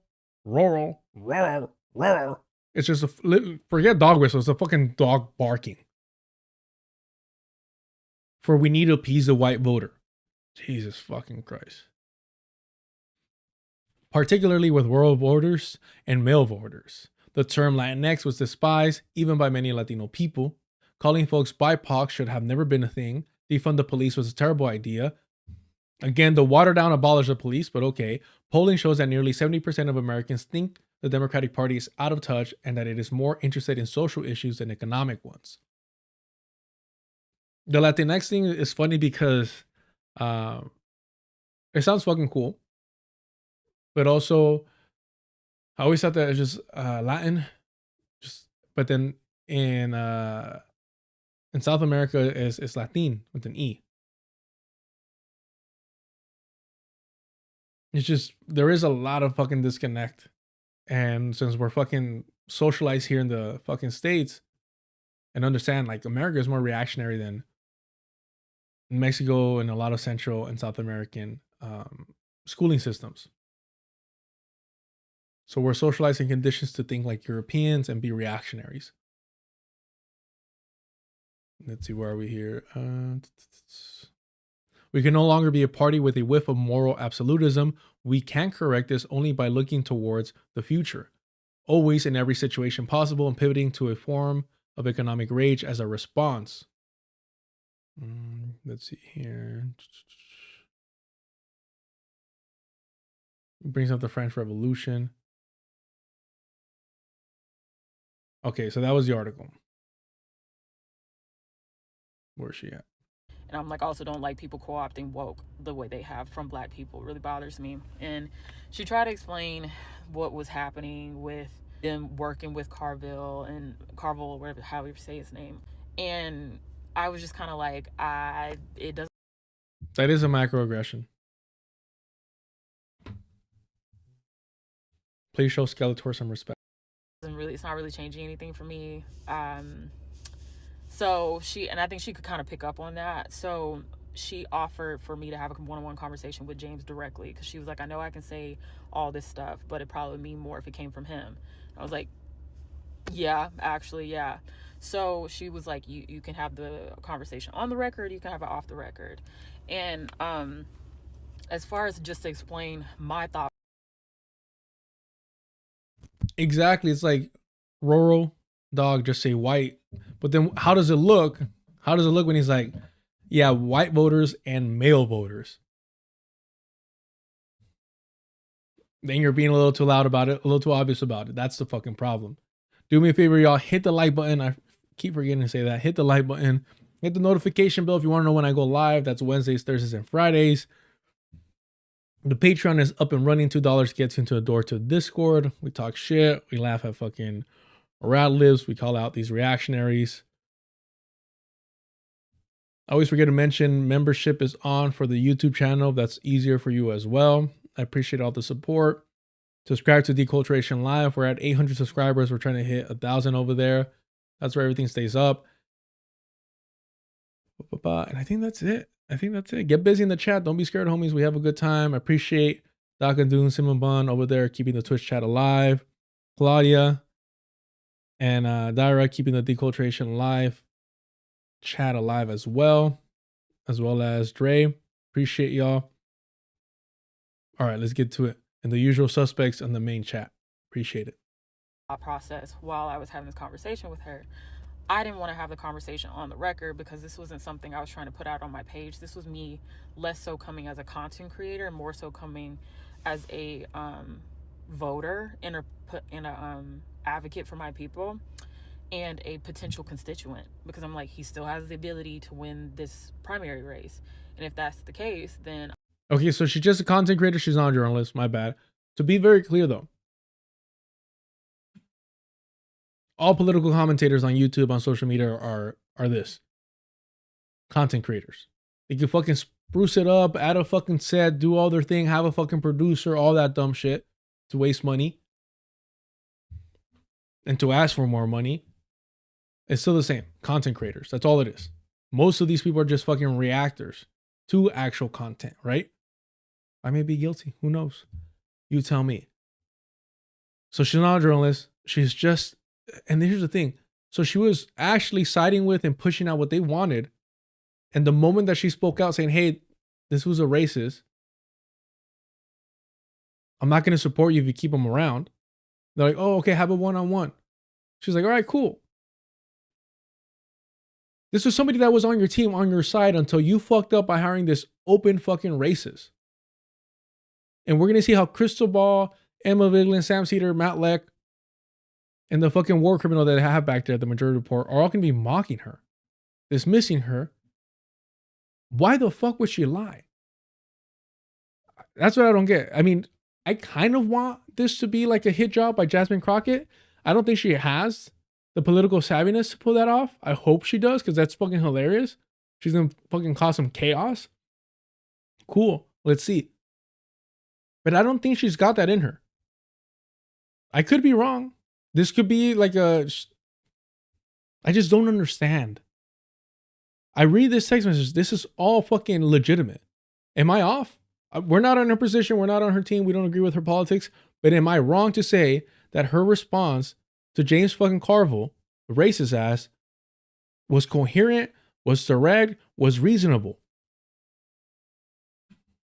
I want to know that he's going to be keeping black people in mind and not subscribing to this thought process that James Carville keeps pushing, right? So I was like, I'd much rather do it off the record. So that's the reason why there's not a video.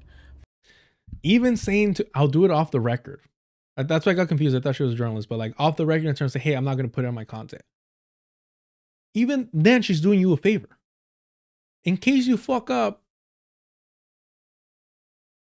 in case you don't give a great answer, I don't think she expected him to be like, yeah, this is a mediocre black man.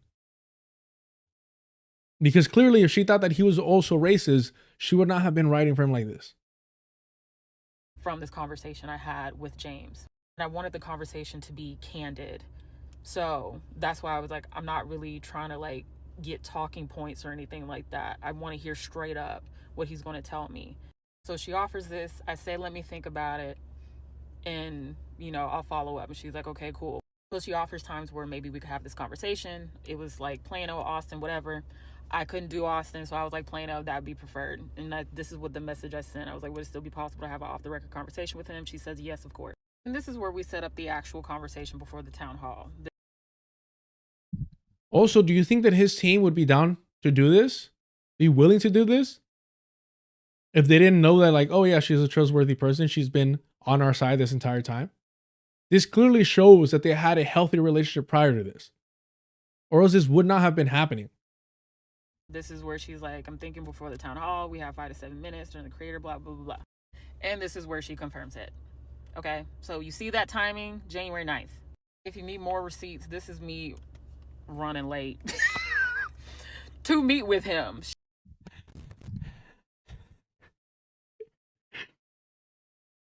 All right, I might be biased because I like her. I might be biased. I'm always running late. I like that. This dude is potentially like going to win this office and she's still fucking late to meet him. I'm biased. I can admit it now. I didn't know this. This is fucking hilarious. That's fucking funny as shit. You know? Está difícil. She's like, you know, checking in. I was like, sorry, things were crazy. Getting back to you, you know, one moment, because she called me. So walking in, sorry, we're moving. Who do you think we are? Not this person. All the people questioning what I'm saying. And even below here, I don't know if you can see it, but she's like, you know, is there still a seat next to you? Because I'm sitting in the town hall. I didn't actually expect to do that, but I was there. So this is where the conversation actually happens, right? So this is where we had me, James and the staff person in this room having this conversation.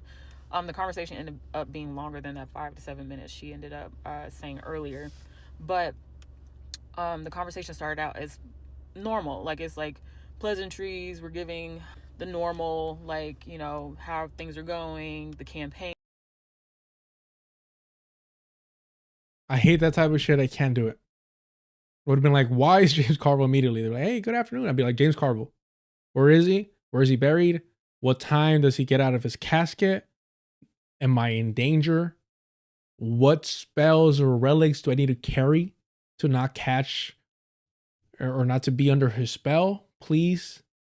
What holy book and text can I chuck his direction to scare him off? And are there any loopholes? I don't want, like, is he like one of those fast zombies? That's not fair. That's cheating. Is that actually a zombie? What is he? Nosferatu, related, unrelated? I think just safety precautions. I would want to know these things immediately. I don't give a fuck how your day is. Is James Carville allowed to enter the building? Has somebody given permission? Has somebody invited him? If that's the case, can we meet somewhere else where he hasn't been invited and has access to? What are we doing here? That's what I would ask. Am I safe? Are we safe? Where are the children? Is he going to absorb their life force? Can we please have, like, I don't know, a Constantine, a Blade kind of figure around? Maybe even a Van Helsing? Is there a local one here? Any experience at all fighting the paranormal, the demon, the undead, what have you? I don't know, Forsaken Angels, perhaps? I don't know what he is. But I would want some type of confirmation that I'm going to be safe in the building. Has he contaminated you? Should we be this close to each other? Or is it kind of like a touch thing? He touches you and then you touch the other person. We're all in this fucking spell for him. I don't know. I've never dealt with the undead before. Like, what is happening? I want to know. I don't give a fuck about how was your lunch? Oh, wasn't this town hall hectic? No, I don't care. What words do I need to recite in order to break the fucking spell? It's that simple. Things like how people are feeling, like that kind of stuff. Jasmine entering the race, like that kind of stuff. And then I get into the reason why I wanted to meet with him, which again, with me coming from a perspective of a voter as a black person that has concerns about the affiliation I'm seeing from James Carville. I won't get into the like nitty gritty of the details because this video would be way too long, but I tell him what I've said. I'm like, I'm concerned about this.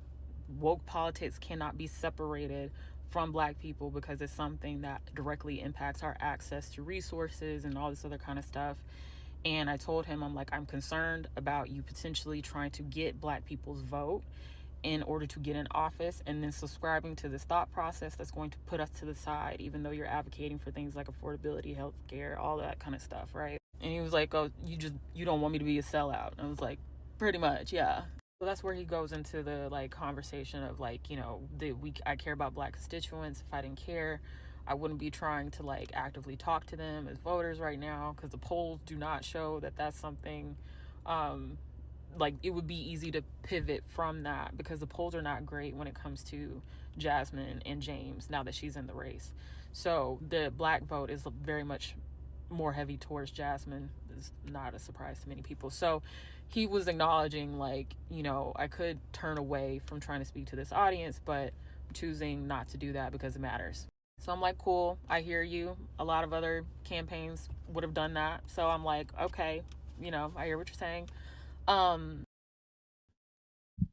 sorry. I know this shit's maybe a waste of time in the larger picture. She seems fairly fucking rational. She seems like she's operating in good faith, right? Like maybe that's the approach. I don't know. Maybe I'm falling for it. But nothing so far has been like she has an axe to grind. She's upset. None of that. And I don't think that like if this was Jasmine Crockett trying to pull some strings, wouldn't you go like a little bigger? I mean, there's no evidence of anything of the actual conversation, so you could really say anything you want. He backhanded me and fucking spit on my shoes, and then ran away fucking singing old Confederate songs. My word against his. She's not doing that whatsoever. Like everything, it's actually kind of boring if I'm being honest with you. Like everything's pretty fucking rational. So then we start talking about like him and Jasmine specifically. So I'm like, you know, talking about how tense things have gotten. There was conversations we had last fall where I told him like, hey, if Jasmine enters the race, I think it's a really good idea if you all put out a statement after she joins, because people are already saying racist and microaggressive things online, and I don't think it's going to help the race, and I don't think it's going to help you or her if people lean into this thinking you're condoning it. Bro, what the bro. She was putting him on game, bro. Like she was telling him like, hey, just so you know, you're going to have some supporters that are racist as fuck. And if you want to avoid that and avoid that pitfall, put out a statement to say you denounce that off rip. Like, just what the fuck are we doing? Am I what the fuck? Am I falling for this? I hadn't seen this before. Especially if she has evidence of that, of telling him like, hey, heads up, like this is gonna be an issue. Ifus are hilarious. Like, yes, Claudia, exactly my point. She gave far too much grace. That would be my fucking argue. That would be my complaint about this. But all the white people are like, this TikToker influencer? We'll see. We'll see. We need to wrap up, but we'll see. So I recommend that you all like put out something so that, you know, people can see that you are welcoming her into the race. Like this is not something that, you know, is racism is not welcome here, basically. And that was conversations I had. For free. What are you doing giving advice like this for free? Now I hope this is a fucking Jasmine Crockett up and just fucking is getting paid. Because why are you giving this white man free? What? Okay. Democratic consultants are getting paid thousands of fucking dollars. Tens of thousands sometimes. James Carville is able to pay for his fucking security guard to guard his casket while he sleeps during the day. They're better off than any one of us because he's the Democratic Party consultant. You could be, you're just, her head's not in the game. I'm going to be honest, her head's not in the game. She's not thinking about everlasting life and immortality. That's her problem. With his staff last fall.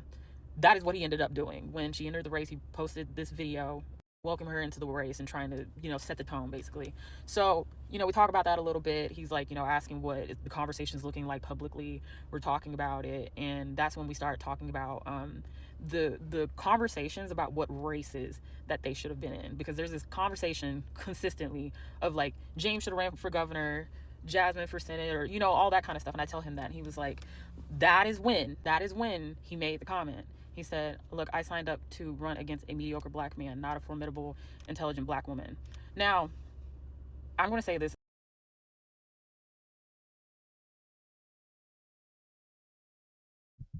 The thing is, that is such a believable statement from a progressive. Like, this is such a believable statement from like a liberal, a white liberal. They do this shit all the time to us. When we allow them to get too comfortable around us, they'll say shit and think it's like, it's okay because like, oh no, but I'm praising a black woman. It's fine, right? Like I could diminish the other guy. Like, yeah, but why bring up the race stuff? Like, why is that the fucking, you know, tip of your fucking head, tip of your tongue, the front of your head, whatever the fuck.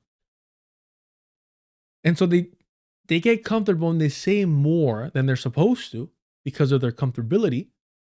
And that's why, you know, sometimes people are too gracious with white people, but sometimes they're playing the long game. Sometimes they're playing the long game or end up playing the long game unknowingly and get the best fucking chisme, the best fucking scoop of how fucking racist they truly are. I've seen it. I've heard it. I've had conversations. People be like, yeah, you know that dude you don't fuck with? I'm like, uh-huh. Yeah, they did this and that. I'm like, I wasn't stupid enough to wait around to find that out. I just fucking one strike rule and you're out. But you got the fucking home run hit. Congrats. I didn't think they were that fucking wild. Thank you for telling me. I win both ways. They're not in my life, and I was right, and I have a great fucking story to share. You know, like it's just a win-win all around. So this does happen quite often, honestly, to where you know, white people get too comfortable around you and they don't realize what they're fucking saying. And then you're left with one or two choices. I got to check you on the spot, or I got to start fucking distancing myself. Right? Because it's not worth the hassle. You've revealed yourself to me, and I'm not here to reform you. You know better, and here we are.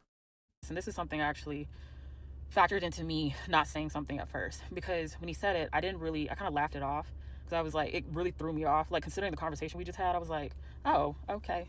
Like, you know how like when you get thrown off and which is very much not like me. I'm very much somebody that, like, I don't care the setting. Like, if somebody's saying something funky about black people, I'm gonna say something. But it really threw me off, considering the conversation that we had just had, the reason I was there, that kind of thing. So in that moment, I did not say anything. Look, I have not seen this, but it is jarring sometimes to be like, wait, I thought we were on the same team. I thought we were cool. I thought you got it. I thought you're kind of stuck in this disappointment, like kind of like, oh shit, man, another one. Like I fell for it again. Technology is wild.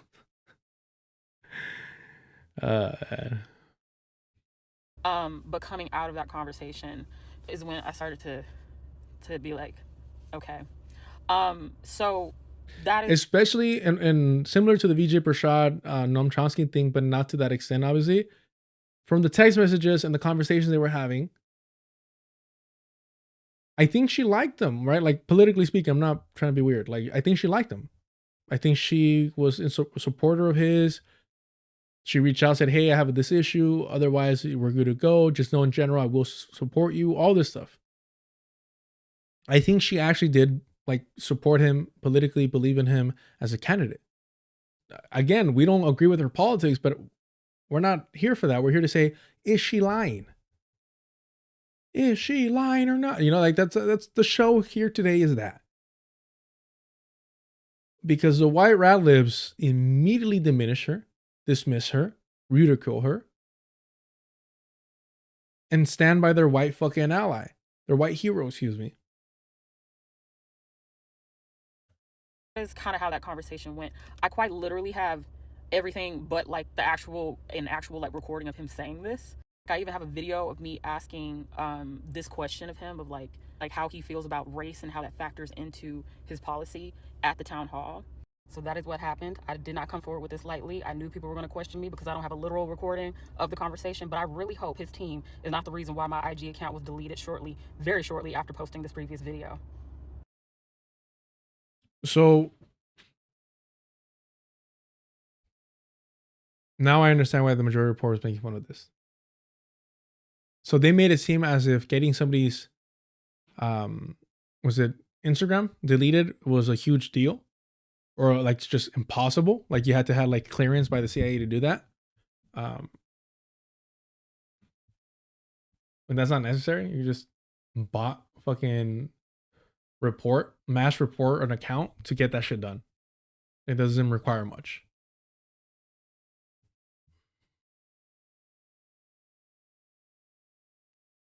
Plain sight, we're just getting started with this, unfortunately. I said we're not doing 6-7 hours anymore. It's about to hit 5 hours. Claudia, Nosferatu is legitimately a gorgeous fucking movie. It is great. And I didn't know that I was just watching Spider-Man yesterday. I was watching at the dentist, funny enough. Willem Dafoe. I didn't know Willem Dafoe was in Nosferatu. So when he came out, and I love when he plays these like over the top characters. Like it's just so much fun to see his range. He was amazing in Northman or Norseman. I always forget what it's called. Just amazing in that as essentially like the shaman, if you will. I don't know. The spiritual guide. But he was so much fun in Nosferatu. Funny as fuck, man. His comedic timing is underrated. All right. Let's. Of course, Zipper. Let me guess. Yipper found it boring because there wasn't big explosions every 30 minutes. Yeah. If it's not fucking the MCU, Yipper can't co-sign it. We know, we know.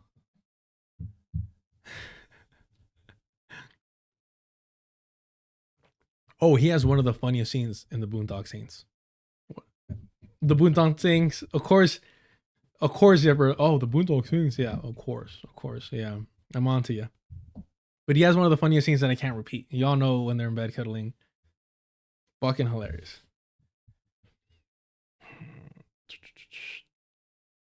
The Northman, yes. So I didn't watch The Northman in theaters, which I will forever regret. Imagine that in fucking IMAX. Because I thought it was during that time where the show Vikings and all this weird ass fucking neo-Nazi glorification of Nordic myths was occurring. So I didn't watch it. And I had like one of my close friends like tell me about it. But this was a fucking meathead. And I'm like, bro, stop. Like, stop. And I love him to that. I'm like, stop. It's just, I mean, his favorite movie is Interstellar. It has grown on me, but I don't know. I feel like Interstellar cheats by getting at parents. Like if you're a parent, you're gonna love Interstellar. But if you're not, like it's kind of a weak movie. But I think Nolan's one of the most overrated directors. I'm sorry, he ruined literally every fucking fight scene in the Batman trilogy. I don't know what to tell you. Anywho, so bad. So he recommends this movie. I'm like, I'm not gonna watch it, bro. This weirdo stuff, whatever. Never told me that Willem Dafoe's in it. Never told me that was it Ayanna Taylor is in it. He never told me that I believe what's her name? The South African Charlize Theron. What's her name from fucking Mad Max? Furiosa. Never tells me she's in it. Never tells me that Ethan Hawke is in it. It's just he doesn't. This amazing cast would have convinced me to go watch it because I don't watch trailers. And so I finally ended up watching it. I don't even know how I ended up watching it. And as soon as I see Ethan Hawke, I'm like, oh, I would have watched this immediately. And then I see Willem Dafoe as a fucking spiritual guide. I'm like, they're doing mushrooms. Oh, bro, I was so pissed at myself. So pissed at myself. Tenet is a masterpiece, though. I have not seen Tenet. But I do really enjoy Robert Pattinson. So maybe I'll check it out.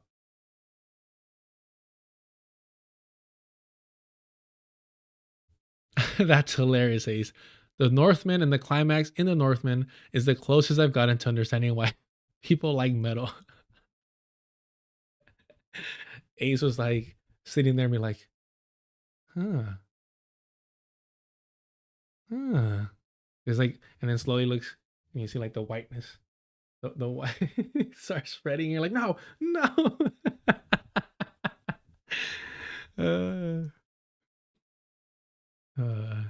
That's hilarious. Nicole Kidman, is that who it was? Yeah, I always get her confused with.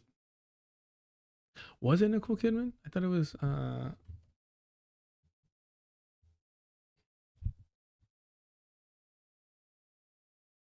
It's one of the few times where I'm like, damn, I really should have seen the trailer. It was Nicole Kidman. Oh yeah.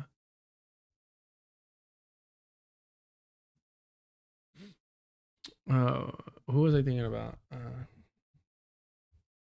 I can never say her name. Charlize Theron. Yeah. Dude, I fucking love. I think I will argue with anybody that this is the best action movie. This is just, and it's so fucking gorgeous. If you check out the Chrome Edition too. Chrome Edition is amazing as well. I don't think it's better than the colored version, but the Chrome Edition one is fucking badass as well. All right, let's get it back together. Let's get it back together. Now let's see this coverage. It's fucking hilarious. Do we have time for this? We kind of have to. We'll start off with this, and then we'll go. Yeah, we'll go in this order. Hold on. Damn, I forgot about that. All right, we'll go like this. Okay. It's cold out here, and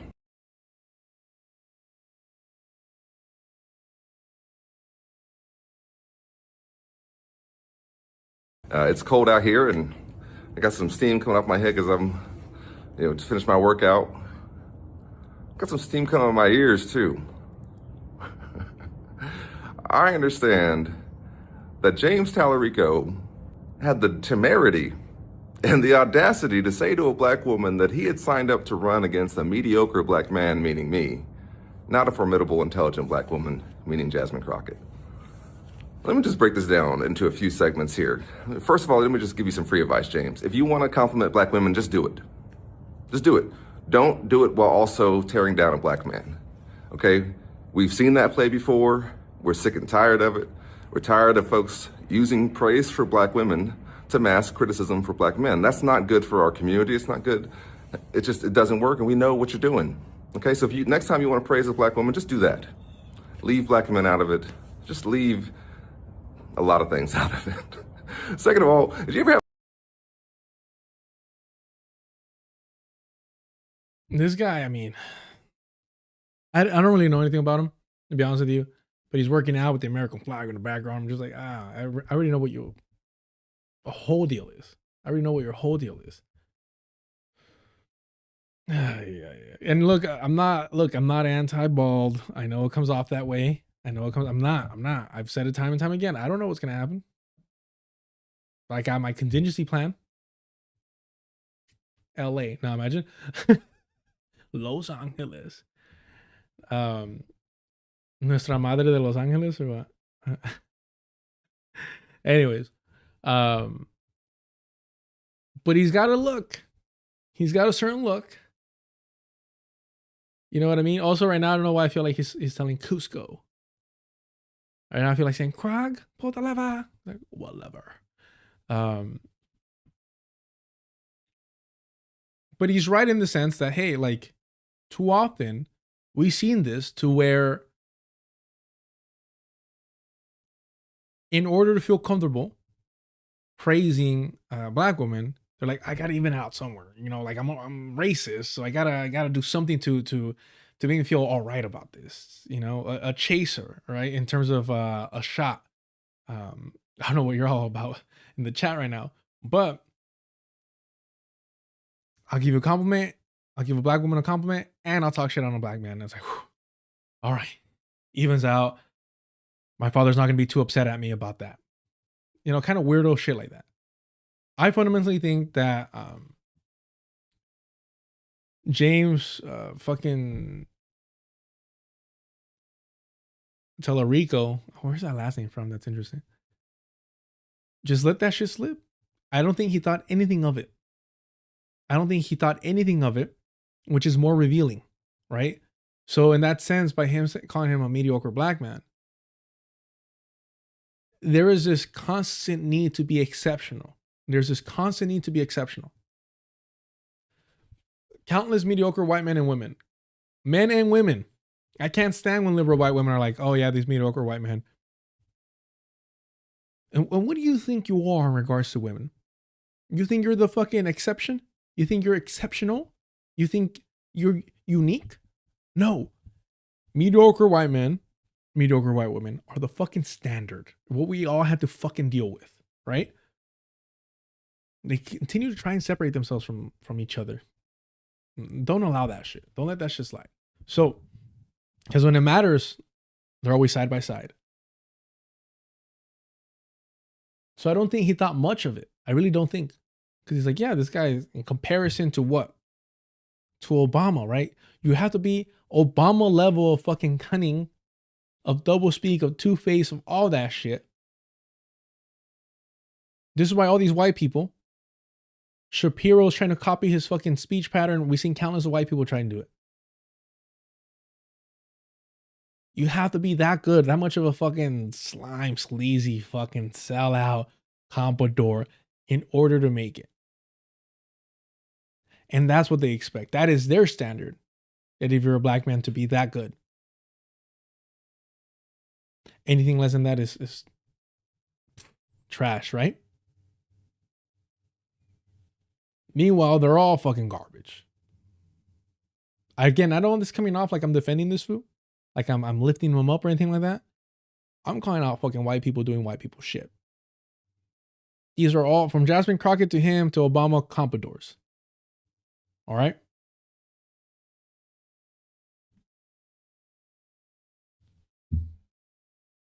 Yes. Look at how ghetto Trump is, and look how much white people, we said white people, like it. When a homegirl took off her shoes and put it on the fucking couch. Now, mind you, I don't think that they're even worthy of using, like, the ghetto stuff is a little classist, but I get the message you're trying to get across. I get it. I would say, well, I don't even, white trash, is white trash technically trailer trash? No, right? White trash is like anyone and any, who the fuck was having this debate?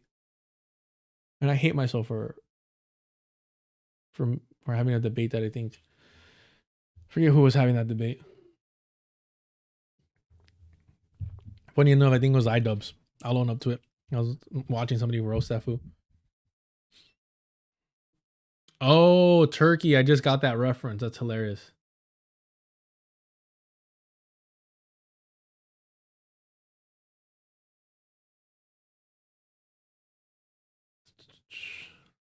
All right. Have a coach or somebody, a leader in your life tell you that when you make an accusation, you often have a bit of confession in it? That he's not wrong there. He's not wrong there. I am a hater because I hate myself. He's not wrong there. I'm petty with others because I'm petty with myself. Maybe you use the word mediocre because there was something creeping into your mind about yourself. Because I know you're not talking about somebody who's been better at 3 things than you've ever been at 1. Bro, you dropped out. I don't look, for me, all this was good until this point, and then you should just been like, good luck defeating Jasmine Crockett. I endorse her completely or fully. Or something like that. But the rest of this gets weird and a little sad, to be honest. It's like, you're talking shit from the sidelines. Defend yourself, that's fine. But then when you start talking shit, it's like, it's a little weird. You're not in the race anymore, homie. I'm sorry. You should have had this type of energy at the minimum when you were in the race. You are not saving religion for the Democratic Party or the left. We already had Senator Reverend Dr. Raphael Warnock for that. We don't need you. You're not saying anything unique. You're just saying it looking like you do. Okay? And third of all, let me just say to all the young black men out there, all the young men who come from tough background, struggle growing up, who maybe think that someday you want to put yourself forward as a leader in your community. It's going to have haters like this are going to show up, okay? And you're going to feel like you have to be twice as good and jump twice as high and talk twice as well, but you don't have to. You can walk out there with your shoulders back and your head held up high, knowing who you are and the value that you bring, and understanding that this comes with the territory and that there's going to be folks like this. And when we see them, this is an interesting approach. I guess I must have seen a shorter clip of this. I don't know how I feel about this approach. I'll be honest with you. Because it's unique, isn't it? Right? And then in a way, he's right. He's like, hey, like, if they get to be mediocre, why don't we? I'm not mad at that because very quickly, I want to say middle school. In middle school, I found out that like, oh, like you don't need to have good grades. You just need to pass. And because I knew I wasn't going to go to like a 4-year or a university, I was like, well, I'm going to go to community college anyway, so I don't need to take SATs. I don't need to do any of this shit. So I'm like, cool. If C's get degrees, I'm going to get B's and C's. I'm not doing the extra work to get an A. I'm just not going to do it. And the one thing that I've always been is very stubborn. So very quickly, I demonstrated that I was not going to try getting A's. Now you can say, oh, you couldn't. I'm sure in some classes I couldn't, especially in math. Just wasn't going to happen. I was struggling for my life for a C in there. But for the most part, if I applied myself, I could have gotten A's. I normally didn't. Because that was stupid. That was a waste of time and effort. So I thought, not realizing that, hey, education, for education purpose, is its own benefit, right? For education's sake. So I kind of always was, in a sense, embracing this mentality of like, fuck it, be mediocre.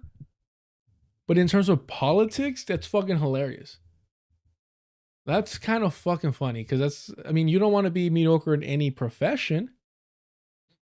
No, see, no, I was not a nerd. I was not a nerd. I tried being cool. No, I just didn't care. I sincerely did not care. I thought it was a waste of time. And I kind of always struggle with that. You know, being so close to death at a young age, there's a weird sense of like, none of them matters that lingers on with you that maybe could creep into depression at times, but not really. But it was a lot of like, we're going to die. Like, who gives a fuck? Who cares? Not a good thing for a fucking like preteen and teenager to be saying out loud, but you know, thankfully nobody ever flagged it. Poser nerd. I'm not a nerd. I'll take poser geek. Let's make a distinction between nerd and geek. A nerd has valuable information, obnoxious as it may be. A geek has useless information and is always obnoxious. All right, we need to wrap this shit up. Let's go.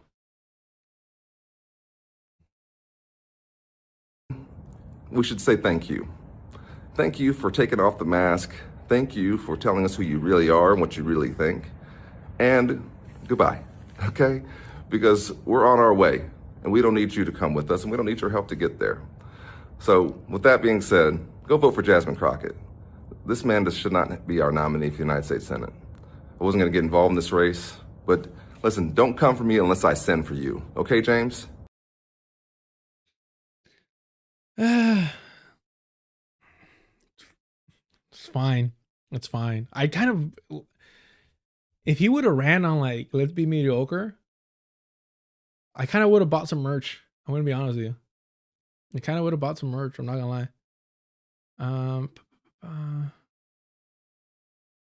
So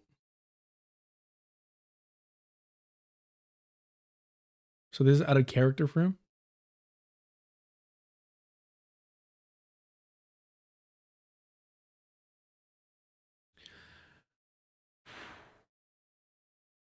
Fourth generation Texan. I don't know what that means. Or why that would matter. Whatever. He's running in Texas. He's not a carpetbagger, I guess. NFL linebacker. What's his record? Was he good? I don't watch that sport anyways. A civil rights lawyer. Okay, so he's a fucking smarty pants. That's cool.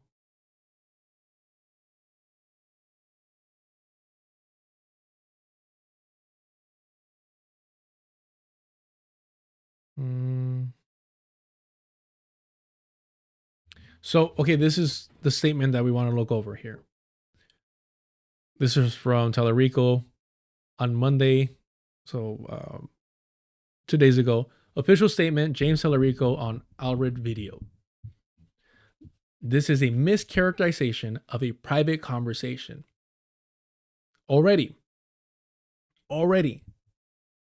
This is a mischaracterization. This is a lie. This didn't happen. This is fabricated. Never occurred. You fucking name it. Wasn't me, fucking Shaggy over here. None of that shit. None of that shit. He's saying this is a mischaracterization. Here's the issue. I believe that he thinks it was a mischaracterization.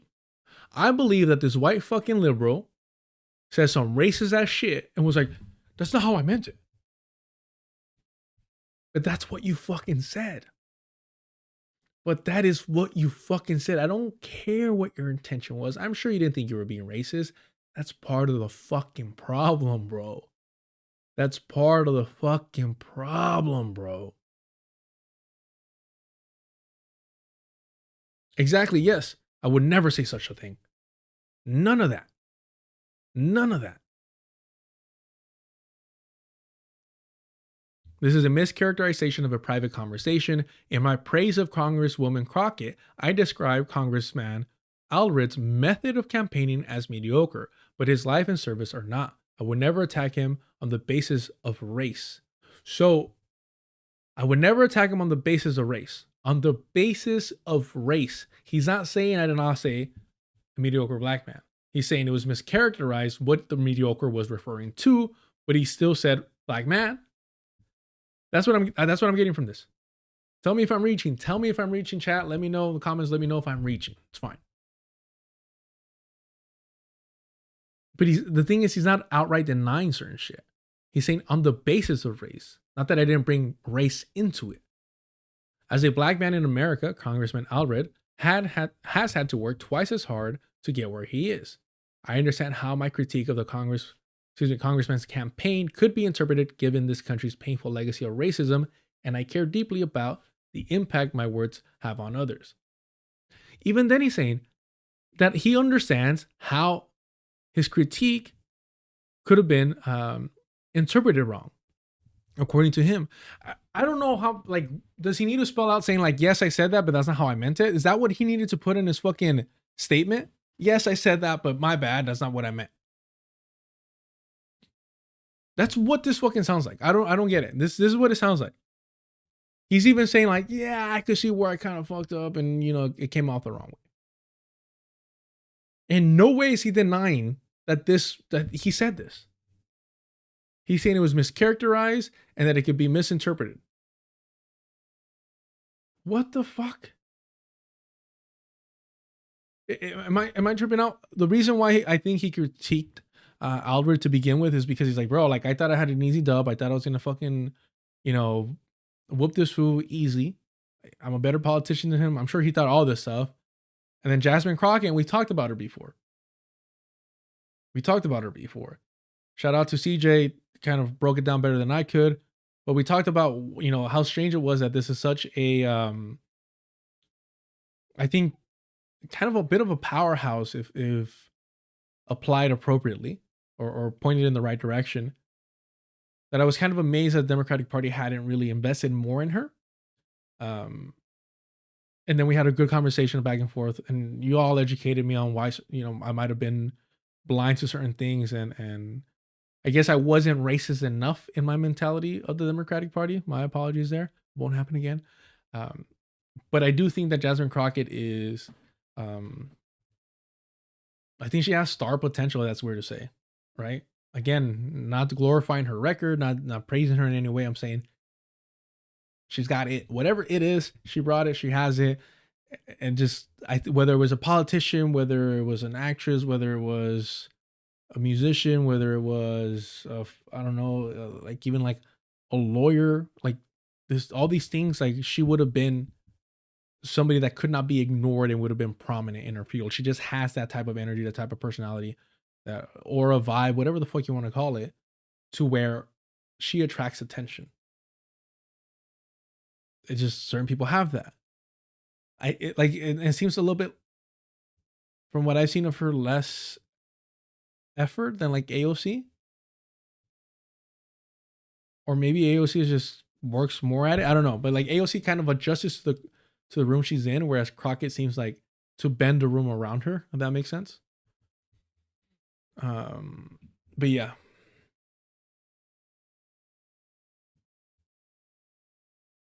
Ace, 100%. That's the reason why I'm kind of taking this story a little serious, and I'm kind of embarrassed or a little kind of, I don't know. I didn't think I would. A says, really think there is also a point to be made here about denigration of black men amongst liberals / the left in terms of intellect and viability, etc. And the guys like Jeffries and Booker allow non-black libs and leftists to be racist towards black men.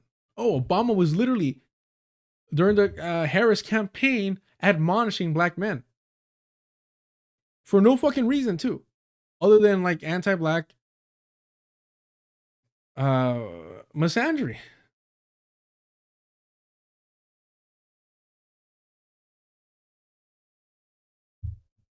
Okay. I have always said that despite our disagreements, I deeply respect Congressman Allred. We're all on the same team.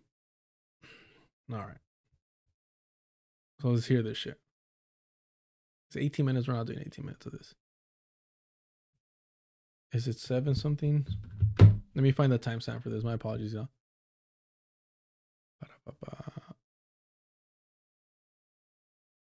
I know I have it up here. Oh no, that was funny as fuck too. 8:26. Fuck. It's like half the video. I'm less believing about, say, the Hold on. lot better on Gaza and more human. Bro, who's better in Gaza, you fucking idiot? Leveling criticism at your capacity to be a candidate, which I think he must concede.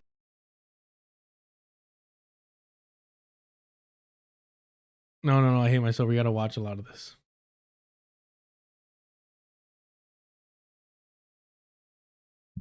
Yeah, we had to watch a lot of this. Fuck. All right. I hate the intro. Let's go.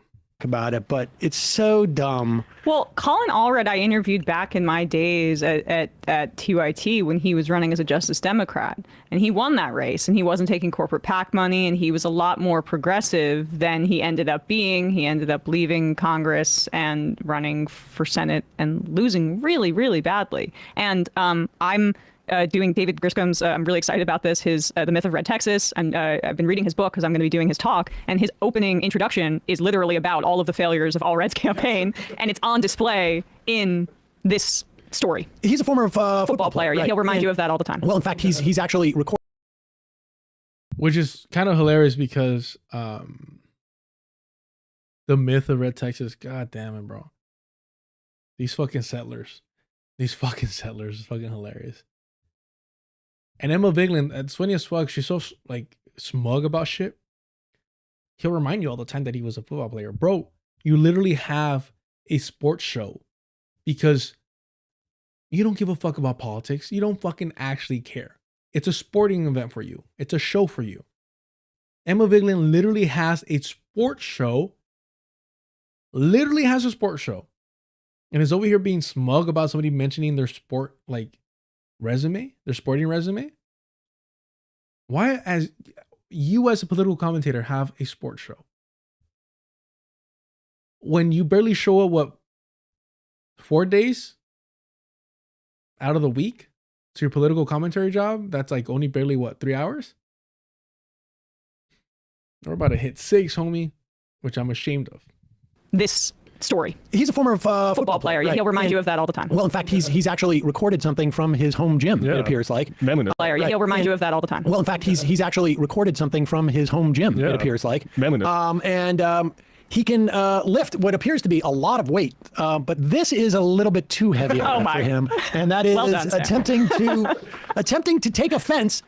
And let's. I don't know if we should present this before or after. I think we should present it before. He is responding to a claim made by a TikTok influencer who was on Instagram, who is claiming, who said that Talarico, running for against Crockett for the Senate nomination in the Democratic Party, had said something disparaging about Colin Allred, I who have is it not here. in the race. Yes, apparently on January 12th. This is what. So mind you, don't even bother to play the actual original like complaint. I didn't post it because I prefer the second one. I thought the second one was more thorough, provided like the receipts and the context to add legitimacy to her first claim. So I'm like, let's just skip to the second one. Boom. They don't bother to show either. They don't bother to show either. That shows so much fucking bias.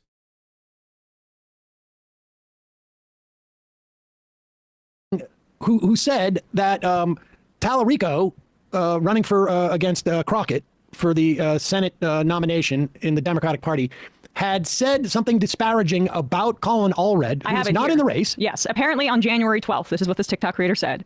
She was in a private conversation. You see how they continue to like to diminish, like, oh shit, a TikTok creator. Bro, you're a YouTube streamer. Where is your high horse? Where are you at? Like, what reality do you live in? Your parents paid for some of the best schooling in the country, and you wound up being a YouTube streamer. Mind you, if it wasn't for the Majority Report, if it wasn't for TYT, if it wasn't for her parents' DNC connections, who the fuck do you think would subscribe to Emma Vigeland's show? If she started just like me, from zero, from scratch, who the fuck would choose to subscribe and watch the most bland piece of bread in the Wonder Bread tube catalog? Who? It is fucking pathetic that she thinks so highly of herself. One-on-one with James Talarico, who seems like kind of a Boy Scout, but okay. And he apparently, according to her, said that he signed up to run. Seems like kind of a Boy Scout. Yeah, white Boy Scouts have never been racist. You see how they paint the narrative? He seems like a Boy Scout. James Talarico, who seems like kind of a Boy Scout, but okay. And he apparently, according to her, said that he signed up to run against, quote, a mediocre black man, not a, quote, formidable, intelligent black woman, referring to Jasmine Crockett, and then being disparaging about the all red. But, I mean, the black man part seems okay. That wouldn't be great. But his campaign was objectively mediocre, and that might be putting it kindly. Yeah, which part is the objective?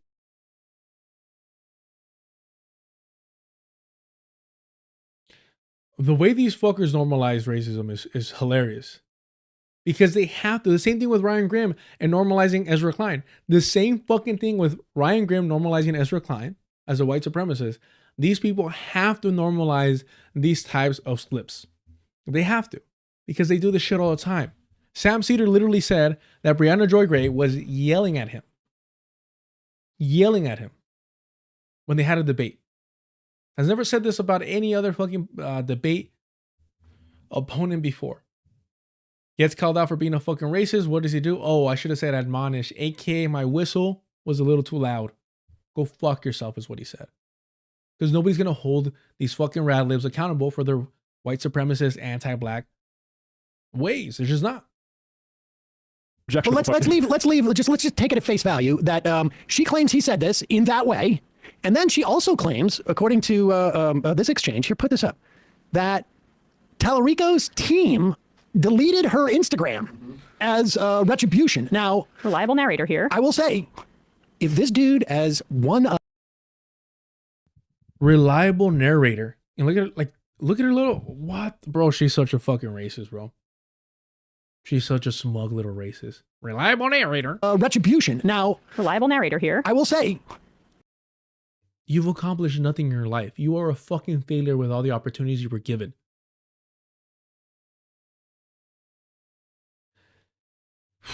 I can't stand this person, bro.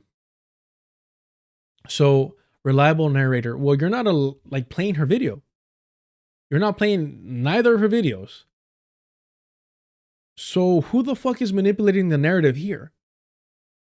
What are you presenting to your audience? A smear about her. Look at this shit, bro. Oh, bro. Call me a sexist, call me a misogynist, she call me anti-Semitic, so it is what it is. This is how white women act, dog. This is how racist white women act. They take these little small victories, like, and it's like, are you sick? Are you sick? Like, what's happening with you? How does a YouTube streamer think they're better than a fucking TikToker? Is that how you say it? How does that work? Where does this ego come from?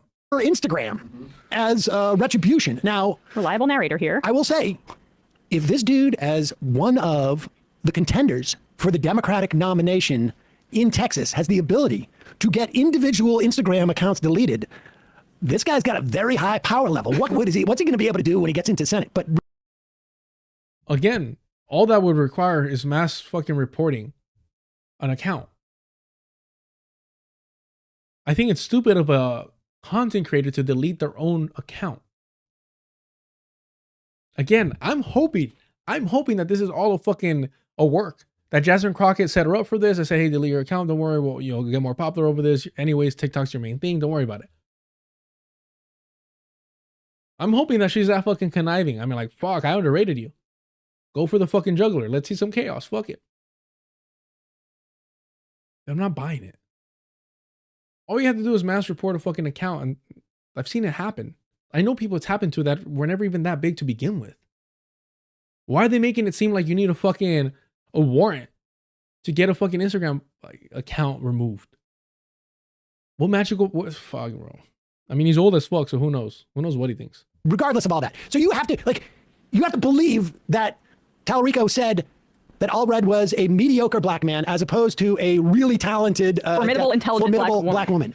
You have to believe that's exactly what he said, as opposed to a mediocre candidate or whatever. Yeah. And Allred, he didn't deny it. James Talarico did not deny saying that. He claimed he was mischaracterized and that it could have been misinterpreted. But he never denied saying that.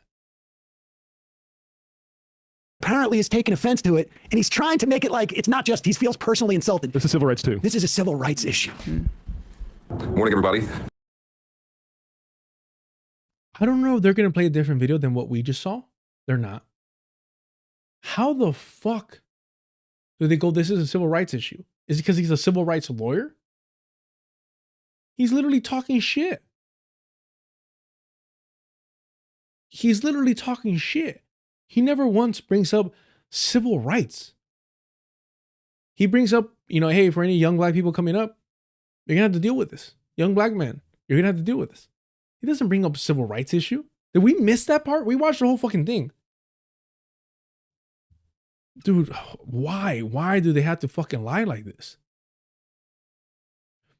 Yeah, literally everything we saw. This is the same fucking video. I am completely open to the idea that people use praise of black women to denigrate, to tear down black men. But he's open to it. He's open to it. But he's like, I don't have black friends. I don't have black people around me. I'll take your word for it. I don't have you people around me. I don't hire you people in Brooklyn. That's what he's fucking saying. Brandon's not allowed on set. No, I don't know if he is. But criticism for black men. That's not good for our community. It's not pause good. it for 1 second. It just doesn't work. We know what you're doing. Listen, I am completely open to the idea that people use praise of black women to denigrate, to tear down black men. But is that a thing? That's happening here? I mean, I'm saying, like, he's saying, like, this seems to be like an ongoing. Within the Democratic Party, I think there's people who say, like, black women are our base, they're really great, but and then cast a side eye at black men for not turning out for the Democrats as much as I guess black women. the last person who made that argument was Barack Obama. Exactly. That's what, like, bro, these people keep such a white circle. I've been saying this since day one. These people proactively, Matt Leck, Emil Vigeland, Sam Cedar, proactively keep this online political space white. They don't hire black people. They don't hire brown people. They get fucking rid of them. They kick them to the curb when they don't play their role. They literally have the answers, and they're acting fucking stupid. Oh, have you ever heard? I'm open to it, but have you ever heard of this? Yeah. That's happened before. Well, yeah, I guess Obama and just one of the biggest fucking moments of the campaign. And who does Obama represent? Was I going to say Osama? Maybe. Who does Obama represent? Who does he speak for? Who does he speak to and towards, and who does he make comfortable? I'm saying this is like when, like, Bernie, ahead of 2 Iowa primaries in 2016 and 2020, all of a sudden news stories come out saying he's sexist, and then Hillary loses in 2016, and people are saying, well, actually maybe she lost because America's not ready to elect a woman. And then in 2020, I'm not going to say who said he was saying things about a woman can't win, but then flash. Why aren't you going to say who made that accusation? It was Elizabeth Warren. And you know who was an Elizabeth Warren supporter? Can you take a wild guess who was an Elizabeth Warren supporter? Anyone can take a wild guess who was an Elizabeth Warren supporter. And why he hesitates to say who. Iowa primaries in 2016 and 2020, all of a sudden news stories come out saying he's sexist. And then Hillary loses in 2016, and people are saying, well, actually maybe she lost because America's not ready to elect a woman. And then in 2020, I'm not going to say who said he was saying things about a woman can't win. But then flash forward to 2024, and Kamala Harris was, and all of a sudden the standard complaint about other people is that, well, America's not ready to elect a woman once again. Like, these things are... Mind you, when they called in to be like, hey, some majority of poor fucking soul, called in to be like, hey, I don't think that Kamala Harris is going to win because a lot of my coworkers, I'm a blue collar worker, I work in a warehouse. A lot of my coworkers are straight up saying, I'm not. Oh, this is too fucking funny.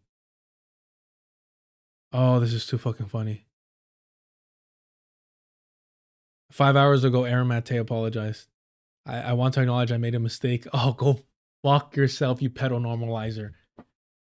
Holy shit. We'll pull that up shortly. That's fucking funny. Oh, man. Levi, Elizabeth Warren was even her idol, which is a pretty low standard for your idol. Yeah. Yeah, straight up a racist too. To claim that she was indigenous, she was racist as fuck. Let's see. Emma Vigeland crying. Let me just send this out. I don't want to pull it up. Favorites. I'll just tweet this. Oh no, it's not this one. Fuck, it's not this one. That's the Bernie Sanders one. Or she refused to call Bernie Sanders a resign. Is it this one? No. Damn, I don't have that one loaded. But Emma Vigeland crying. Emma Vigeland was crying the day after Harris lost because like this country doesn't respect women. Bro, do I have that? Did I not? I need to hurry up. I'm lagging hard today. Just find the majority report. Damn, I hate that error. My apologies, y'all. But this shit's too funny. Let me see if I can find. I don't know why I didn't favorite that. I get annoyed at myself sometimes because I have so much recordings of these fucking people just embarrassing themselves, humiliating themselves, but I don't have them all in order like I should, like a folder. I should have a majority report folder. I don't think I do, because these motherfuckers are a gold mine when it comes to showing their asses. But yeah, Emma Vigeland was somebody pushing this whole line about like, if you're not voting for Harris, you're a sexist. Like she was pushing that shit. She had to apologize. She had to eat crow over it. Actually, let me see if I could. Hold on.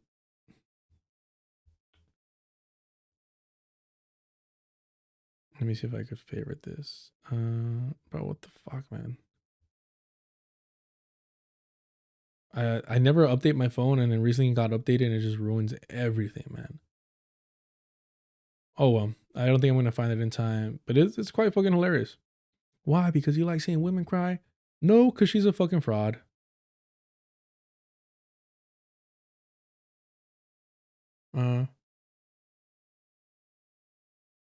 Okay, yeah, I found it.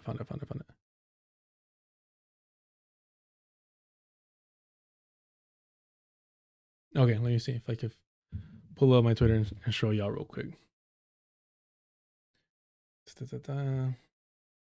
Thank y'all for sticking around. Let me see. I don't know if y'all like these long streams or not. It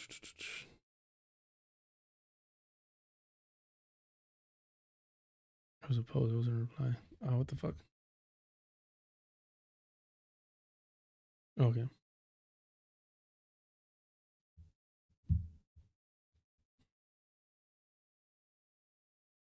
Come on, yeah. Yes, here we go. I think it's this one. I've been muted again, huh? My bad.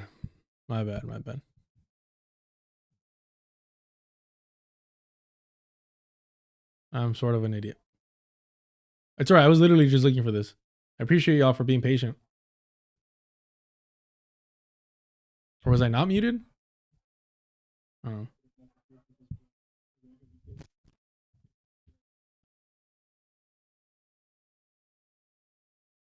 My one thing I'll just get a little emotional about is it does, as a woman, feel pretty shitty. I feel like the humanity of women and their rights, no one cares. And even in the face of Trump and everything that he represented, that's a tough pill to swallow. So with that, let's read some ads. With that, let's read some ads. Bro, Kamala Harris was right next to Biden, mass murdering Palestinian women and girls. Mass murdering, committing a genocide against Palestinians, which included Palestinian women and girls. And this is white feminism through and through. White feminism through and through. But what about my rights? Shitty. I feel like the humanity of women and their rights, no one cares. And even in the face of Trump and everything that he represented, that's a tough pill to swallow. So. Yep. Because apparently Biden was a fucking pillar of women's rights. Man. What did I tweet? I just put ha. Man. All right, you know what? We're going to be lingering for a little bit. I'm going to take a bathroom break. I'll be right back. You fucking man. How do y'all do this to me? How did I become this? You know? All right, I'll be right back. Oh, but here's the thing. They're libs. They're absolutely liberals. But they switch up the verbiage every once in a while. Right? It's all about PR for them. From progressives to liberal to being on the left, all these things. You see TYT is no longer the home of progressive. Now it's, Cenk Uygur says now they're the home of mainstream progressives. It's always about rebranding for them because they have no principles. They have no principles. They're fucking survivors. They're cockroaches in that sense that they'll always maneuver to be slightly to the left or to the center of fascists to seem like they're leftists. But what they are, and by focusing on national interest over the international genocide, Jesus, what's going on is they're making themselves nationalists. They're nationalists, socialists, nationalists, whatever they want to call themselves. But the moment you start advocating for electing a regime that is committing genocide, how are you no different than a fascist? Oh, within our borders, everything's going to be hunky-dory. But if you allow the Democratic Party to commit one genocide, how many more can they commit? How many more will you allow?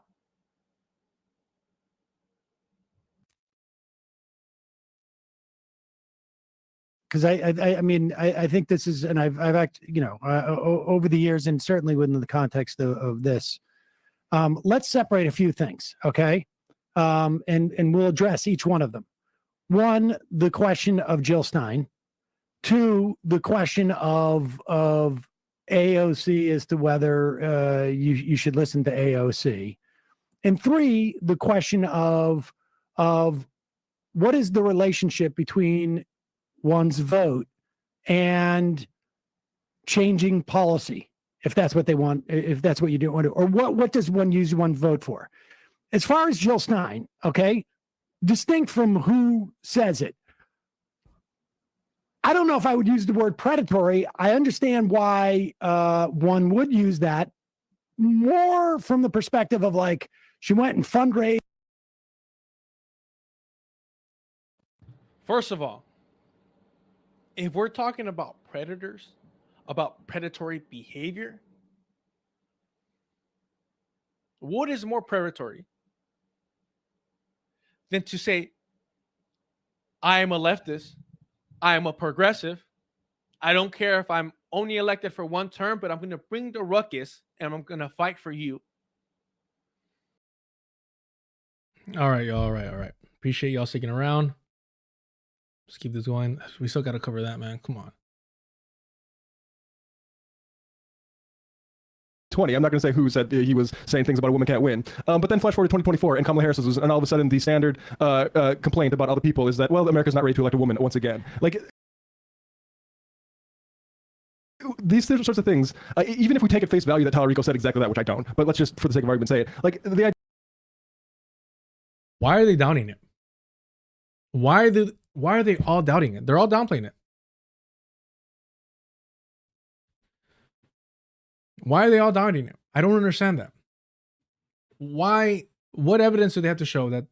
I mean, they refuse to show the TikTok content creator. Ooh, so beneath them.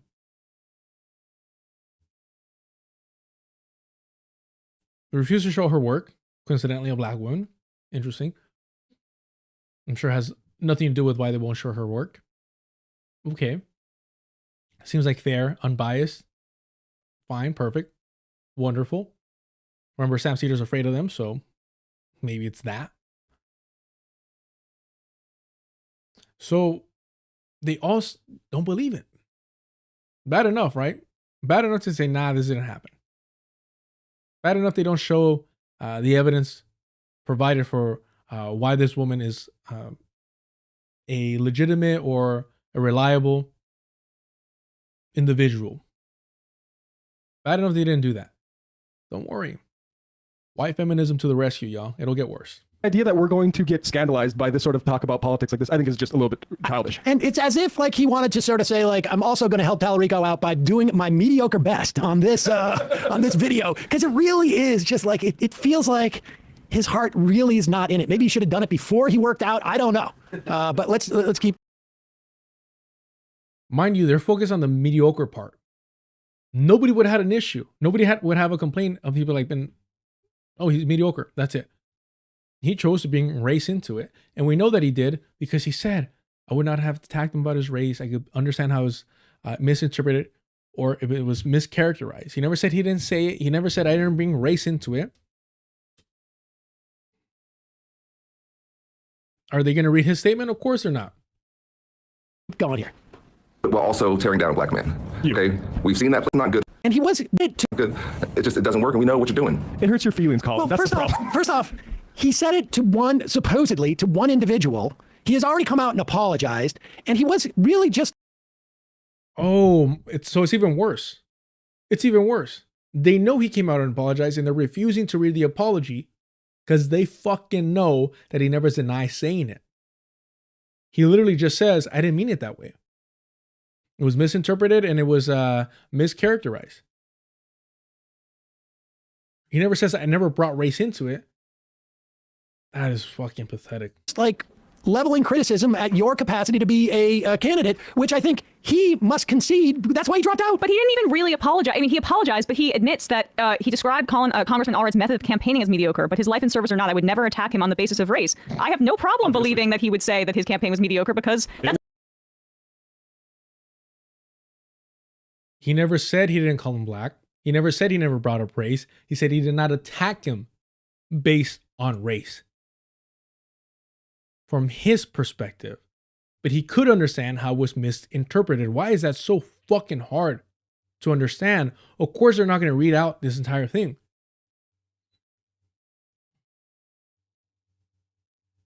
I understand how my critique of the congressman's campaign could be interpreted given this country's painful legacy of racism. This is a mischaracterization of a private conversation. I would never attack him on the basis of race. Where does he say I did not call him a mediocre black candidate or black man? He doesn't say that anywhere. There's a reason why they're not showing it. There's a reason why they're not reading out the whole thing. There's a reason why they didn't bring up the accusations and the evidence to support that she is a reliable narrator, contrary to what Emma Vigeland is over here saying, who is a YouTube streamer. Somehow better than a TikToker. Okay. That's honestly a nice thing to say, and Talarico seems like a pretty nice guy, regardless of, like, well, never attack him on the basis of race. I have no problem believing that he would say that his campaign was mediocre because that's honestly a nice thing to say, and Talarico seems like a pretty nice guy. They do this shit in real time. He's being nice. What? Him calling him mediocre was nice.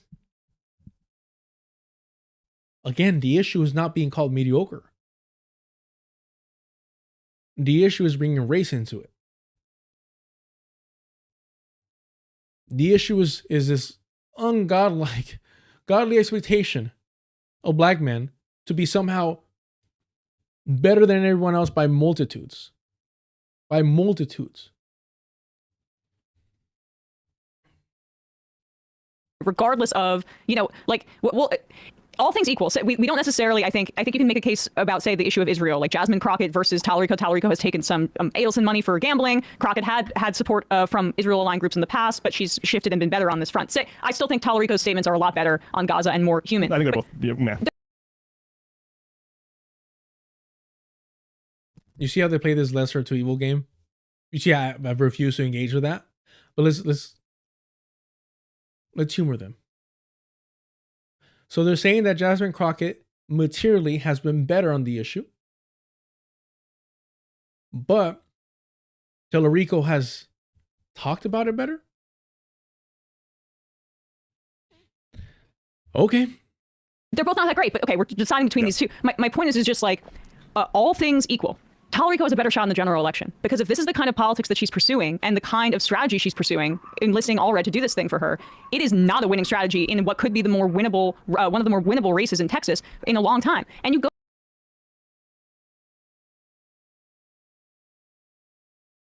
Skeletor's fucking daughter, bro. Skeletor's fucking daughter. She basically said, if you're going to engage in this woke politicking, you're going to lose. She's claiming that Jasmine Crockett recruited Allred to do this? Is that what she claimed? With no fucking evidence? Kind of politics that she's just like, all things equal, Talarico has a better shot in the general election, because if this is the kind of politics that she's pursuing and the kind of strategy she's pursuing, enlisting all red to do this thing for her. She's not claiming that Jasmine Crockett enlisted Allred to do this for her with no fucking evidence. No fucking evidence whatsoever, but somehow they want you to dismiss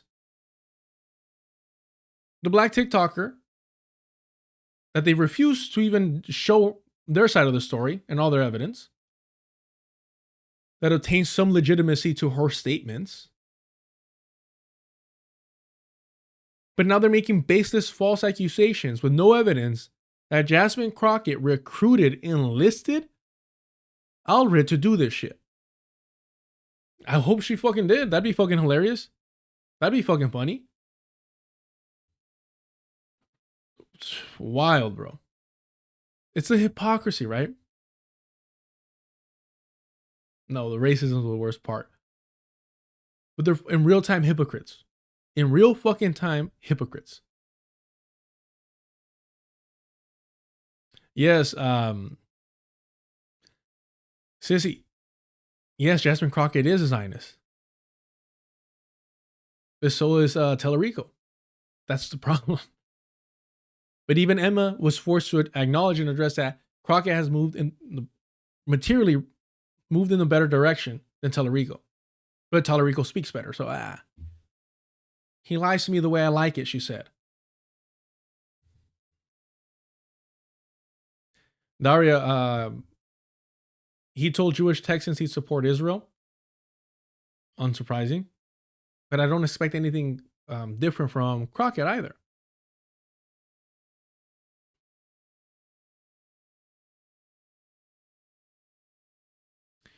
Ron, it's naive and ignorant if you think America is not only racist, but it's also misogynist. Never said it wasn't misogynist. That's part of white supremacy. Having a Trump presidency is no joke. Never said it was a joke. In the case of Emma's post-election tears, were legitimate in this case. How are her tears legitimate about Donald Trump winning when they're based on the rights and safety of women and girls, when on the other side was Kamala Harris, who was committing a genocide against Palestinians, which include women and girls? If your concern is women and girls, why would you be crying that the person carrying out a genocide lost? Now, if you're prioritizing white women and girls, if you're prioritizing American women and girls, fine, but acknowledge that you're a nationalist. Acknowledge that you value the lives of white women and girls or American women and girls more than you do Palestinians. That's what it's crying for. Have your fucking tear fest.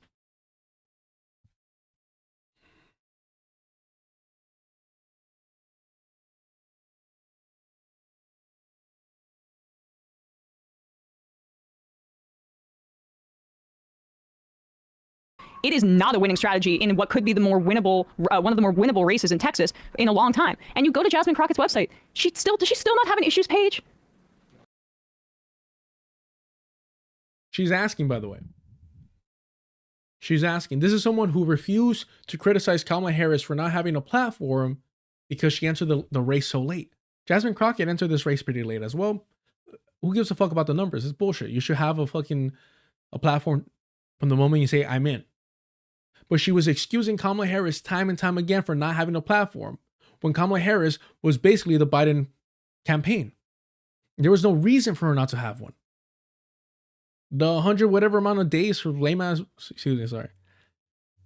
her weak ass book, making that built-in excuse that Emma Vigeland was pushing to excuse why she didn't have a platform, why the VP who had already run for the presidency did not have a fucking platform, who was taking over the president's campaign, did not have a fucking platform. But suddenly for Crockett, now it's an issue. Mind you, she's asking the question because despite being a political commentator as her fucking job, her career, she doesn't know. This is why they have a producer, because they don't actually study this shit. They don't actually look over this shit. They depend on the producers. Spoiler alert, yes, Crockett now has a campaign or platform, whatever the fuck. I'm pretty sure she still doesn't have an issues page. And Edinger Menta made this great point on Twitter last night, like about how her brand was attacking Republicans prior to this race, and that was what was successful about her. She could have done what Graham Plattner's doing, which is just like running against Susan Collins and acting like you're the presumptive nominee essentially, and going after Republicans. That would have been a pretty strong strategy for her specific skill set. But what she has decided to do is lean into dividing the Democratic electorate in the state of Texas along like racial lines, and it's compounded by her previous comments about Latino Trump voters having a slave mentality. Do I think that that is a good strategy and the best candidate to take on Cornyn in Texas? Absolutely not.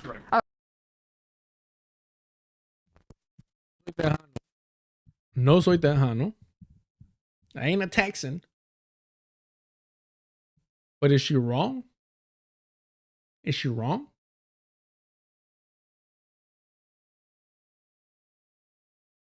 Jacob, what's her Nazi tattoo? Emma Vigeland's, who knows, man. She probably doesn't know that it's a Nazi tattoo, though. Now, if Jasmine Crockett had a Nazi tattoo, Emma Vigeland would defend her and vote for her. Current day Emma Vigeland is a 100% hater of all things Kamala Harris. Does it really fucking matter when she was defending her and trying to wash the blood of Palestinians from her hands? When it matters most, Emma Vigeland shows you who she is. When it matters most, Emma Vigeland shows you who she is. When the TYT employees were trying to unionize, Emma Vigeland sided with Cenk Uygur. Emma Vigeland sided with Cenk Uygur. When individuals, and we covered this, called out the majority report for not calling out Anna Kasparian being a TERF, Emma Vigeland downplayed it and protected Anna Kasparian. It wasn't until the whole fucking internet said, fuck Anna Kasparian, she's a TERF, that the majority report jump on it. We've covered this. We've covered this.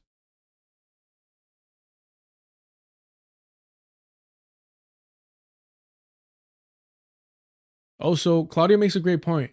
How many white women voted for Trump? Yep. All right, so she has issues up now. She had issues. Just another point on but it wasn't for a while. The Israel thing. Like she did the exact same thing Allred just did when people pressed her about the Israel stuff. I love this shit because white people, white liberals can never be wrong. But what's up now? But it wasn't for a while.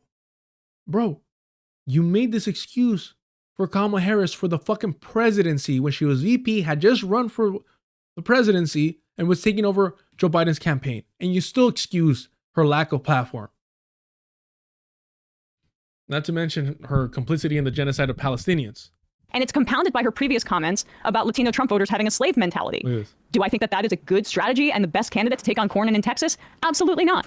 Do you think Latino Trump supporters were going to vote for a black woman? Do you think Latino Trump supporters in Texas were going to vote for a black Democratic nominee, a woman? What do you think she would have to say? What do you think Jasmine Crockett would have to say to win over the vote of a Tejano Latino Trump supporter? Chat, what do you guys think? I'm brown. Don't be scared. Say what you gotta say. What do you think she would have to have fucking done to win over the primos over here in Texas? Their votes. To win Jesse Ochoa's vote. To win Raimundo. Was it Munoz? To win over his vote. No, it wasn't Munoz. Let's see. I want to make sure I get these fuckers' name right. Gutierrez? Is that who it was? Yeah, Gutierrez.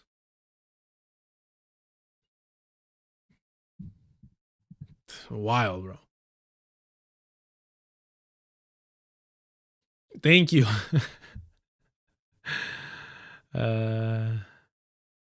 Mikey Mezcal. Ha ha ha with the J, showing that they're legit. Conservative Latinos voting for a black woman. Do pigs fly or something?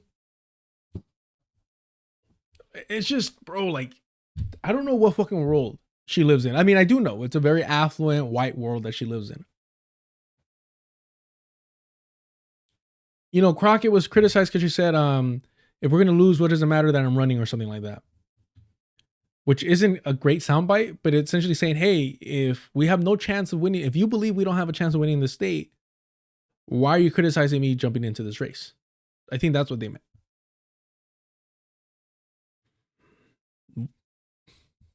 Yeah. I don't want to steal from the FBA community, because our Latinos have always been fucking very proud and patriotic. Sometimes it only takes one generation, you know? And also well, I guess the Tejanos are technically would be foundational, right? If they got grandfathered in with the Treaty of Guadalupe Hidalgo. Was it Guadalupe? I guess, yeah, it's tricky. But please let me know in the comments if you're watching this after. What would Jasmine Crockett need to do to win the Latino Trump Tejano vote? Because Emma Vinland's not going to answer that. Look at her fucking face when she realizes she fucked up. FLA? That's, man. How do y'all expect me not to make merch? That is great. That is great. And lo voy a llenar con polvo pica pica. So when they purchase it, they're like, ah. All right.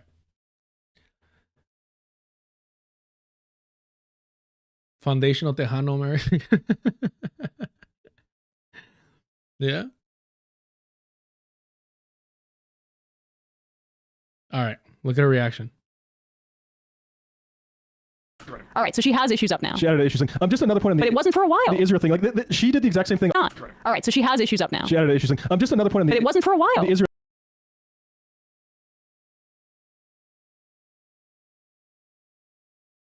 I'm not stupid. Please believe me. I'm not stupid. I don't just talk out of my ass. I don't take 3 days off. I swear.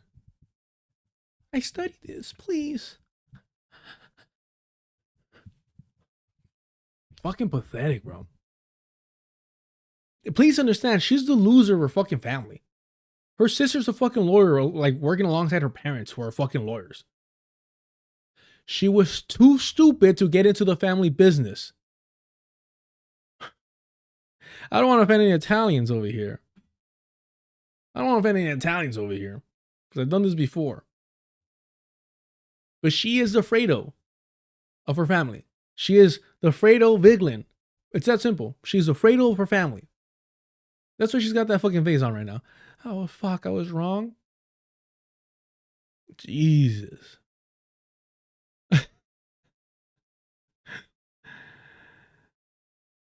through a thing. Like she did the exact same thing Allred just did when people pressed her about the Israel stuff. And she said, "How dare you criticize me? I'm sorry, you're a politician. Remove that from your vocabulary. This, how dare you?"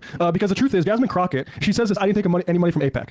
She's lying by omission. Because when you look at the disclosure form for that trip she took to Israel, to Tel Aviv, it was paid for by the American Israeli Education Foundation. It was signed by a guy named Arne Christensen, who works for fucking AIPAC. So yeah, man, and you can find Arne Christensen all over C-SPAN saying the most gross shit next to Republican politicians with AIPAC behind him on the thing. So like this whole thing where our intelligence is insulted, that we can't say Jasmine Crockett has suspicions on Israel, or Colin Allred ran a mediocre campaign, these self-evident truths, that you can't say that because how dare you criticize a black woman or a black man? This is, I'm sorry, this is garbage. This is embarrassing.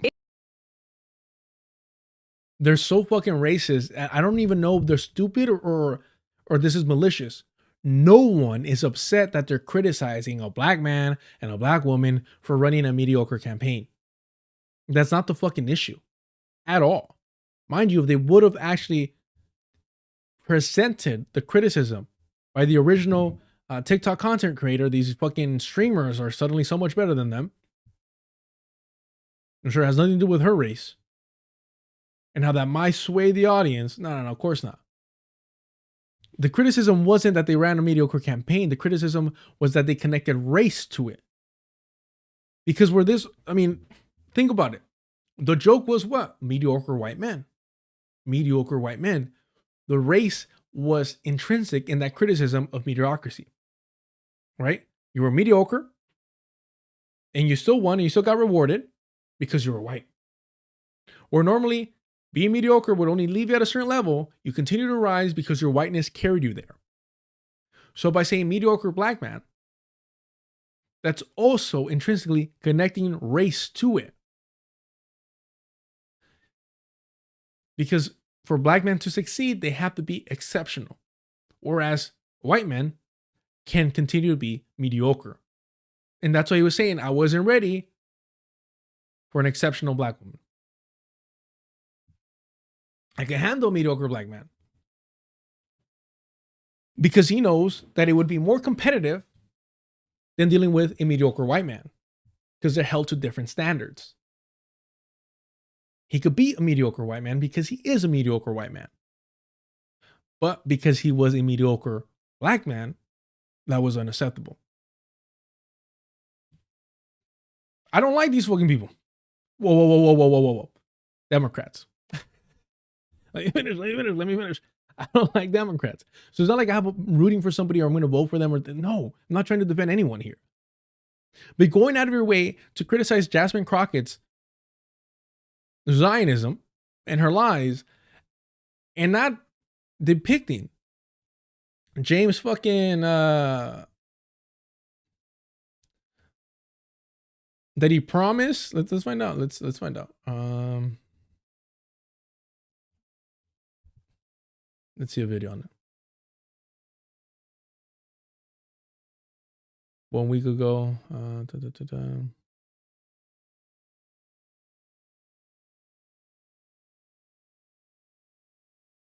But remember, he does a good job. Left Reckoning would be fucking hilarious. They dedicated a fucking hour to this asshole. He's good at that dog whistling shit.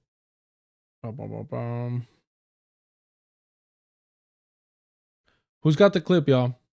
Who mentioned the clip? No. I had to speed it up at 1.5 or else Sam Cedar lags too much.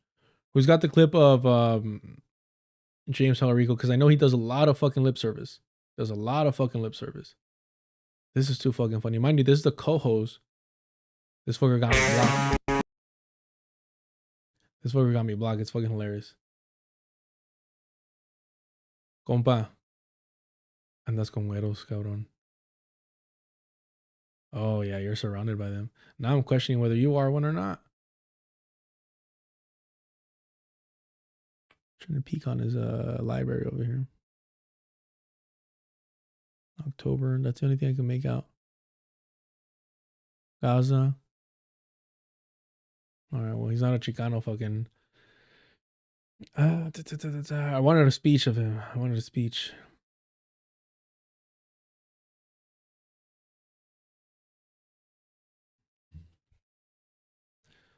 It's getting hot in here. I gotta fucking dip.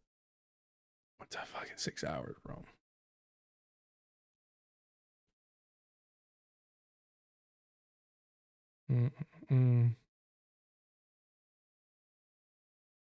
That's hilarious. 4 weeks ago?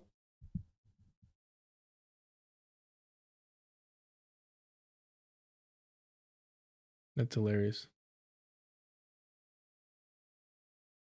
Jewish insider Talarico, who now disavows AIPAC, attended group's event in 2019. That's too fucking good. This is from the Jewish insider, who mentioned that he spoke to Jewish Texans.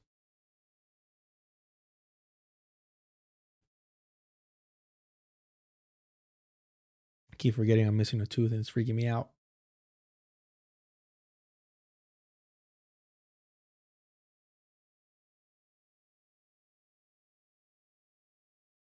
Oh, Daria, what was it? Do you have a link or a reference that I could search up?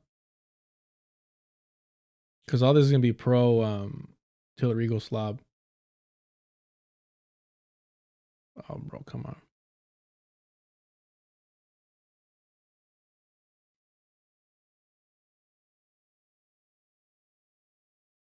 Yeah, this is, I don't know why this is lagging so hard. This is October 17th. That's a while ago.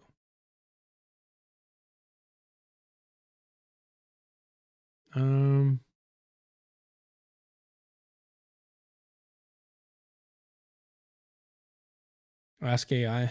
Yeah, I don't know. I don't know about that. Oh, I missed. They say the Holy Land right there. Hold on.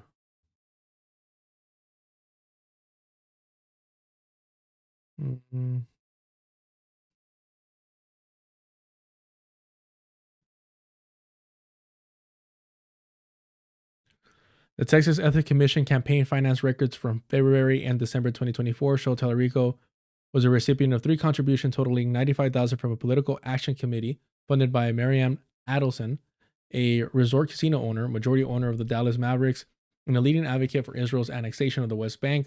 According to the August article from Politico, the bipartisan funding that included Texas 21 Representative Dade Bellin and Lieutenant Governor Dan Patrick amongst its recipients was part of a push by one of the Republican Party's largest individual donors to legalize gambling and allow destination casino resorts in Texas. Prior to receiving funds from the Texas Sands PAC, Talarico voted in support of legislation aimed at legalizing casino gambling in Texas through a proposed constitutional amendment put to voters in 2023, citing its potential to bring jobs and supplemental tax revenue.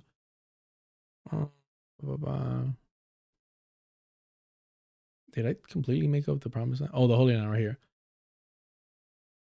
When asked what would be some of his priorities if he were elected, Talarico said he would make talking about workers' rights and voting on a nationwide ban on gerrymandering some of his prime concerns. He also spoke about his position on Israel's military impact in Palestine. I'm so thankful that there's finally a ceasefire in Gaza so that this unacceptable human suffering can finally end, Talarico told the Enterprise. I said that what's happening in Gaza should outrage all of us, especially in this country, and that's why I'm not taking any money from AIPAC in this race. Means fucking nothing. It's also why I've called for a ban on offensive weapons to Israel. Offensive?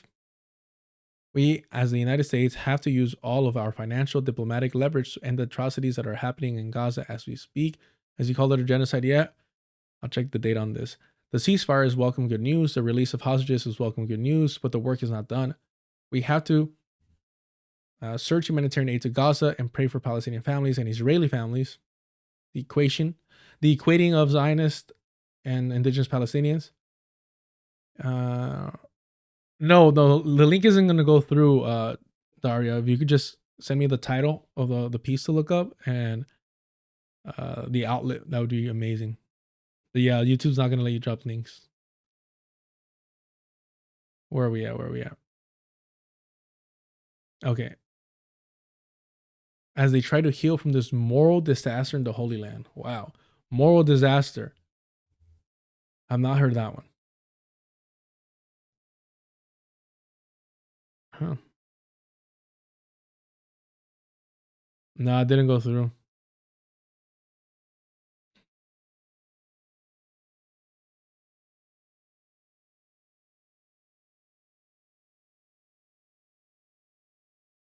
So it was iffy on it, to say the least. There was this one more. This is more recent, 4 weeks ago.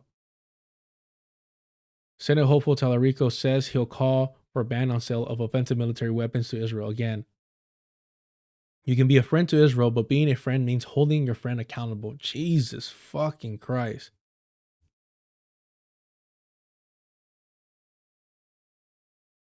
Well, this is January 9th, a little bit sooner. Here we go. Israel has a right to exist and it has a right to defend itself, said Talarico, who's running to replace four-term Republican U.S. Senator John Cornyn. But Prime Minister Benjamin Netanyahu does not have the right to wage war against civilians. He does not have the right to use famine or collective punishment as tactics of war. Talarico acknowledged that the October 7th Hamas terror attack on Israel was the deadliest day of Jews since the Holocaust. However, he said the U.S. and Israel have the responsibility to lead with moral clarity and uphold his democratic ideals. He mentions the friends bullshit. Probably no foreign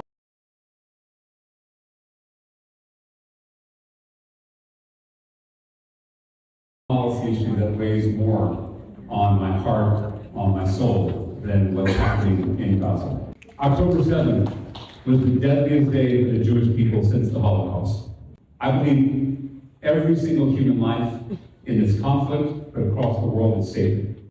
Israel has a right to exist, it has a right to defend itself, but Prime Minister Benjamin Netanyahu does not have the right to wage war against civilians. He does not have the right to use famine or collective punishment as tactics in that war. And so I will, as U.S. Senator, use every bit of this country's financial and diplomatic leverage to end the death and the destruction in Gaza, including banning offensive weapon sales to Israel. The United States has to lead with moral clarity on this issue. The United States and Israel both have to live up to our democratic ideals. And so you can be a friend to Israel, but being a friend means holding your friend accountable. And given the unimaginable human suffering in Gaza, we as a country have a moral responsibility to act. And that's what I plan to do if I'm elected to the U.S. Senate.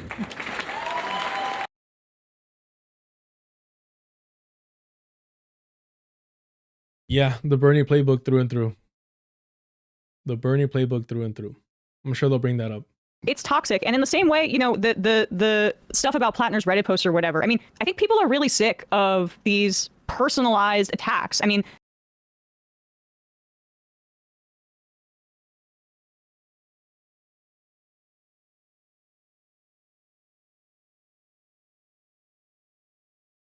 Completely, totally forgot she mentioned this. I got distracted and I forgot that she's this fucking stupid. Oh, I forgot that she's disaligned to white supremacy. Sometimes I forget this shit. I really do. Oh man. Let me find a way in to sneak in the crypto fucking white supremacists. This is garbage. This is embarrassing. it's toxic. And in the same way, you know, It's toxic, bro. This isn't your fucking fiance, homie. It's toxic.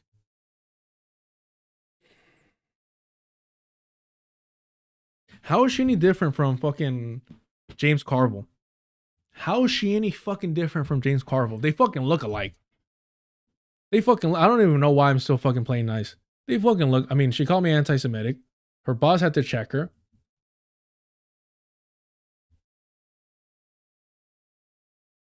Bro, they look alike. It's just that the hair is covering the ears. Hold on. I'm not exaggerating. He's a little skinnier here, but we want him chubby. I can see it. I see the vision.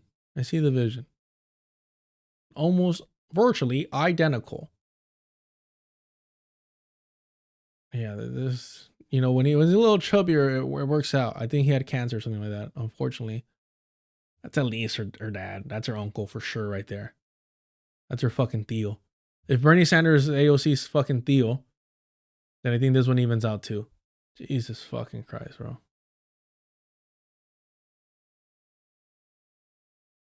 Both fucking airheads. Both obviously fucking racist. Jesus. I'm sorry, this is garbage. This is embarrassing. It's toxic. And in the same way, you know, the stuff about Plattner's Reddit post or whatever, I mean, I think people are really sick of... Or whatever. Oh, you know, his excusing of rape and sexual assault, glorifying war. Oh, you know, small wars are good wars, that fun shit. Lying about being a communist and a socialist, you know, that type of stuff. Don't worry, we'll get to another liar shortly. These personalized attacks. I mean, Plattner, of course, like responded to it and apologized, but the point, like, it didn't hit him in the same way because people are actually interested in what do you stand for. Yeah. And Talarico, Crockett has gone in the opposite direction of what her brand is, as I just elucidated. Like attacking Republicans, she could have been consistent on that and actually been a bit more formidable in this race. I don't know, we'll see how it shakes out. But Talarico has been running for quite a while at this point, and he has an established brand as the antidote to MAGA as somebody who's going to be like a more kind form of Christianity. And it's not my politics. I don't fully share it. But in Texas, I think it's a really good strategy. And she and the focus on the individual all the time with her. When we are seeing in Minneapolis and across the country, mutual aid, neighborliness, community, people showing up for one another, the like clapback crap and me. I mean, even her campaign ad, which was just about herself. I think she's talented, but the details matter. The clap back crap.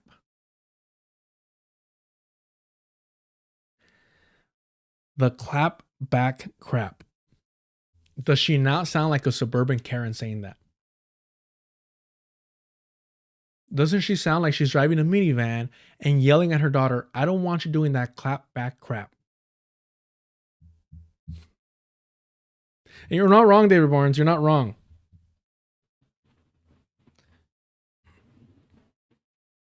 They love the fucking anger. They love the aggression over there.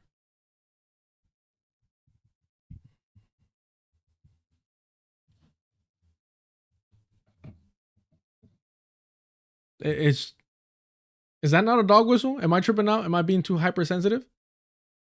Chat, let me know. Put in the comments. I mean, who would she say this to? Any politician, any other politician? Would she refer to it as the clap back crap? I don't think so. Neighborliness, community, people showing up for one another. The like clapback crap and me. I mean, even her campaign ad, which was just about herself. I think she's talented, but I think that her politics are as anathema to the national mood as humanly possible right now. I just want to skip a little bit forward. This is another part of this where he talks about Talarico, and apparently that can only be like one. Like, it's not my thing either. I'm pretty anti-religion at this point in 2026. But this is what he says about Talarico. This is so strange. This is so bizarre.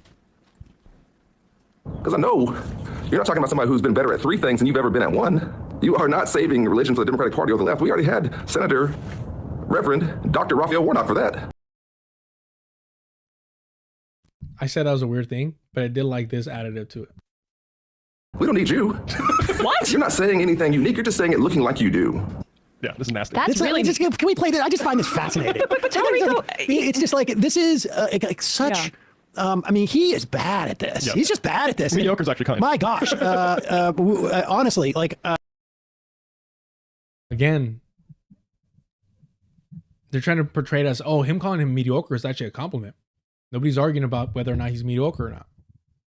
That's not the issue at hand. They can't even register the fucking argument.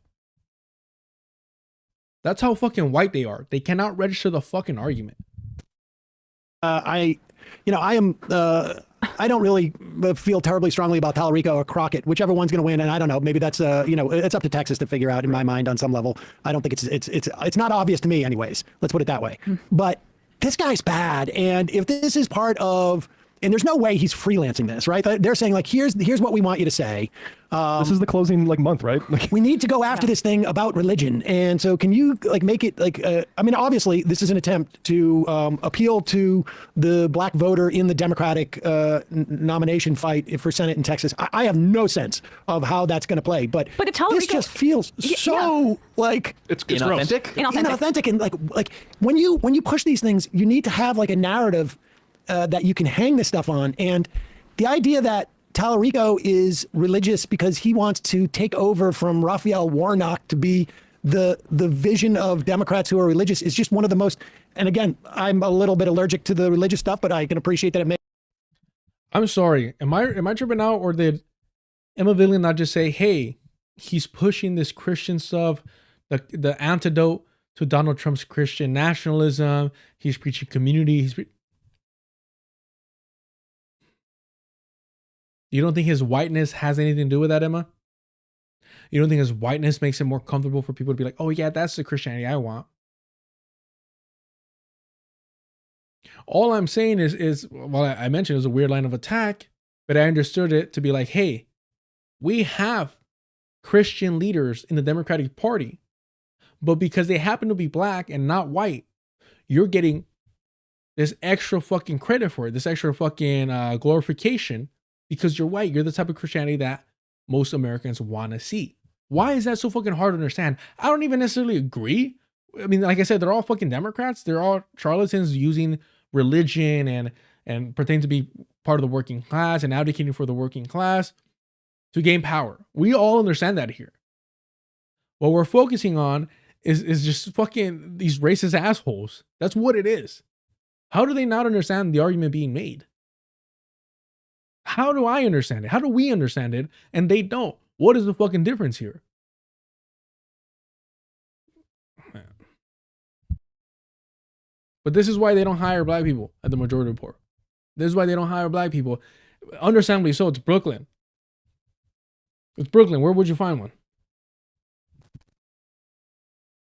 They have more salience in other states, but this is just so ham-fisted. My God, keep going. But I just like they would have needed to establish Talarico as some sort of bully or bad guy before this. Like what? All it seems like it's coming out of nowhere. I think Talarico comes out looking better. And anyway, go. This is massively anybody watches this but except for like, us. Talarico never said, Raphael Warnock, you are not the leader. You're not the leader of Christianity in the Democratic Party. It's me now. Oh, dude. It's not the argument being made at all. Oh my gosh. But of course, Emma Vigeland would think that this makes Talarico looks better. It makes him look better. That's what she's saying. It makes him look better. But this is just so ham-fisted. My God, keep going. But I just want like they would have needed to establish Talarico as some sort of bully or bad guy before this. Like, I mean, if you would have listened to the original, not the original, but the follow-up with the receipts, the TikTok video, that was kind of the thing that upset her. That she thought that he understood. She thought he was an ally. And that's why she was so upset. Mind you, they never mentioned James Carville in this. They never mentioned James Carville's role in this whole fucking thing. Emma Vigeland does not mention her older twin at all. And he had every chance they get. Bro, these people are fucking racist. I don't know why I'm overthinking this. My apologies, y'all. Watch. The Majority Report, James Carville.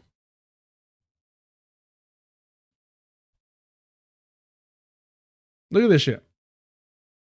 From 5 years ago, 7 months ago, 9 years ago, 4 years ago, 9 months, 5 years, 4 years, 5 years. They cover this fool. It's not like they don't know who he is. I don't think they make a lot of videos about him, but they have conversations about him and they talk shit. And they talk shit. They don't like this guy. But suddenly, when it happens to be a black woman saying, hey, why do you have this racist fuck saying that we need to abandon woke politics? We need to talk about this. Because if they were to address that James Carville is involved in this, that would give some credence to Talarico being comfortable with anti-blackness. Do you see why they didn't demonstrate at least the receipts or the first video that also talks about James Carville? I'm not trying to preach to the choir here. That's not the goal is not that. The goal is to document and demonstrate how these fucking white rat libs are racist, aligned with whiteness and white supremacy when it fucking matters most. And it's woe every single time. Whiteness over everything. They're circling the wagons like they did for Grant Plattner, this time for Talarico. Talarico admits essentially that he lent himself to be misinterpreted, that he's being mischaracterized, but not that he didn't say that shit. He's not denying saying it. what all it seems like it's coming out of nowhere. I think Talarico comes out looking better. And anyway, go.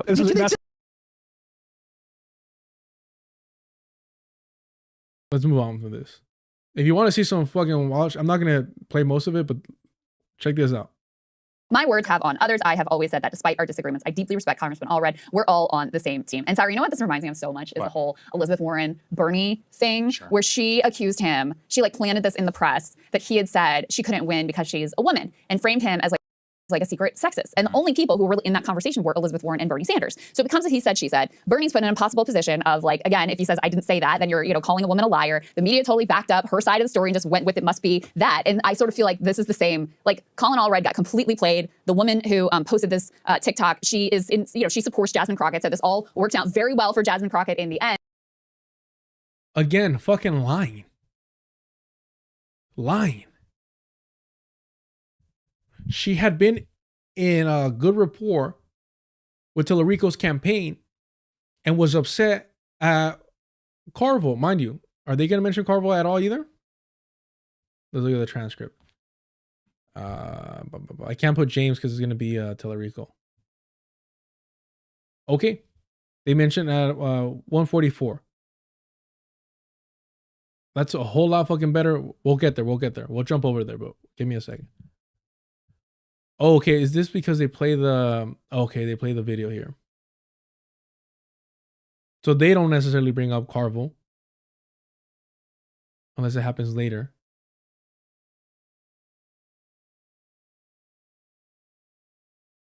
I think we were at 6. I'll pull back right now.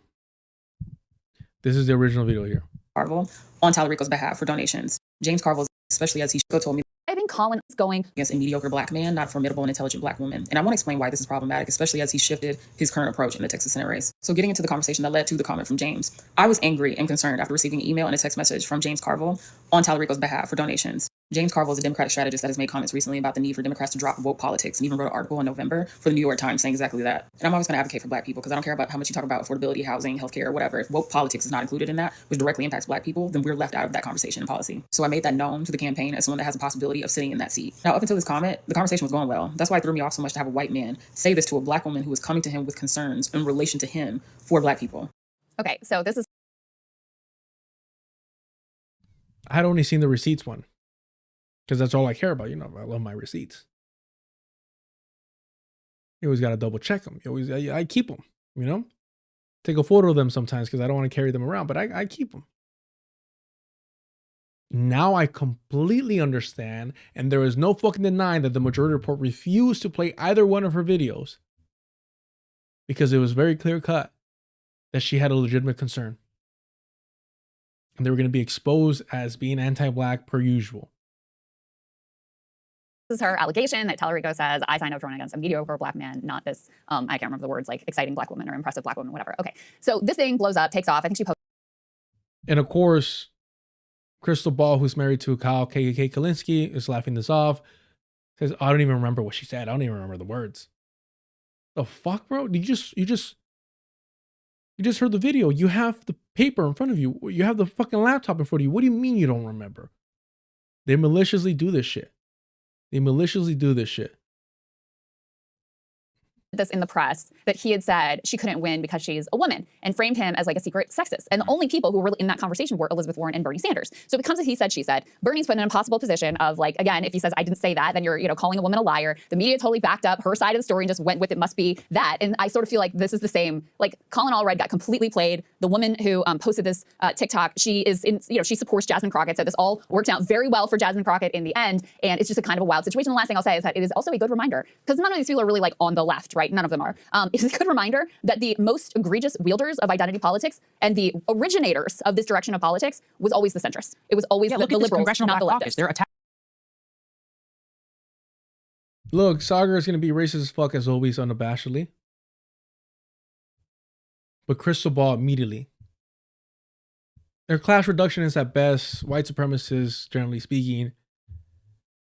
No nuance, much like Norfolk was saying about identity politics, as if...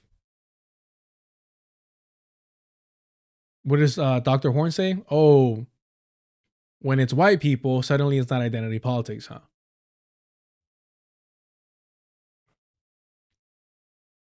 When it's white people, suddenly it's not identity politics.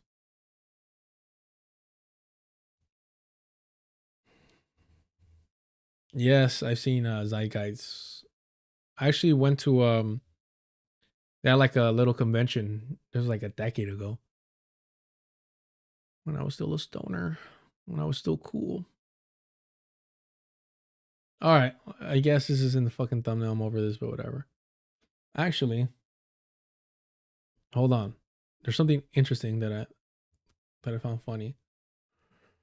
I appreciate y'all sticking around. I saw the like ratio. I really appreciate it. Jesus, man. Let me pull this up real quick. Let's see if I can find it. This shit had me dying. Let me see here. Because I've been telling y'all, this fraud picks and chooses what he identifies as to his convenience. To his fucking convenience. Here we go.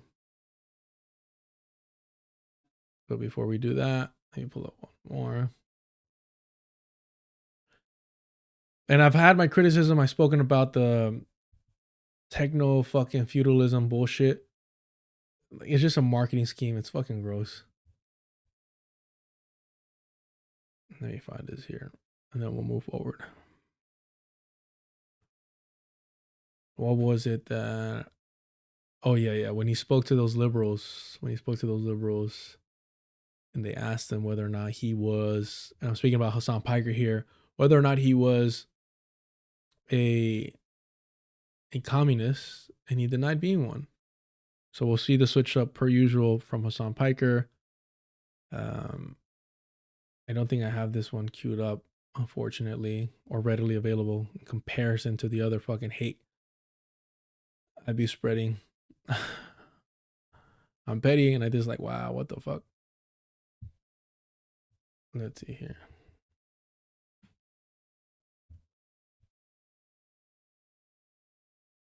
Okay, found it. That's funny. All right, let's watch this fucking waste of fucking time. My apologies. I mean, he is a waste of time. I hope I'm not wasting your time. Yeah, exactly.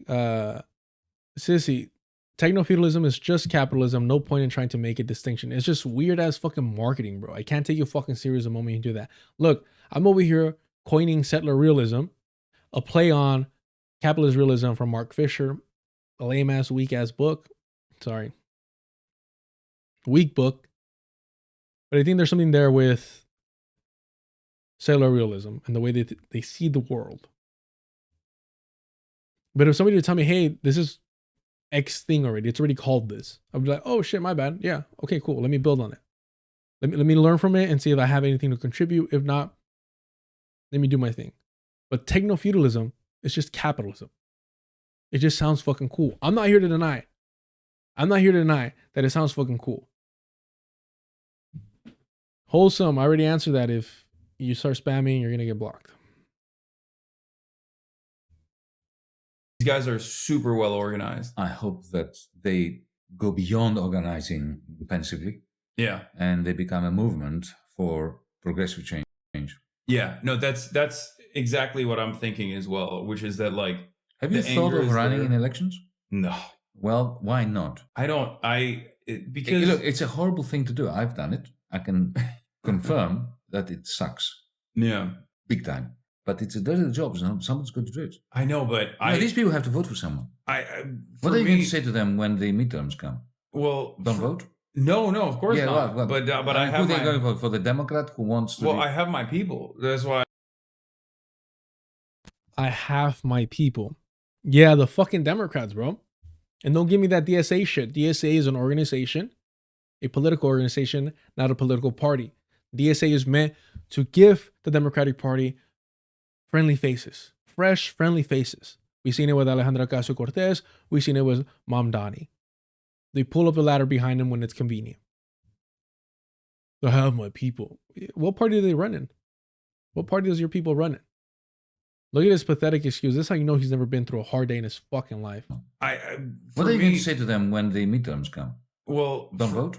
No, of course not. Well, but I have. Who are they going to vote for? The Democrat who wants to? Well, I have my people. That's why I'm. Yeah, okay, you have your people, but not everywhere. That's true. but my goal is to try to And why should these people have their lives destroyed by being elected and not yours? Well, it's not even about like my life being destroyed necessarily, but because my life gets destroyed all the time doing what I'm doing anyway. My life gets destroyed all the time.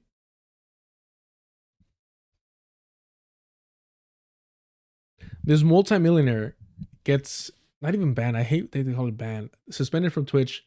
Supposed to be for a week. We said we were against that. That was stupid, but he refuses to organize. Twitch, even though he claims to be democratic socialist, a populist, and a communist, depending on the day and time, progressive sometimes, super liberal sometimes, depending on who he's speaking to, because he believes in nothing and stands for nothing. Supposed to be a week, suspended for a week, only suspended for like 3 or 4 days. And he considers that his life being ruined. He hasn't been through a single hard day his entire fucking life. He was born rich and became richer because of nepotism.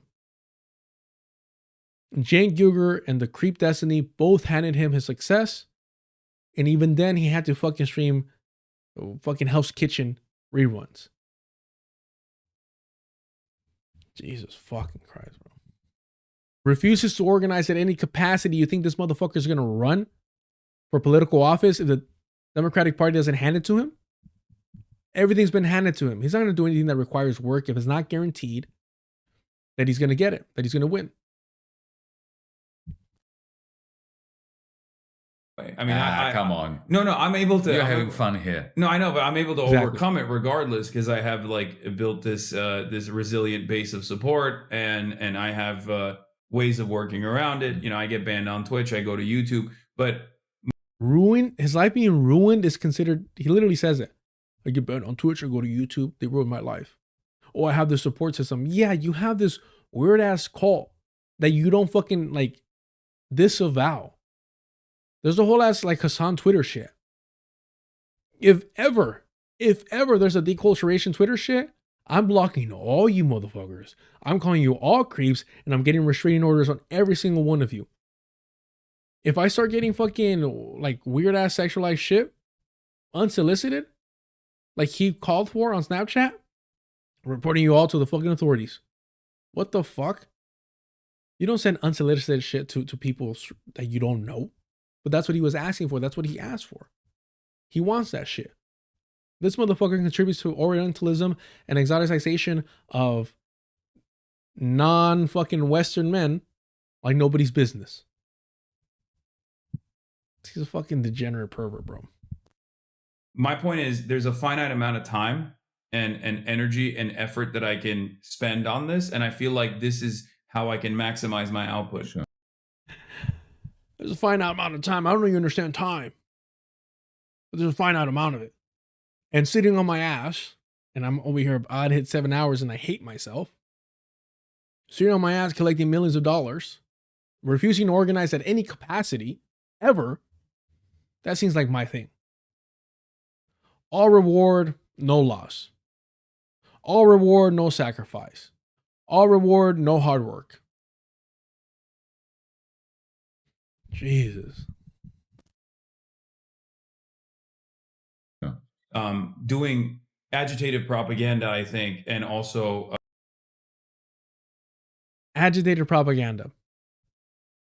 Agitated propaganda. Shout out to Socialism for All. Shout out to them.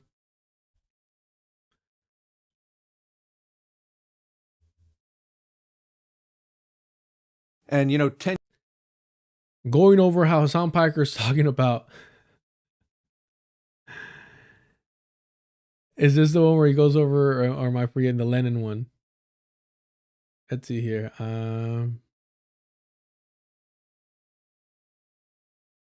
No, I don't think it's this one. COINTELPRO. Yeah, it's this one. Hey, welcome to Hasan Piker's Vosh moment. Because Vosh did this shit for Biden. Agitated propaganda is reading Lenin's work and claiming that it justifies supporting and running in the Democratic Party. I don't even know. I mean, it's all just so fucking stupid. Check it out. Do socialists run in capitalist political parties? Hasan Piker's Vosh moment for Grant Plattner. For Grant fucking Plattner. For Grant Plattner with the fucking Totenkopf Nazi death skull tattoo. And we have verified that he knew exactly what it was.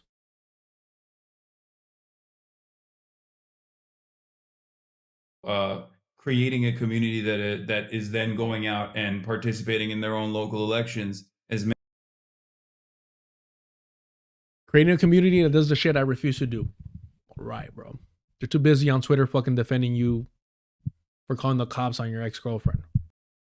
many people in my community have already to success. At some point, you have to go to graduate to the level where you take their voice and you put it into some kind of assembly, some kind of Congress, maybe a state one, maybe a federal one. I don't know. I know a guy. Get some kind of voice and you put it into some kind of. He does not give a fuck. He's like, yeah, I'm not fucking doing that. That sounds like fucking hard work. I'm not doing that shit. You have to understand, it's pretty pathetic that Charlie Kirk was more politically involved than Hasan Piker ever has been. Let that shit sink in. And he brags and brags and brags and brags about working with the Democratic Party, talking to Democratic consultants. Look at his face. Look at his face. And I have ways of working around it. You know, I get banned on Twitch. I go to YouTube. But my point is, there's a finite amount of time. He's in exile from fucking Twitch. And energy and effort that I can spend on this. And I feel like this is how I can maximize my output. Sure. Doing agitative propaganda, I think, and also creating a community that is then going out and participating in their own local elections, as many people in my community have already, to success. At some point, you have to go to graduate to the level where you take their voice and you put it into some kind of assembly, some kind of Congress, maybe a state one, maybe a federal one. I don't know. I know a guy. Get ready. I know a guy. His name is Cenk Uygur. He tried to do that and he failed spectacularly. So well, failure's okay. Yeah. This dumbass said, yeah, because he wasn't ready for that comeback. Mind you, I don't really care for Giannis. I don't. And a lot of these guys that get this much attention, there's always something off about them. Techno-feudalism sounds fucking badass. For a fucking video game, bro. Stop trying to rebrand capitalism to cash in. But look how fucking distraught he is because he wasn't ready for that fucking comeback. Failure is okay. Well, he's never failed though. Because everything's been handed to him. There's always been a safety net. He's never fallen. Because there's always been a safety net. His Twitch ban that he's crying about now got lifted early. Why? Because the CEO of fucking Twitch, Dan Clancy, doesn't view him as a fucking threat whatsoever. Doesn't view a socialist, communist, liberal, progressive, super progressive, populist, democratic socialist, whatever the fuck he wants to be this week, as a fucking threat. Largest political commentator on Twitch, refuses to organize to any capacity to challenge the owners, the capitalists of Twitch. The same way he doesn't do anything to challenge the Democratic Party, smears the Green Party, refuses to platform PSL. Nothing that legitimately would challenge the Democratic Party he does. He criticizes them, that's about it. He thought he had a good comeback, and then look. Of Congress, maybe a state one, maybe a federal one. Look, he thought he was being smart. Fucking pathetic. No, I know a guy. Get ready. I know a guy. His name is Cenk Uygur. He tried to do that, and he look at his eyebrows. He thinks he's being smart. He's like, oh, I know a guy. Like, federal one. I don't know. I know a guy. Get ready. I know a guy. His name is Cenk Uygur. He tried to do that, and he failed spectacularly. So well, failure's okay. Yeah. I mean, Giannis, well, failure is okay because it is. Because when you try and you put yourself out there and you care about shit and you fail, it's fine. You fought, you did your best, you get back up, you learn from that fucking experience. Y echarle otra vez, cabrón. That's it. That's it. El sí se puede, no se puede la primera vez, cabrón. Eventually you will overcome and you push forward. But he doesn't have any revolutionary optimism. He has no revolutionary fire in his fucking belly. You got fucking like outclassed by some old ass fool, bro. And you're online all the time and you can't fucking outmaneuver him. Look at his face. He knew he got fucking caught up. Because he thought he had a fucking dub right there. I think he tried to do that and he failed spectacularly. So, well, failure's okay. Yeah. I mean, he said he had before he even registered what was told to him. Oh, fucking loser, bro. It goes to show, man, you could be white, tall, handsome, rich, all this shit. Doesn't change who you fucking are, bro. Doesn't change who you are, and this is why he's so fucking insecure.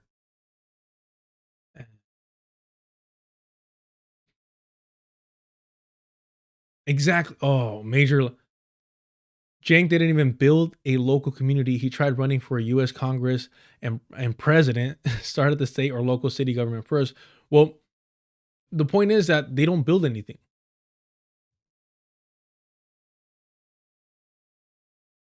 Jesus. The right has organized the left. Even the online right is doing way more and has had actual political impact.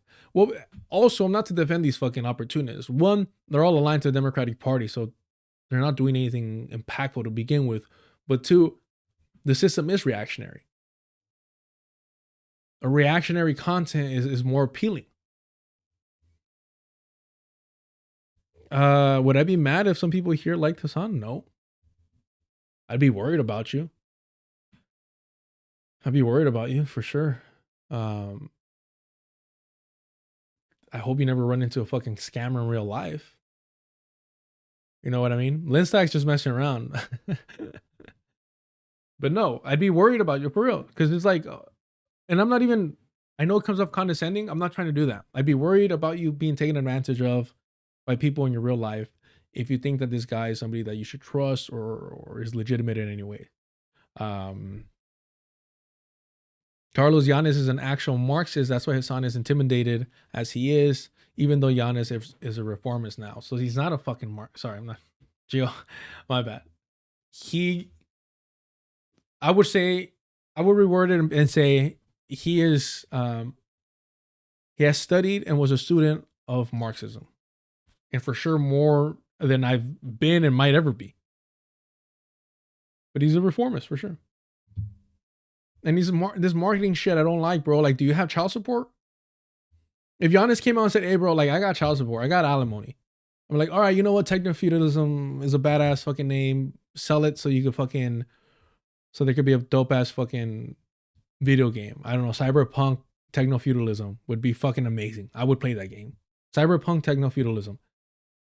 And it's you fucking pushing a plow, but, you know, like, one of your legs is like, robotic. I'd be like, fuck yeah, and just all you do is push a plow. I would play that game. That sounds fucking badass.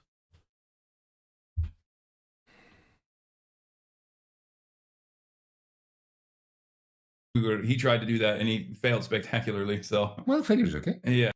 Yeah. I mean, in 1905, the first Russian Revolution failed, and it gave us Sergei Eisenstein's magnificent movie, The Battleship Potemkin, which was an important... Yeah, bro. Haven't seen it. Hipster much. I mean, you might like it actually. He's big into methods have changed. I feel like he's now, you know, first step towards the real thing. Well, since then his methods have changed. I feel like he's I mean, you might like it actually. He's big into oh, bro, oh my god, bro, I can't. I just realized what he's doing. Giannis is telling him, hey, you should consider running for political office. You should put yourself out there. In other words, stop talking the talk and walk the walk, but in a polite manner. And it sounds like, oh, I knew a guy like that. His name's Yankee Hirugar. He's a genocide denier. And one of the greatest whitewashers of genocides the world's ever known. And he lost. Giannis like, failure's okay. It sounds like, oh, yeah, it is, huh? Ha ha ha. Actually, I think you would like Cenk Uygur. Homie, stay on topic. Don't be scared. Don't be running away. Stay on point. Stay on fucking point. I don't know why. He's so fucking stupid that I get like kind of like, he's good. I get lulled. Like kind of like, I'm like, I don't take it seriously. I don't see him as a threat. That's smart. That's smart. That's like when somebody's sandbagging you. I don't know where they fucking throw that overhand, and you're just like, what the fuck? Smart. I like this. Respect it. Realignment with right wingers in general, like with Tucker and all No, those no, no, guys. no, no, that's I'm not. That's on board not me, with that. mate. Okay, well, I mean, do not 'cause you realign say- with Tucker. You say I want to speak to the people. honestly and respectfully to the victims of these people. Yes. Yeah. We're on the same page. Yeah. As Michael Brooks used to say, "Be ruthless to systems, be kind to individuals." I suffer try from to the system. Yeah, so much so. I hate that fucking line. Be ruthless to institutions, be kind to individuals. It's such a fucking white person thing to say. Yeah, because individuals don't fucking hate you and don't want to fucking take your life. I mean, institutions are made up by fucking people. We got to be kind to them as they work for the institutions that are destroying the planet, destroying our lives. It's so fucking shallow. Michael Brooks, our great white savior saint, is easily the most fucking overrated. And bro, it's good that Sam Cedar carried out a hit on that fool. Allegedly. Supposedly Bernie heard this while pillow talking with Golda Meir. Because we didn't get to see the fall off.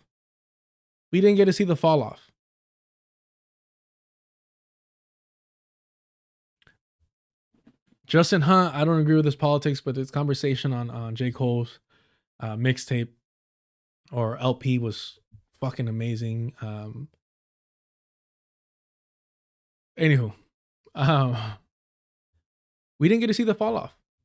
Mind you, everyone else has fallen off. And a Kasparian, who he was buddies with, taught her nothing. Emma Vigeland over here washing the hands of Kamala Harris of blood of Palestinians. Sam Cedar over here saying I'm not a Zionist or an anti-Zionist. All right, buddy. But the Zionist entity should exist. Gotcha. Every single one of them fell off. I wish we would have seen our great white savior St. Michael Brooks do the fucking saying. I mean, we got glimpses of it because if you read his little pamphlet, his little cute little pamphlet about the intellectual dark web that was irrelevant before it even came out, he was soft on Joe Rogan, soft-handed on Joe Rogan, in hopes of getting on the Joe Rogan experience. Ben Burgess, the Zionist, the class reductionist, he got on there though. So that they have actually become popular. Yeah. Because like I think at the end of the day, that discontent and that anger that they feel, that resentment that they feel, that materializes in like, you know, fascist expression, that discontentment is coming from the material inefficiencies that they experience. And therefore, if you isolate that and if you talk to them directly about those problems and explain to them the real pathway to solve it, they're not going to lean into the culture wars. You know what I mean? I need to skip this because we're already at 7 hours. God damn it, bro. I hate my life. And I don't hate my life. There's so much fucking fun. I wouldn't be here. I wouldn't be doing this if y'all didn't make this fun. I don't know how I got the stamina. I really don't. I think I just really need to start working out again because this is ridiculous. And I need to be better organized and less distracted with these streams. So my apologies. The goal was to do a short 3-hour stream today and work on a video about something that happened at the Grammys. Or post Grammys, I should say. And so now I don't know what's going to happen tomorrow, but I really need to get that video out before the Super Bowl. Hint, hint.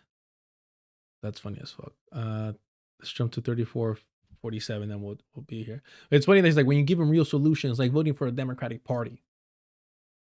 You can waste the fucking man. Indeed, I was campaigning in some election in Britain some years ago, and I was in the north.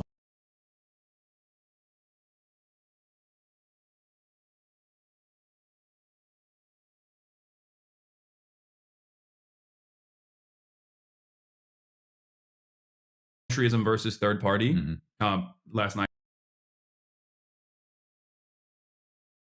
Entryism versus third party. Socialism for all, bro, homie. You got to pick this shit up. Their immediate desires. I know you do, but this was my message to these folks. But we've also briefly talked about entryism versus. He's so fucking stupid that Giannis has to be like, no, I'm not talking to you, bro. I'm talking to the audience. He's so fucking stupid and so fragile because he's already shaken up. He's been exposed as a yapper. All fucking bark, no bite. He's like, oh, I know. And it's like, yeah, bro, I know you know. I'm telling the audience. Oh, yeah. Fucking A, bro. You're so bad at this. To these folks.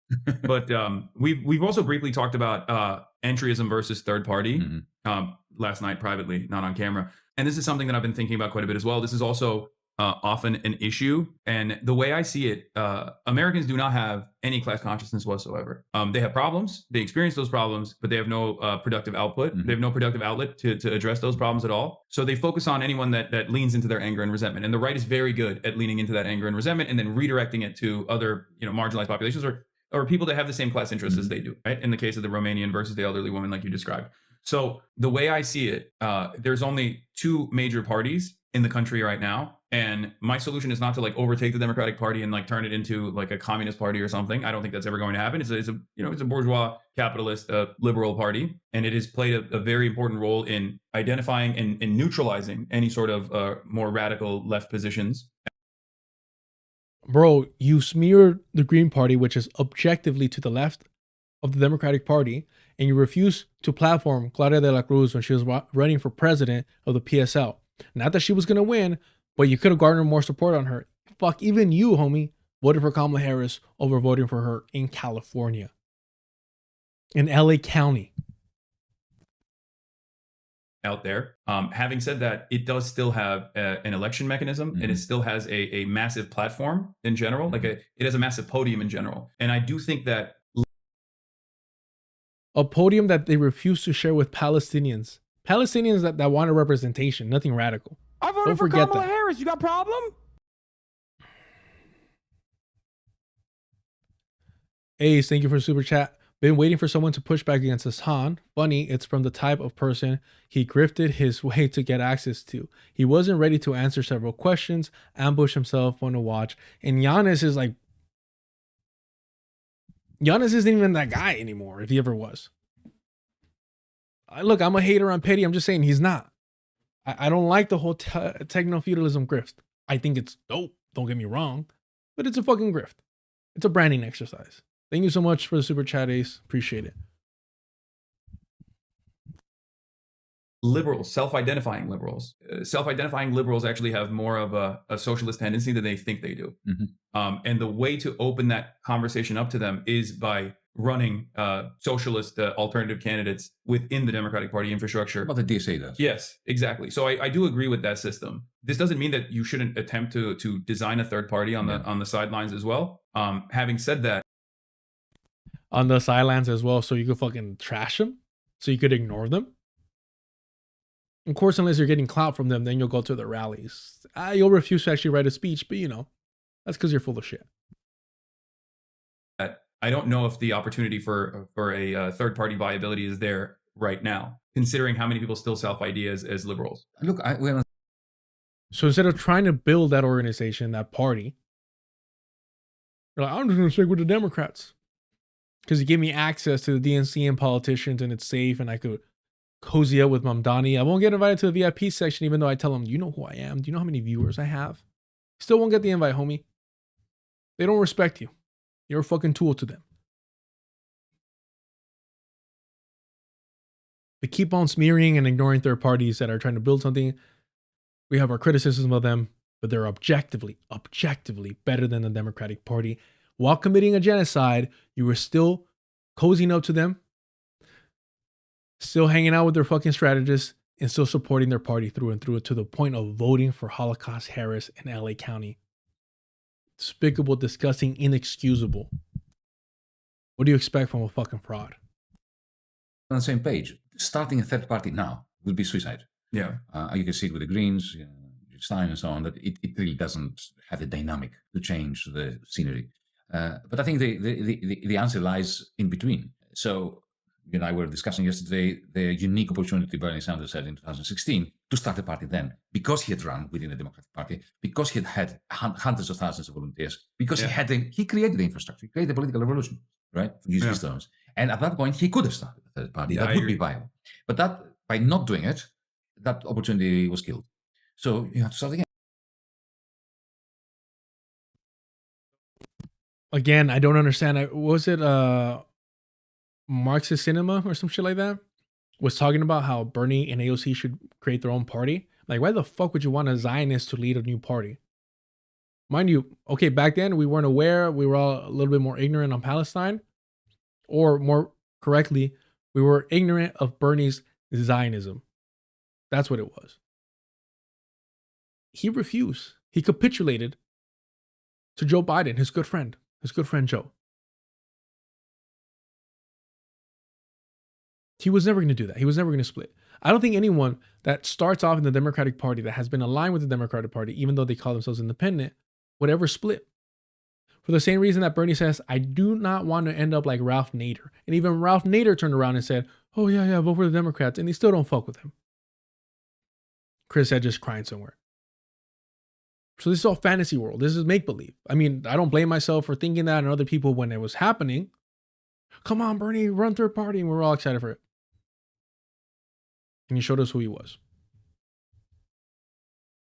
Again, as you say, like Mamdani, like AOC, like others, go through the... Like Mamdani, like AOC, the people that use their power and influence to protect Democratic incumbents from challengers that align closer to their politics, but they want to secure power. They want to pull up the ladder behind them. Those are your fucking examples? You see why Giannis is like, I'm saying, like, somebody this fucking weak is already, look, oh yeah, bro. Oh, wow. Oh, yeah. Oh, that's fucking gnarly, bro. Oh. Jesus, man. I voted for Kamala Harris. You got problems? If a figure like Mamdani and then not allow them to be neutered either, because like the political machine does actually chop away their radical tendencies if they even exist. He fucking knows it. Ace, thank you for the super chat. He fucking knows it.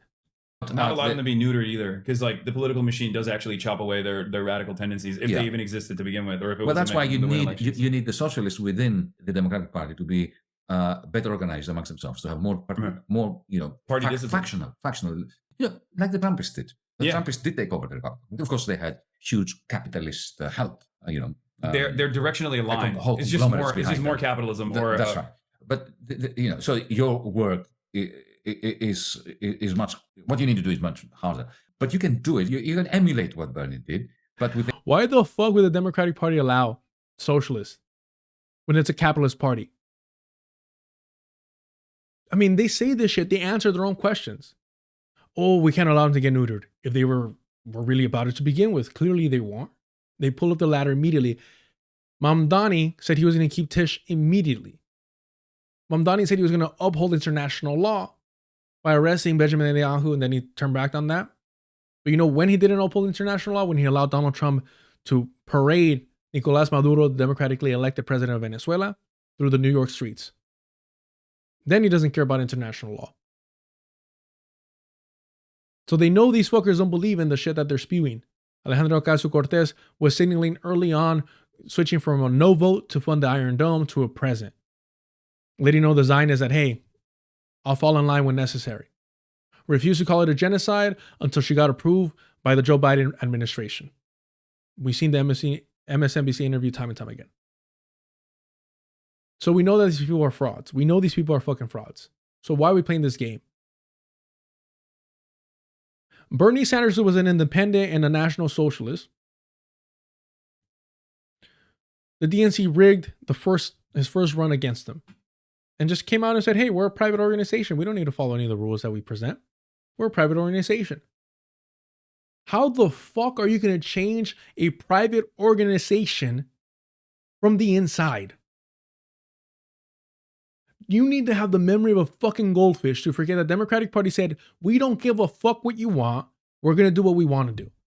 We'll play a little game. We'll put on the little fucking show, but fuck you. We're not doing what you tell us. Ace, covering this stuff is more than just petty shit. We need to identify misleadership. I appreciate all the effort, and I think it would help if we all liked both streams since deculturation live streams stay up. Appreciate that so much, Ace. Thank you for the super chat.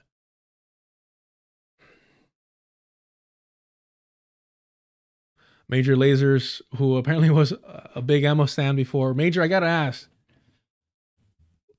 What's going on, Major? Where are we at? Where are we at? Hasan is not used to dealing with this kind of pushback. At this point, he would told the black person in his chat to keep advocating for your own demise. Yep, and poorly imitated AAVE. You're not wrong. You're not wrong.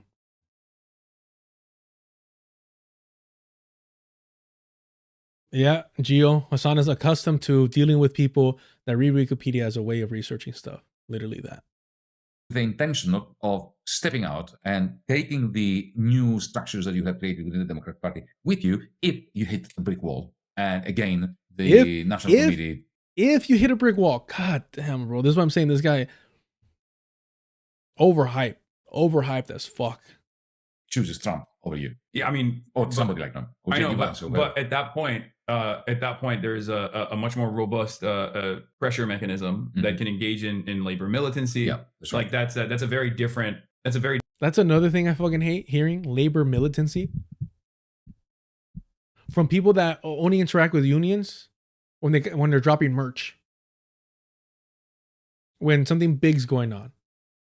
Homie, be in these fucking meetings. And tell me about labor militancy afterwards. We got so much to build that to even utter the words labor militancy is so fucking, it's just a buzzword. It means fucking nothing right now. Very different environment to be in. A new kind of labor militancy. Yeah. That's a very different environment than the one that we're in right now, where like all of these, from what I've seen, maybe I'm too optimistic, but from what I've seen, you got the Barbers and the Debras, white wine moms that are coming from the suburbs, accountants, lawyers, teachers, nurses that normally are just like straight blue, no matter who voters that are very frustrated with the way things are going. They're not experiencing like absolute economic death and destruction in the way that we've seen in the past that has led to more radical movements growing in the country, but they are frustrated by the instability. And I think like those people can also be convinced of the viability of this socialist alternative. First of all, you're not offering a socialist alternative. You're offering a national socialist alternative with Bernie at the helm, Mamdani following lead. AOC's been fucking going around trying to be the new mama bear.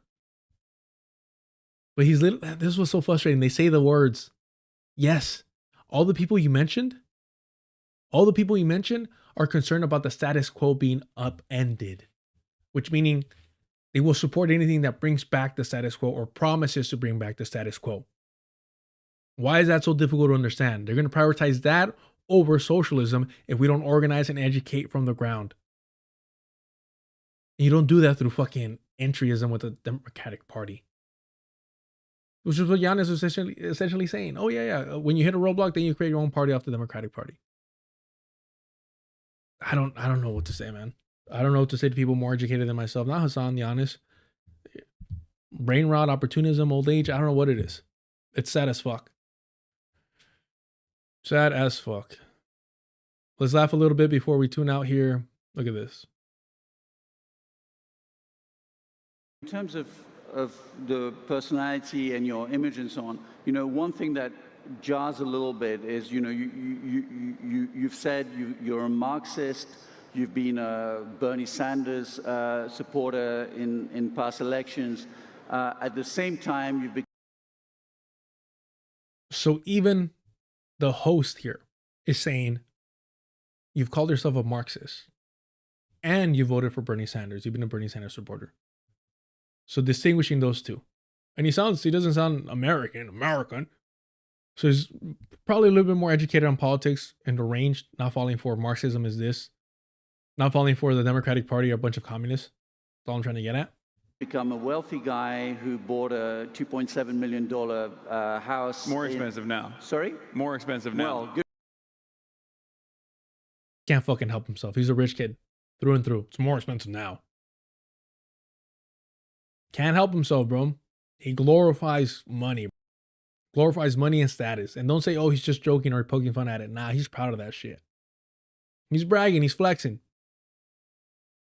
Good for you. You see, so Donald Trump has got it right. Housing prices going up is good for people. No, I mean, but your personality and these left-wing views and your commentary on inequality. How does that work when you're a Hollywood house owner? Well, Bernie Sanders has 3 houses, and Still hiding behind Bernie Sanders. Bernie Sanders has 3 houses because Bernie Sanders is a national socialist. Bernie Sanders has 3 houses because he's a fucking Zionist that wants to occupy more indigenous land. Why the fuck does anyone that's actually a socialist need 3 homes? That's a waste of fucking resources. You're not living in those 3 homes at all times. You're occupying housing that is going to waste because of your extravagant, luxurious life. You don't need 3 homes. Why the fuck does anyone need 3 homes? Only greedy motherfuckers need 3 homes. and that's something that people constantly bring up as though this is a real point of contention. Look, when I didn't have a lot of money after college, and I had the exact same point of view. They didn't have a lot of money. His parents still rich as fuck. His mother, a landlord. His father, like some CEO, COO type shit. And for clarification, Yeet is a fucking weirdo, but nobody else on the left that criticizes Hasan Piker clips this shit out. Sucks to suck. People would say you're jealous of the wealthy, and that's why you are, that's why you're a socialist. That's why you're jealous of the wealthy, bro. You've always been wealthy. You were just a fucking hipster back then. Still are. You're a Marxist. Now that I'm rich, they say I'm a hypocrite. You are, that's why you're a socialist. That's why you're a Marxist. Now that I'm rich, they say I'm a hypocrite. And at a certain point, you have to realize maybe it's the commentary and the comments that you're making. Maybe it's the fact that I'm saying people deserve more. People deserve more of the output that they contribute to. That's what's causing people to look for hypocrisy. Because my advocacy is not.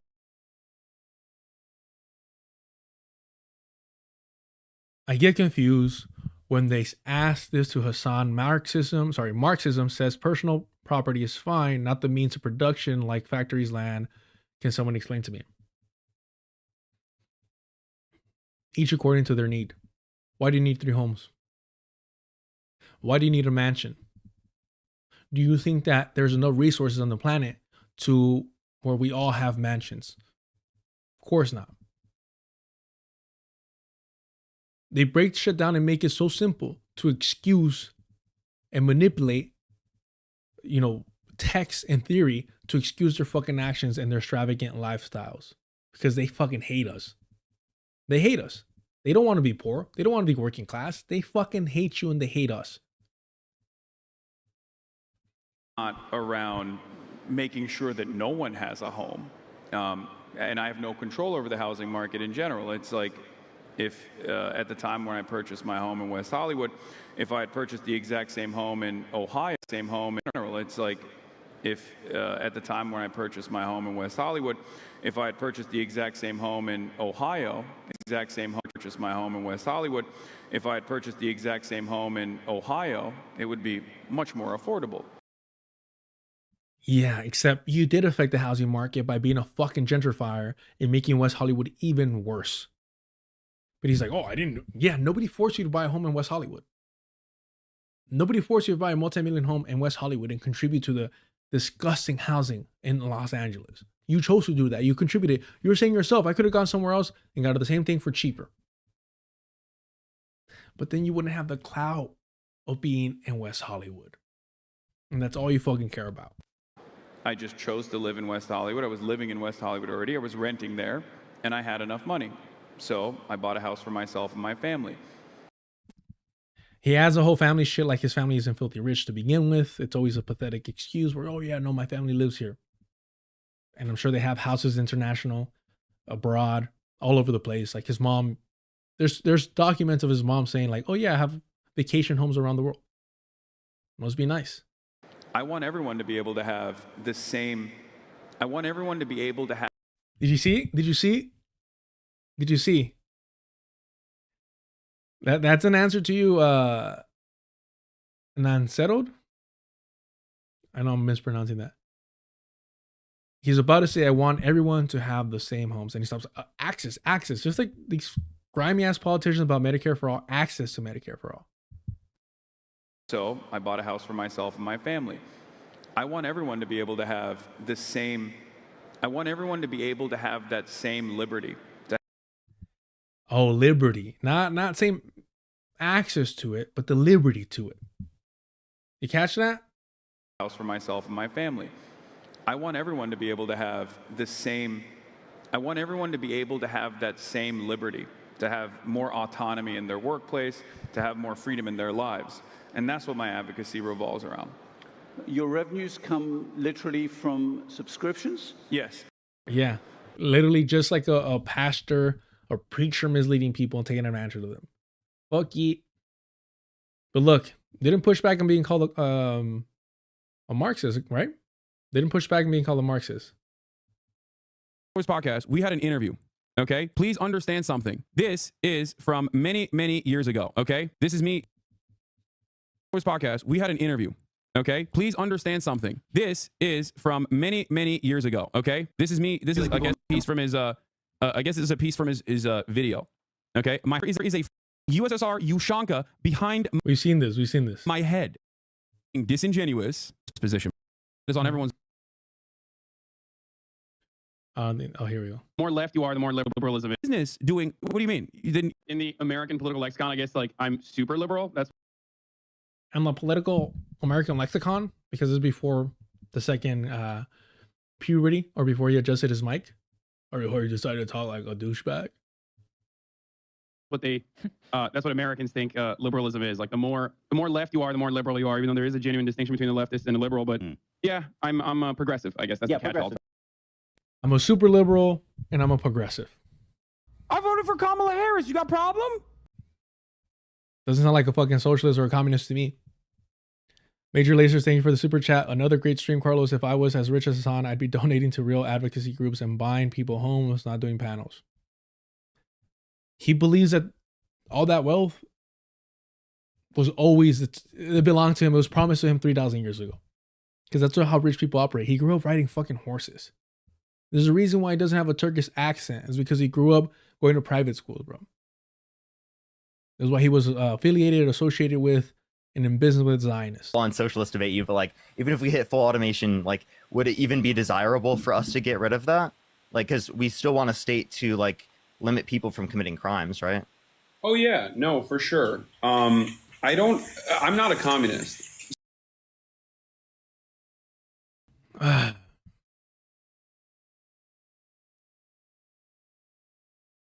So I think that, like, I can't even imagine what that would look like in general.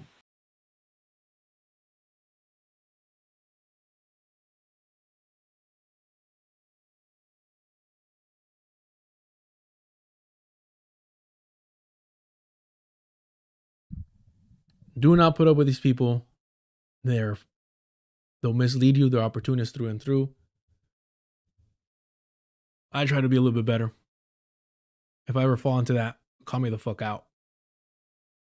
Crucify me, do all that. Do me a favor, subscribe to Deculturation Live.